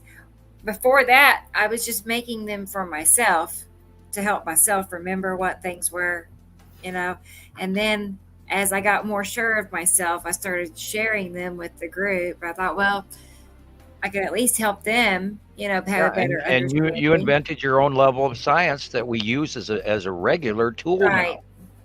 That's true. We all found our way of learning. Time lapses were my thing. Right. That's how I learned. And it's how I try time lapse master. And I always do best on my single stills. And it's how I want. It's what I use to teach other people. So I think we've all learned our own way, and we use those things to our advantage. And we blend them together, and we share our information. Yes. I like when I post something, and then Rebecca, you come with your illustration of what it is. I love that, because we all kind of piggyback off each other, and we all just kind of mesh together, and it all comes just beautifully together. And I think we all have worked really good together with that stuff. And the site drawings have come in very handy, and we get to go back reference. We have the site drawings, and then Rebecca will put what it is, and then she'll put Sam's drawing underneath. She'll put a picture of the sighting I put, and then she'll put Sam's drawing, and then it all works great together. And then you see it just lines right up. Every time it just matches. Yeah. And that's how we know we are accurate, because we are accurate, and month after month, year after year. It's real, right? You just real. know this it is pans real. out. and it's it's because we've all taken our place to put the puzzle pieces together. It's like, and because of it, we've turned it into a very stable, larger amount of information that we feel comfortable enough to actually go and do a 8-hour podcast every week. I'm not we're probably not going to do too many 8-hour ones. I don't know. I mean, eventually we went to 9 at one time, over 9. Yeah, that's right. I forgot we did make 9 hours once. So will we ever top that? I don't know. No, I don't know. Not unless I got a whole pot of coffee in front of me. Oh yeah, and another ready to go. Yeah, and then, no stomach left, and call the ambulance. I ate my stomach up on coffee. Yeah, but I just wanted to tell Rocket Man thanks again, because I get the nicest comments from people every day. It's awesome. People just like that, thanking me for helping them understand. So yeah, I have to thank everybody for the cards, Christmas cards this year. Thank you. Right. So, and you're all getting one back. They're going to be, some of them are going to be a little late. We get lots of really nice support. We really do, like sincere, genuine support, real people. We're not dealing with a bunch of bots like I see on other channels. Right. So that's good. Or being bombarded with members and that we don't even know about. Yeah. Right. We're actually really comfortable. Thank you for being a friend. Yeah. Yeah, really. Anyway, what else? That lovely world out there. Some people, right. and here we're trying to do it as sincerely and honestly as we can for people, that so that they do understand that this is quite real, and yet some of the crap we get for it, okay, well, all right, and Jillian's favorite term is "thank you very much, Skippy," Yes. Oh, yeah. And we're good at what we do, and that's why we are sharing it every week or twice a week, actually. And that way everybody can get a show to their favorite time periods. And I hope that they actually look forward to it, that we are here. Hey, my show's on, whatever. And I hope we become your show, or as Dan heard on his prospecting channel says, I hope to earn your subscription. If I'm going to quote him, I have to give him credit for it. We try to promote other YouTubers, and the gang's all here, and we're hopefully a family. Andrea is asking how long we've been on, and it's been 4 hours and 10 minutes. Yeah. Yeah. Dun, dun, dun, dun, dun, dun, dun, dun. I'm glad you're here, Rocky, man. That's really nice of you to say. I know, we're just getting the nicest comments from everyone. So. They're still all drunk from mulled wine. I'm joking, That's it. They're not in their right mind. I usually don't drink wine. I had a few glasses with my Christmas dinner that went really well with the ribeye roast. It was pretty good. So. I bought a bottle of wine to go with Christmas dinner, and I never opened it. We did had apple cider mixed with another wine. I was told it's really good. I don't know much about wine, but it went very well with dinner. Then we played Uno after that. That was really fun. Oh, lucky you! I like you. I hadn't played that in God, I don't know how many years. But I should have done that. Very frustrating game. We were playing with a little bit of change and dollars, and it wasn't much. But the winner at the end of the night was my brother. He ended up with gas money. So I like poker for that reason. But nobody went too broke, but somebody got gas money at the end of the day. Yeah. So it was fun. Penny poker is good, and I like every once in a while to play Risk, but that's only when you got people there for the whole day, or a captive group of people visiting that have to sleep over, or nothing, where family comes or whatever. And Monopoly. Those Uno games could go on forever too. They can. We played like maybe 3 hands, and we were there for a couple of hours. We used to put 2 decks together. I remember when I was younger, we used to do that. Yeah. You'd end up with like 20 cards at one time. Yeah. I just read Rocket Man said, Samuel, you are a legend. Am I really? Oh, check that out. I love it. I'm just me, but thank you for saying I that. think so too. I appreciate it a There's lot. Thank you, nobody else. everybody.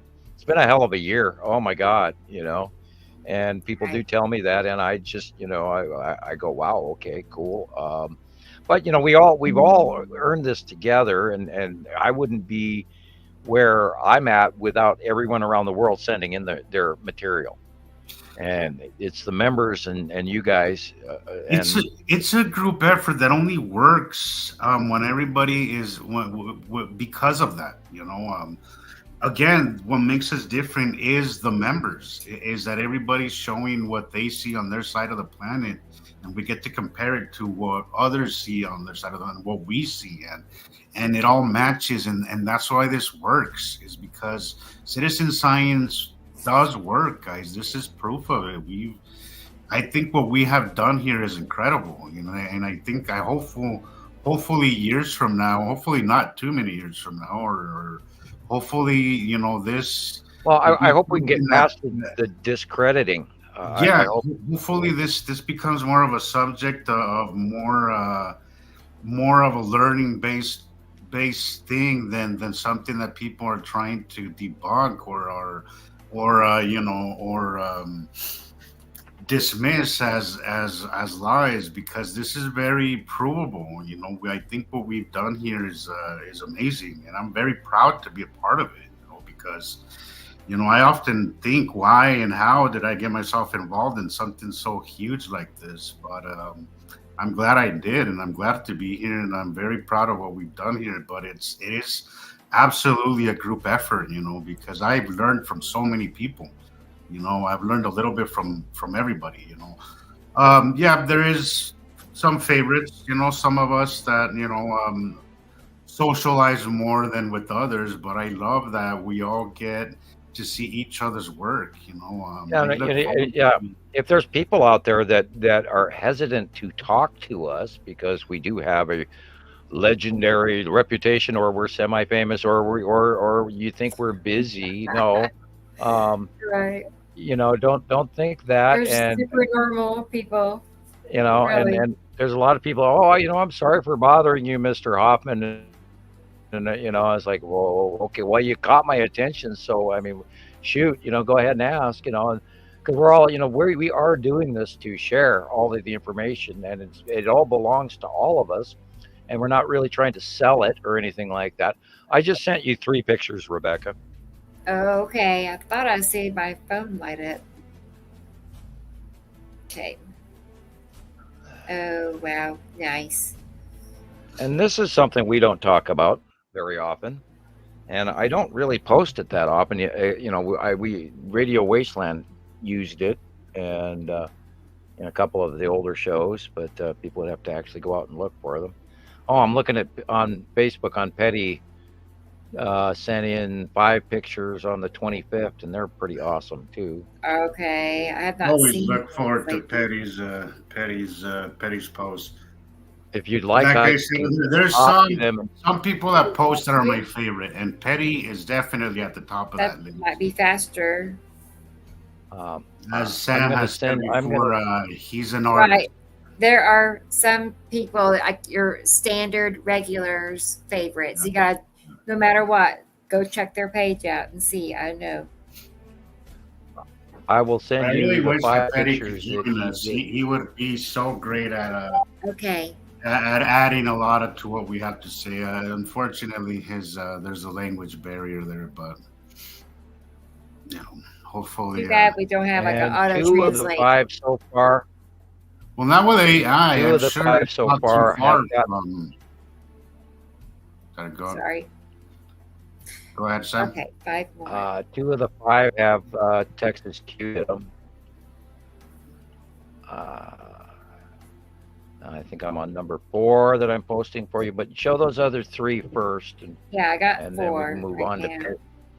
We can. Okay, here comes number 5. Oops, wait a minute. 1, 2, 3, 4, and here comes number 5 of Petty's. That's the ones he just posted those from yesterday. And then you show those other first 3 pictures, and then I'll shut up. Okay. See, whatever happened to stereo ahead and stereo behind? Is that still online? Yeah, they're out there. I haven't I seen can't remember. anything from them anymore. From those. Let me those run. instruments.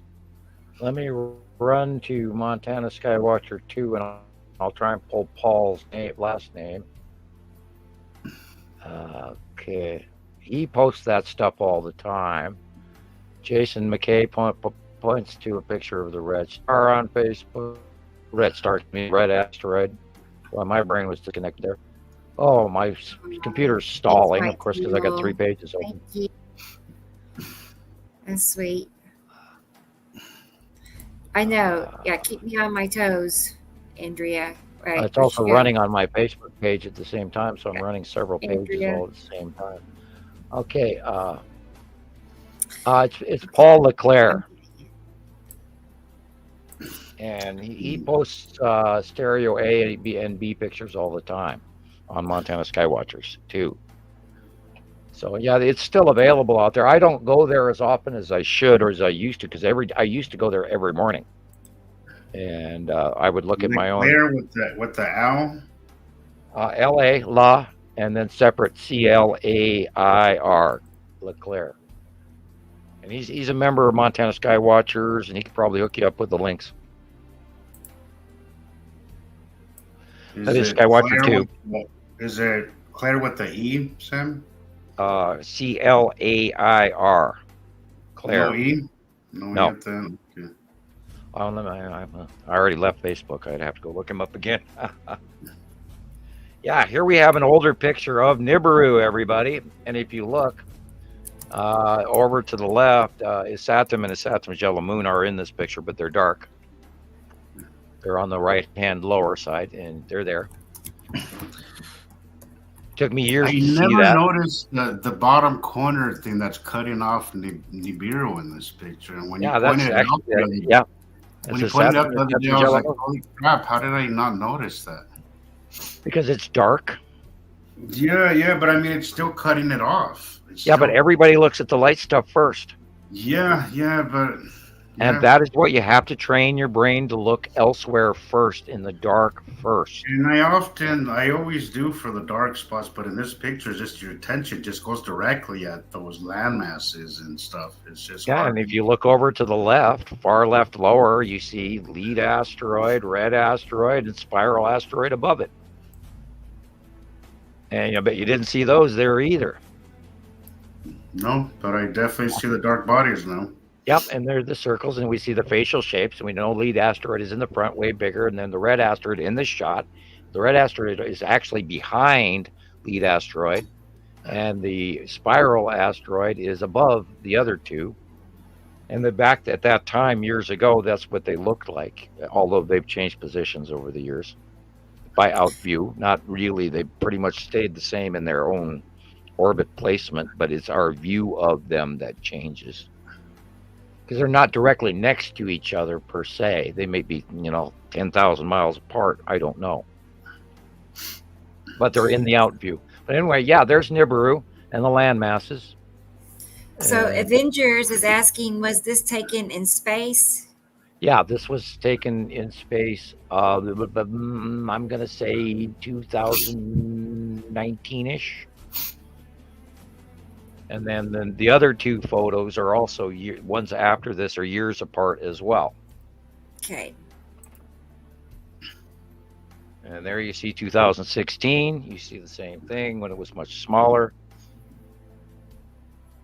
And that is through stereo ahead, probably A. So, where was this picture taken from? Do you know? From the stereo A and B, stereo A and B sun cameras in deep space. So let me explain, because I didn't know this either. So stereo, there's one camera that's facing one way as from the sun, and then there's one that's facing the other way. Right, and they cross in their centralized view, and they use that. That's why they call it stereo A and B, because they then get a stereo picture of it from two different points in space, and then it adds depth. Yeah. Okay, here's another one. And that's another, and that What are the dates? What are the date difference on those two? Because they're very similar. this is also 2016. But I mean, is it the same day or is it a different day? Could you go back to that other one? 11/19. Sure. I want to see the day. Okay, so this is 11/30, 11/19 and 11/30. It's 2 weeks apart. Wow, jeez, that's crazy. Because that's basically the same cloud pattern that it has there. Wow, that's insane. That's crazy. Yeah, I just now saw that too. Crazy. The dark spots You gotta and make that up. lines. You can right see in the this same again. spot. This is why comparisons are so great. You see how that matches. So you can't put this as not a real thing because that's very similar on two different days, 2 weeks apart. That is insane. And That's then, of course, crazy. the first picture was years farther with better advanced equipment at the time, so we got a better picture of it. That's insane. That's crazy. And which is why we know what it is. I've always loved these two pictures. I love them. You know? Yes. I'm Supposedly curious. that's Earth right there in that white shaft light. They've got it marked as Mercury and Earth. And if you have a bigger screen, you could read that. Yeah. Look at the size difference. Yeah. And tiny little rock type Earth versus a water type planet, which is a huge planet. Jesus Christ. So, did they have any explanation for this? Like, where did you? I don't know absolutely if this is Earth or not. It could be something other than Earth, and why I didn't personally tag this, so. Right. But it was a stereo A and B capture, and they went. That means we're just so tiny. I mean. Yeah, we are. We're minute. We're on this rock that creates this really cool commodity that everybody wants. And that's why we're here. Isn't that just random? We were placed here by a higher race that knows far more than we do. And there's that Dune connection to that movie Dune. Right. The commodity for the spice. The spice, gold and gold does have a level of magic to it, yes. Gold is our spice, But also I want to point this out too to everybody watching is that look at the cloud pattern. This is the reason why we see it the way we do. I mean, those cloud patterns on this they make you understand why we see things the way we do, because we don't see the planets the way Hollywood depicts them, but this is more reality. This is another reason why I know this is real, because that cloud pattern is exactly what we see with the planets. We see that they are encased in clouds, not in the way that you would think. It's like almost like an outer shell of the planet. It's hard to kind of visualize that unless you see a picture like this. Even picture was really, of the Earth was a really teaching moment to me. This really made things really okay. This is what things really look like.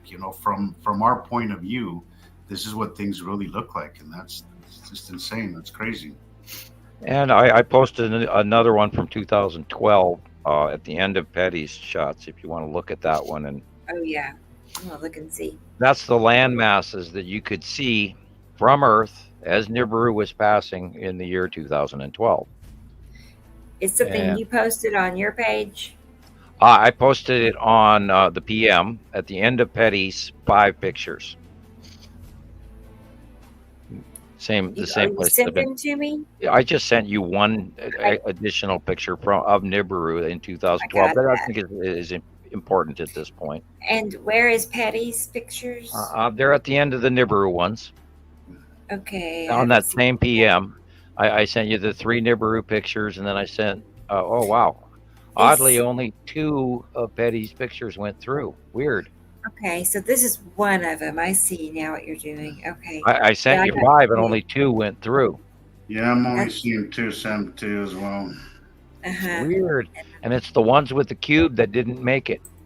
What? Weird. They're watching us. Yeah, we're being censored. Dun dun dun. living. boy, I'm So anyway, paranoid. so you have 2 pictures, and then post the one on the 2012, which is marked. Okay, I'm getting it. And I'm sorry, people out there, it's a little slow to pull up the right picture. We got to, talk to the production assistant. I know, we have so much help. Yeah. It's just us. Isn't that crazy? It's just us sitting here, with a little side mic on the minimal phone, equipment, talking about like the biggest story The guy in the happening. booth is talking to me in my earbud. Yeah. Yeah. Okay, I got the other Nibiru picture. I got 2 of Petty's. Okay. So would you put up the 2012 picture? Because we were looking at the land masses on Nibiru and associating people to the red picture, the blue picture, and then the 2018-19 picture. And in 2012, from my yard, I could see the planet Nibiru quite clearly. And this is an example of that. It just amazed me that people couldn't see it at the time. And if you look at the bottom picture first, and then look at the top picture. You could see that planet standing there with the land masses. It's like a big rock. Yeah. Kind of. It must have been very, very close pass. And those 2 little white glitches at the front and on both pictures, you see the little white glitches just where the land ends. That's the size of Nana and Amel Saru, the 2 moons. Oh, Jesus. Wow. And I watched those from my yard for months when I first started Montana Skywatcher 1. And I kept telling people that you can see it, you can see it, you can see it, you can see it. I'm up here in Montana. I can see land masses. I can see mountains. I can see the 2 mountains, the two moons concentrically orbiting. One Nana orbits Amel Saru, and I watched it and watched it and watched it. Nobody listened. And here's an example of it. This is strange. Christopher says he tried sending us cube pictures and it would not send.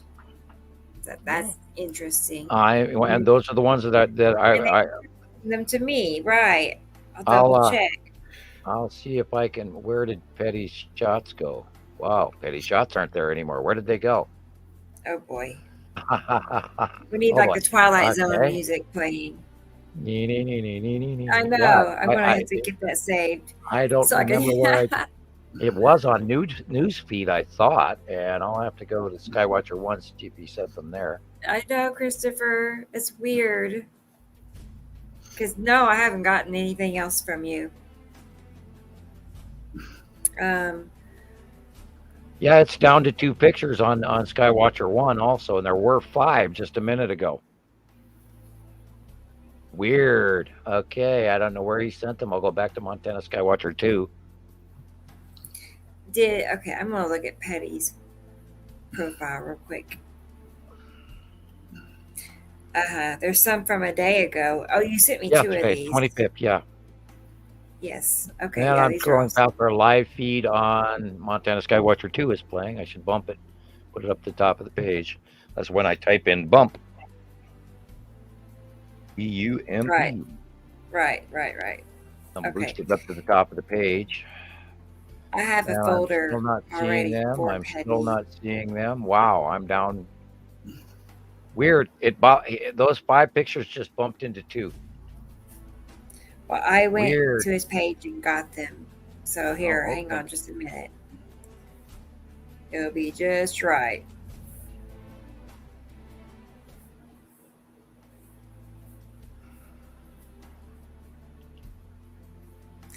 Okay. I mean, he's over in Hungary. Most of these pictures are Hungary.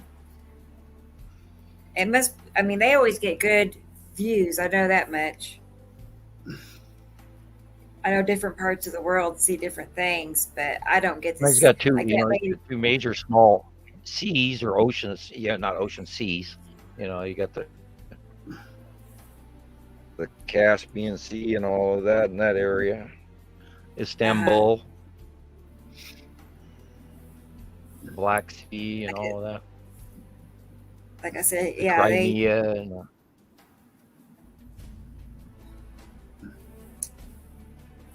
it's a whole different view very from cool what I beam. see. Okay, And here it Carla comes. Max has reposted I got it. more. Carla Let me Max take has this down. reposted some more light tower shaft light. Yeah. I'm sitting here just looking on Facebook too. Or yeah, Montana Skywatcher 2. She's always posting really cool stuff. Yeah. Some of her friends are not our friends, and some of her friends do razz her a bit, and we're sorry for that. I But know. she's been predominantly a very good friend, so let's hope she stays that way. And I just posted a picture of hers onto that same PM list where you can actually see Atu's moon and the light reaching around Atu's moon straight up from the ground, which proves exactly what we were talking about earlier. And I think Carla has done a good job at kind of keeping things in their place, you know. Right. Oh, she's been my friend for years, and she's never given me any problems. So, you know. Yeah. But she had mentioned that some of her friends were saying some negative things about me, which, you know, we've known about for years, that some people say things negative about me, which is okay, I guess. Everybody's entitled to their opinion, I suppose. And that picture right there, we're looking at the lead asteroid, and you can see the same stripe in the center, and it's doing that earlier model that we posted, the hand drawing, and it is, you see the white illumination behind it, and that is, of course, Atu's moon, white face. And the red asteroid is directly behind the lead asteroid, all the way up right to the left corner of the picture there. And then I'm just going to spiral behind it. The picture real quick. I mean, you can, that angle to the left there always gets me. You know, that salamander. The Texas cube is just to the right of the lead asteroid, which is in my drawings as well. I'll go all the way back to 2019. Let me go back and look at that real quick.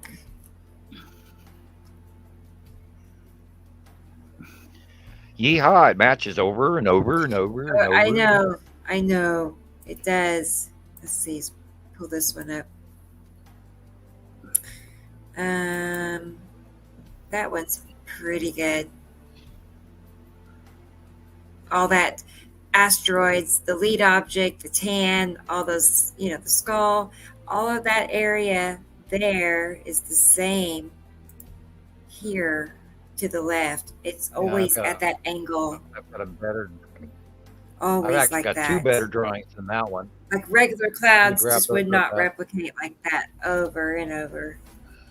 We know that. Everybody's like shaking their heads. They already know. Here's the next one. These are the ones, 5 pictures that Petty posted today or yesterday. So I'm thinking I'm posting you an example of. I'm posting an example of what something you made. Close pass of Atu's moon that you posted on the 24th. So because we never show any of you your comparison drawings, and I figured we might as well show people who have not seen them if they're not Facebook member. Oh, look at that! You're looking at easy red asteroid, lead asteroid under Atu's moon again. Okay. And probably some level of cube involved. Boy, that's really big and thick. Oh, I gotta hand you that one drawing I was thinking about with the Texas cube and everything while I'm thinking about it again. All right. Yeah, that's that one I drew years ago of the Texas cube behind lead asteroid and all that. Wait a minute, I'm in the wrong file. Okay. Gotta go all the way to the bottom of the real pictures file, not the drawn file. Oh, there it is. Next picture. All right. I sent you the Atu's moon one with the 2 illuminated asteroids, and then the comparison that you did with that, and then here's Atu's moon, Texas cube, and lead asteroid, or the comparison to Petty's. Got it. These are, of course, the site drawings that we've drawn over the years, and they match time after time, year after year. depending on how close the 180-day cycle is, because that does change. And this is how we work through other pictures that were drawn at the time, and then we go back reference on and we've had people complain, well, why do you use old drawings? Well, because at the time they match. And those scenarios repeat themselves over and over again. So a drawing from years ago can match things that we still see today. Yeah, like this example, this picture that we're looking at right now, of Petty's picture with the square and the pull down ion cloud that's on the left. That last drawing I just sent you. Yes. All the way. I don't know if you got it yet, of the Texas I'm cube. marking. Okay. Well, post that one. The drawing, right? Yes. Yeah, the drawing of the Texas cube, Atu's moon, and then lead asteroid, and slap that one up with next to this. Okay. Or after, so people, and then we can go back and forth if you want to. But that was a drawing from 2019, and reference point is that it does work over and over again because we see the same patterns. And of course, when the planets come in, they start out smaller, and then they work over the top of us, do their cycle, and then go away in some points of view. Other times they're there all day. Just the cloud basin, you got you have to learn it. But you should. I think you should have it by now. I didn't see if it posted. I got it. Yeah. Okay. I wasn't checking. No, you're good. Well, I'm trying to turn it off in between so that I'm not stalling out. Not that my computer is going to stall. It's my internet that, frankly, is going to stall. But if I run, one day it turns you into a robot. Well, if I run Facebook, then I'm playing this speed twice because it's also running on Facebook at the same time right now as we live speak here. So I'm getting that. I'm getting double feed, and I'm going to stall myself out, which I don't want to do. And the girls are, of course, playing in the other room. Anyway, so you should have that. Yeah. Get it. Yeah, I am going to pull it back up again. And what's cool is the stripes in this as well. That in Petty's picture is, that it's very highly striped. Oddly for Atu's moon, that being striped, but it is. That is weird looking. But not, a normal, natural effect. Again. Oh, and this one, look at that. Again, Atu's moon and the asteroid object cluster group coming in from the upper left, going downward, orbiting underneath the rotating planet. Underneath Atu's moon on the outer edge. Wow. Very similar to my time lapse. You even see the light coming in from the right. So post that drawing of the Texas cube and Atu's moon. Okay, I might have to back out and come back in if it doesn't let me pull it up. Giving you too much, am I? No, actually, I found it. Got it. Ta-da! Get up here. There. Well, that was close. That's close. Yeah, but there you want doesn't have the Texas cube. Yeah, and they're the same one with the Texas cube in the background, and that's pretty much what Petty's photographs are. And you can see the asteroids are coming in from the upper left at an angle, and they orbit underneath Atu's moon at the center, and we'll sometimes see them in vertical, and we'll sometimes see them on the right-hand side or on the left-hand side, depending on the rotation of which you're viewing. And here you're seeing, there's that square in the background behind lead asteroid, and that's Texas cube, where it always hides. I'm interested in trying to figure out a way where I can pull up a box that shows your. Yes. Yeah, I'm not found anything like that, but if I can figure out a way, I will. I can't do that with my computer either. Let me just. Oh, we don't want that. We got my close up of Jesus there for a moment. Uh-oh, we don't want that. Okay, well, those are not going to do that. I wonder if are you going to sleep, Jesus? I'm. Poor Jesus. I am yawning. Your eyes look a little close. If you need to go, you go. By all means, go ahead and go. I'm curious to see what you guys are going to show, and then. I know. Oh, well, it has been a long. It has been a long week. It has been. It has been. You know, the whole Christmas thing. I didn't expect to do much, and it was a little more Every day was excitement, full. a little more excitement than I'm And used to.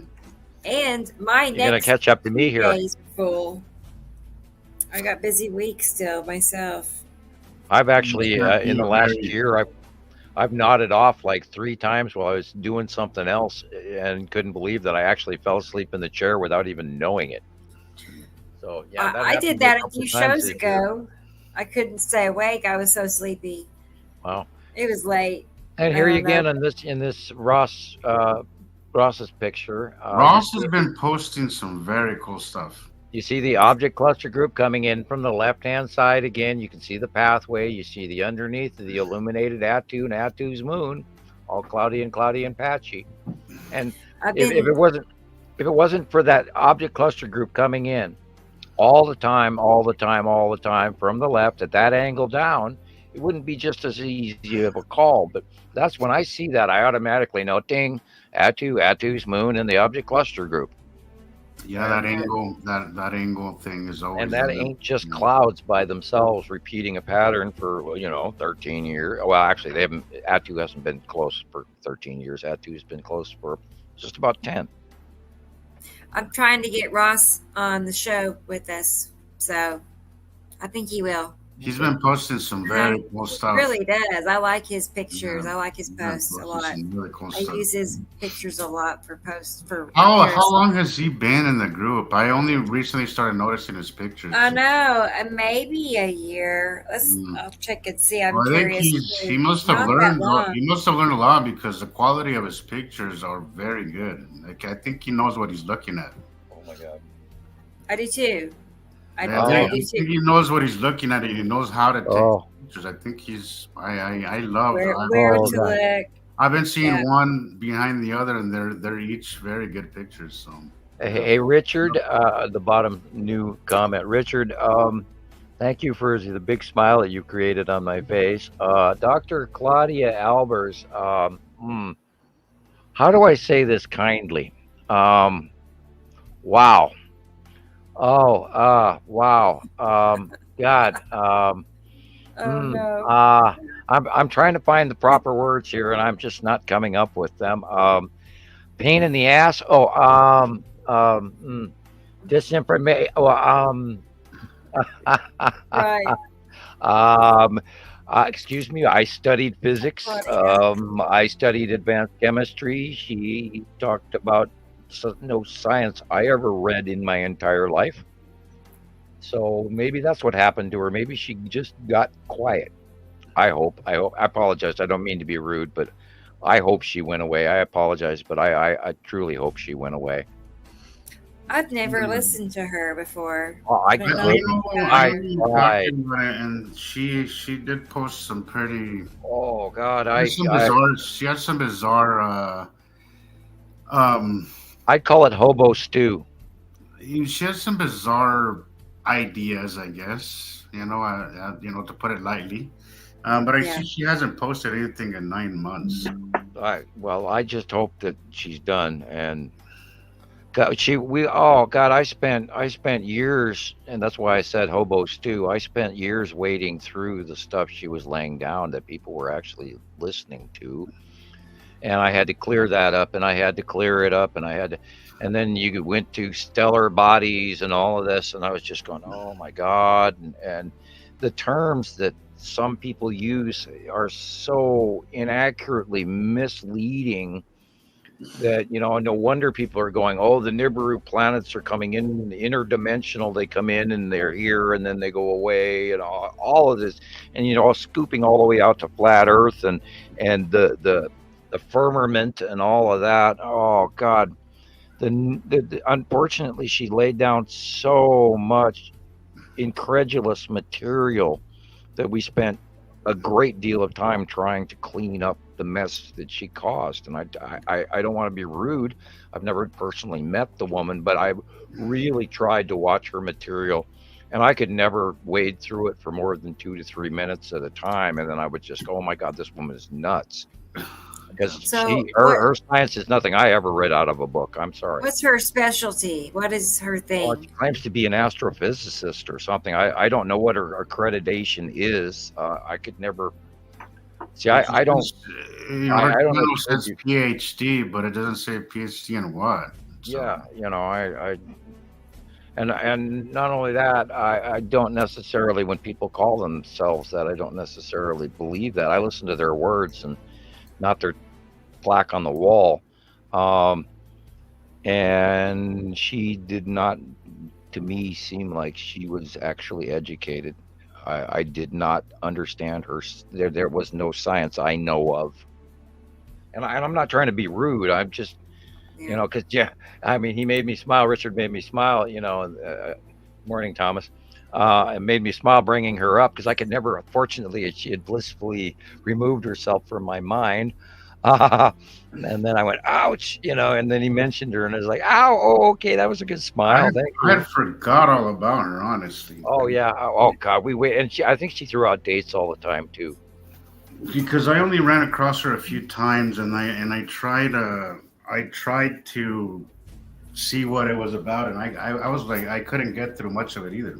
Yeah, I couldn't wade past her terminology, and I just went, this is no science I ever heard of. Sometimes the thumbnails would get my attention because she was discussing something that looked interesting, but what she was talking about just made absolutely no heads and tails about it. So, yeah. Thank you, Avengers Captain. I am now laughing. Yeah. Thank you. Yeah, that's funny. Little, and then you go, and then you got your water, and it comes down, and then here you go the gray on one side of the brush and the black on the other side, and a little swirl like that, and you've got your automatic rocks. And then to do the water line, you drag a straight white line over here, and then and for reflection, you go down vertical, and then you go vertical, and then you go horizontal, and then you get your reflection in the water. Yes, I can paint. Yes, I've watched hundreds of hours of Bob Ross. I love Bob Ross. This is from Zane. Hi, Zane. Hey, Zane. Zane's watching. Yeah, this is his opinion. Does PhD stand for a pile of horse dung? Pile of horse dung. PhD. Oh boy. Well, I really seriously tried. People would send me her stuff all the time, and I really, and if somebody's kind enough to send me something, I try to view it, and all, depending. If it's somebody I don't know completely, then I'm not necessarily going to open certain things because I've been hacked by opening stuff too. I tried to watch her movies or her videos. Can't call them movies. And it just it hurt my widow head really quick. Sounds like she's just really far out there, like in her ideas. Yeah, her descriptions of, and it was all wispy smoke-like information that never panned out to any statement of knowledge whatsoever. And she'd create these hypotheticals and started talking about brown dwarf and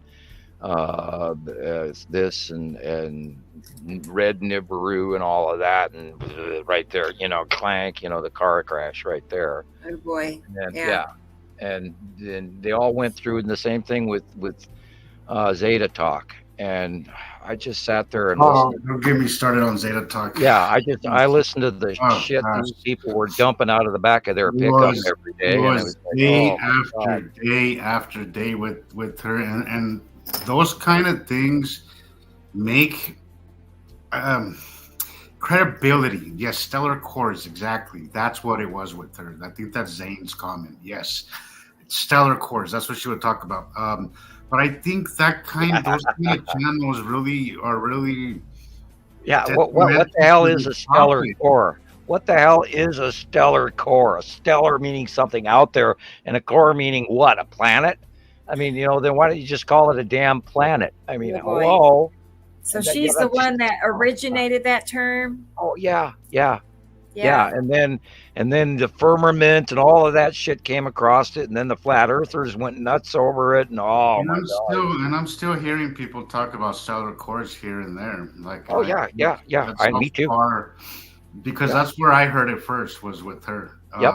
And that's people are still talking about that. Oh my God, stellar core. You have to be very careful of what you're talking about if you don't know what you're talking about, because you really do get people going, with the wrong idea, and others lose and look what credibility. you're laying out. Other people who are actually doing something and actually have something more to say are losing credibility. How does that describe a gas giant or a rock type planet or a microplanet or a water type or and this is where the brown dwarf people start. It just makes me want to scream. There's an orange dwarf Nibiru, the massively vast gas giant / electron cluster that holds our two stars together.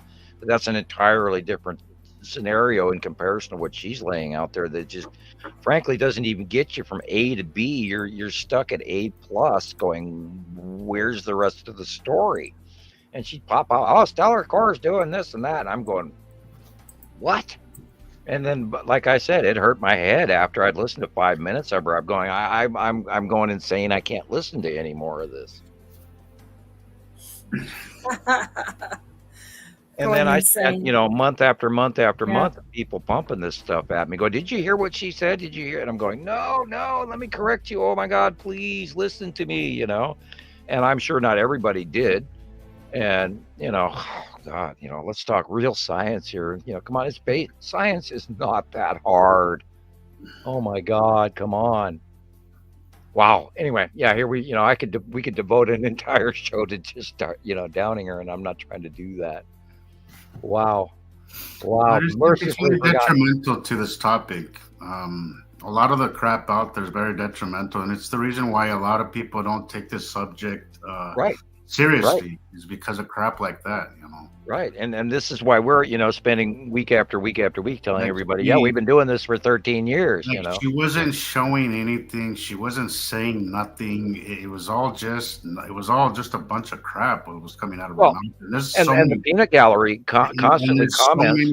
There's so many channels like that. There's just so many channels. I mean, and nobody looks into or investigates the material that we're sharing all the time. And that's the thing. They make it, a 5-minute viewing at us, and we're the bad guys, and the grifters or whatever, or the liars and the con man that I'm currently dealing with, people who are still harassing me. And not that they're really harassing me, they're just unfortunate people who have odd issues. Self-important, I guess. We fought a lot of information, and I think we're going to continue to fight a whole lot of information, and I wish people would just jump. I mean, it's not like we've created this stuff, it's created itself. This information has stacked up, and we've got all the pictures going back well over a decade to prove it, and nobody else has any of this. And we've got many offshoots. There's been a lot of Nibiru offshoots from us, and they don't follow through and go, okay, well, I jumped off your site, can I have information from you? Because they don't communicate all of them. Some, we have quite a few sister sites. That's what, this Nibiru Followers Anonymous, or, Nibiru System is already here, and Montana Skywatcher 1 and 2. And I wish somebody would restart. We talked about this before. Italian Skywatchers, I'd love to have you back, even though, because God, we were getting some great pictures from Italy for the longest time. And I miss those folks. And Maria could do a new Alaska cam site if she wanted to do, and this is of course what you have to want to do this, and why we've gotten where we've gotten, because we've all run our sites and wanted to collect all the best information that we could share with everybody, so we wouldn't be talking out our noses, and yet we'd have information that we could post every day, from weather to you name it, to the floods and the storms and the freak stuff, the information that is not making the standard worldwide news, and it should be. And include this climate change information, and it should be. And for the longest time, I was posting, Antarctica news and this and all of that, and sought weather, and I was working really hard every day for the longest time. But over time, especially over this last summer, the membership just sort of dropped out the window, and so I've been doing more personal research than posting. Right. I don't know. Membership in mine has been Well, you know how we get loads of like automated requests, and then you got to dig through all those to find the real person that Yeah, and seems then to there's be the genuinely invites of interested. friends that invite people, and then those people don't necessarily even show up ever to your site, even though they're a member. Yeah, yeah, And I that try to too. keep that into account. And I'm not adding a lot of people for you out there who are members or want to become members. I'm not adding a lot of invites anymore just for that reason. If you personally are interested or obsessed and are really working and willing to be a member and post videos, then you'll probably get through and become a member. But its membership drive is not huge with me. It's the science that's important. And I, of course, need new members who want to actually post their submissions of science that they captured and they understand where it is, when it is, conditions that they can type in on the heading without going overboard and do real science. And this is why we, Montana Skywatcher 1 and 2, don't allow people to post weird, odd videos about train cars or chickens or fish or anything, or gossip about off topic. And I am kind of strict, but that being strict is what got us here. It really is. Love that song. It's true. Yeah. No, I know. I mean, all the years of, just following your posts and comments is what got me here. I just quietly sit back and would sift through all the posts of the day and read what your comments were. Rocket Man is asking. I still do that. Even like I was telling, Well, sure, Sam, still, even when I'm quiet, I'm always following. There's certain people that I follow more than others, but I'm always on whatever. If Sam is commenting on something, I'll go down the thread, and a lot of times I don't comment or even put a like or anything, but I will go through it. Some of our best members are very, very quiet and don't comment, and I'm glad you're out there. See, this is the thing, and this is where I was getting at, is that a lot of people come in, and instead of absorbing the information, they want to mix in what they think they already know. Okay. Right. And my recommendation, guys, for anybody who's new to either Rebecca's group or Sam's group, is come in, just soak in the information first. Okay. See what everybody else is posting. See how we do things. Yes, and also leave whatever you think you know behind. Okay. Oh yeah. Do not associate, because you're only going to confuse yourself. Yeah. All right. Yeah. Put that away.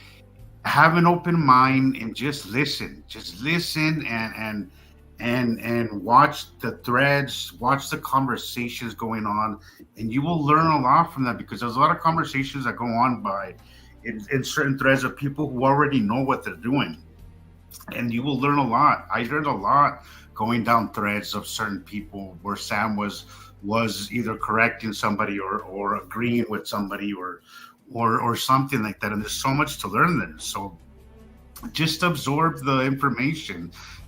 Just keep quiet. Nobody says don't talk. I mean, everybody has right to stuff, but I'm saying, just for me, I kept my mouth shut until I had an idea of what I was talking about.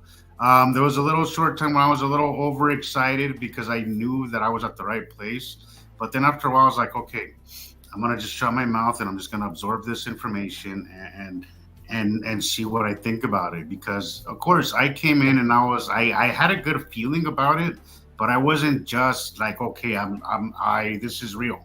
It took me some time to actually be like, okay, yes, I do believe this is what's happening. I took information and I absorbed it and I compared it to other things, and then I made up my mind myself. That's exactly what everybody should be doing, is just come in, look at the information, compare it to what you've been seeing, and just, process that information, because it takes a little time, and it just takes, leave your biases at the door, guys. Yeah, and there are stages that I go through where I'll comment down the page to everybody and be as friendly as I possibly can be. And then there's the other days that I'll just bomb through the whole page and hit like or dislike or remove, and then don't have a great deal to say. Of course, a lot of that has to do with how present I am at the moment. But the best thing you can do is take one or two shots with the sun and then the left side and the sun and the right side, and then post those, tell us where you're at, what direction you're looking, who you are, and then we can go from there. And then you will see and learn also faster, knowing which direction to take the photographs rather than here, there, and everywhere, and you'll get your shots down. And then you can do a northern sky, you can do an above. It just you can add to the base of this of the standard sighting. But if you take a shot and you got half the sun on one side of the picture and then this rest of the sky on the other, and then on the other side you do it the opposite, and the sun on the left hand side, and you take the pictures of the right hand sky and you submit those, and maybe one going up or whatever to start with, and you'll learn yourself by posting them, and where I can have the opportunity, or Rebecca can have the opportunity, or one of the moderators throughout any of our sister sites can actually tell you generally, or some of the old time members. There's a lot of older members that know exactly what they're looking at, and they'll comment to you, "Oh, nice shot of such and such," and that's how you start to learn. Yeah. So, hey, Rocket Man was asking, do we live in the electrochemical universe? Yeah, everything's connected. The electricity basically runs like in pH value and all of that.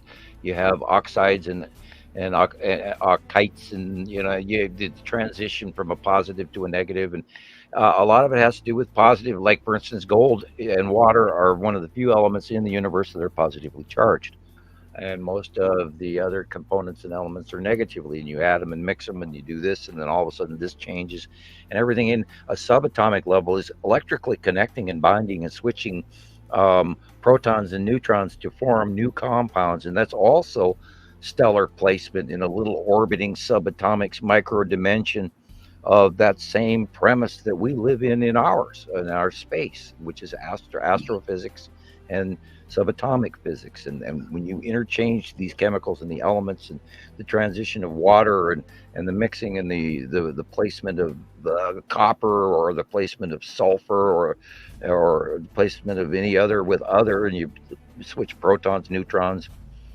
protons, neutrons, and electrons, and you switch that in the subatomic structure, it's like a little solar system.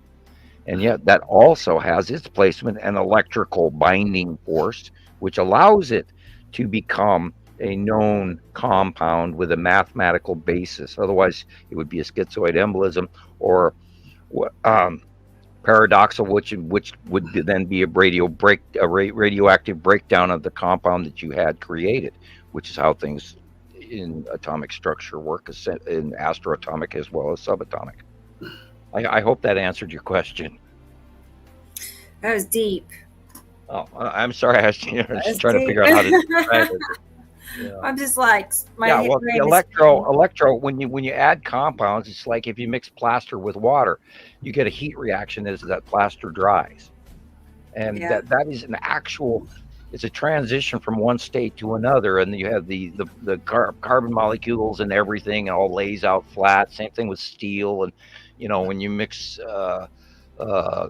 copper and zinc together, you get bronze or whatever. I can't remember if that's exactly bronze, but I haven't looked it up within a few weeks. Earth's brain. When you mix chemicals, you get an electrical mathematical equation, and that it's like a little tiny micro solar system of how things lay out, and that's how our solar system is laid out. And we're a compound of all these collective, connective electrical stuff in space. And Einstein could never answer that. He could never answer, the difference between the physical Earth and then space. And that was the unification model he was seeking. And it is electrochemical connection. And you go to the subatomic and you go to the astroatomic. It's the same set of rules. Protons, neutrons, electrons. Basic math, very simple. And Einstein did not get that. He wanted to listen to gravity while pulling us in like we were disconnected and willy-nilly and free-floating. Although there are negative bodies out there that are free-floating.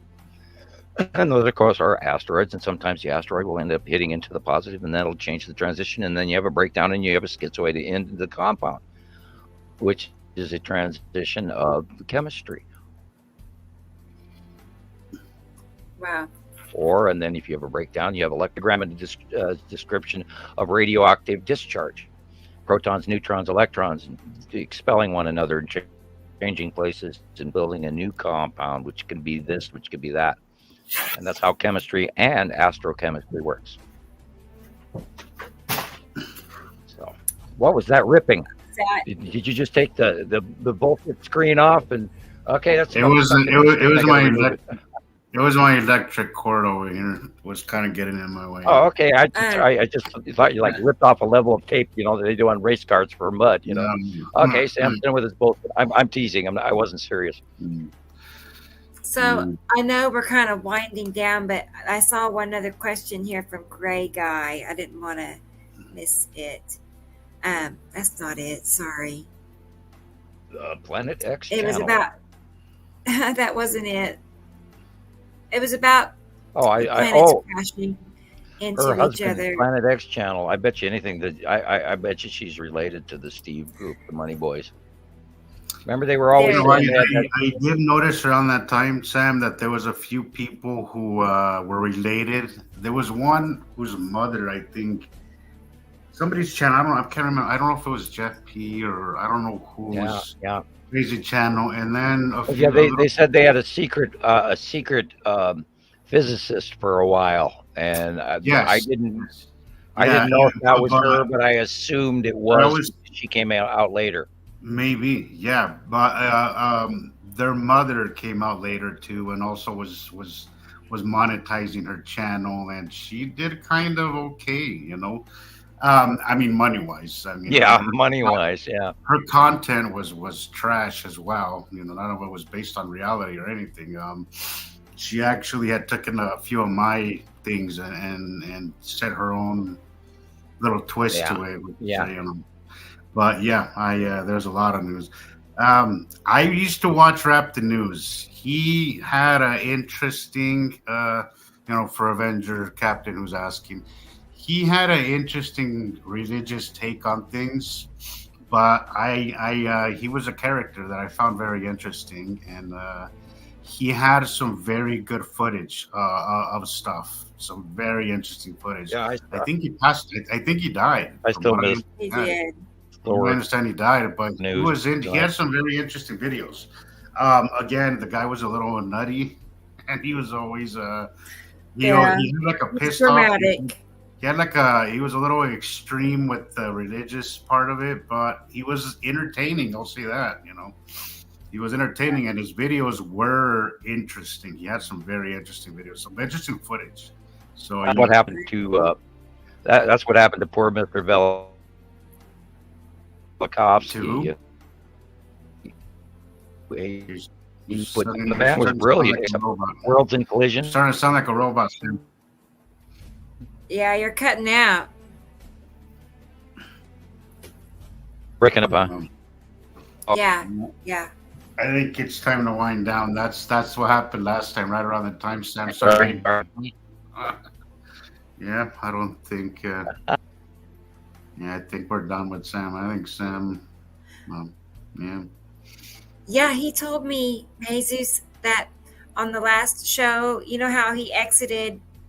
I don't know, a few seconds or so before we did. I thought, well, wow, he's excited to get off, I guess. I thought he left, but no, he didn't leave. He got booted. Yeah, that's what he was just saying a while ago when you left, that that he had got booted, and I remember that he had tried to come back, but then I didn't. He's trying right now. Sam. Well, I mean, there's two systems. There's two separate systems running the internet now.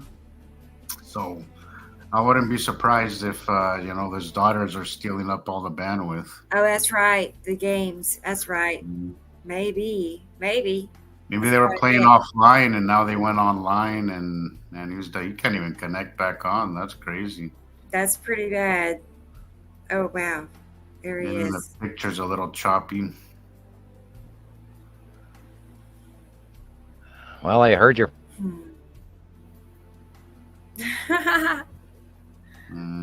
It's still not working. For me. Oh, he's trying.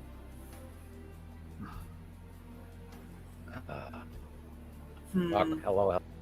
I tried. To Avenger Captain, while we get Sam back, that Red Devil planet, I don't know if it was you that referred me to it. Was interesting video. I found it very accurate. I mean, there was a few things that I don't think were correct, but overall it was a very accurate video. Like I think most of it, he talked about the binary system. He talked about how 50 years ago they had said that it would be here in 50 years. That's also was somewhat accurate from what I understand.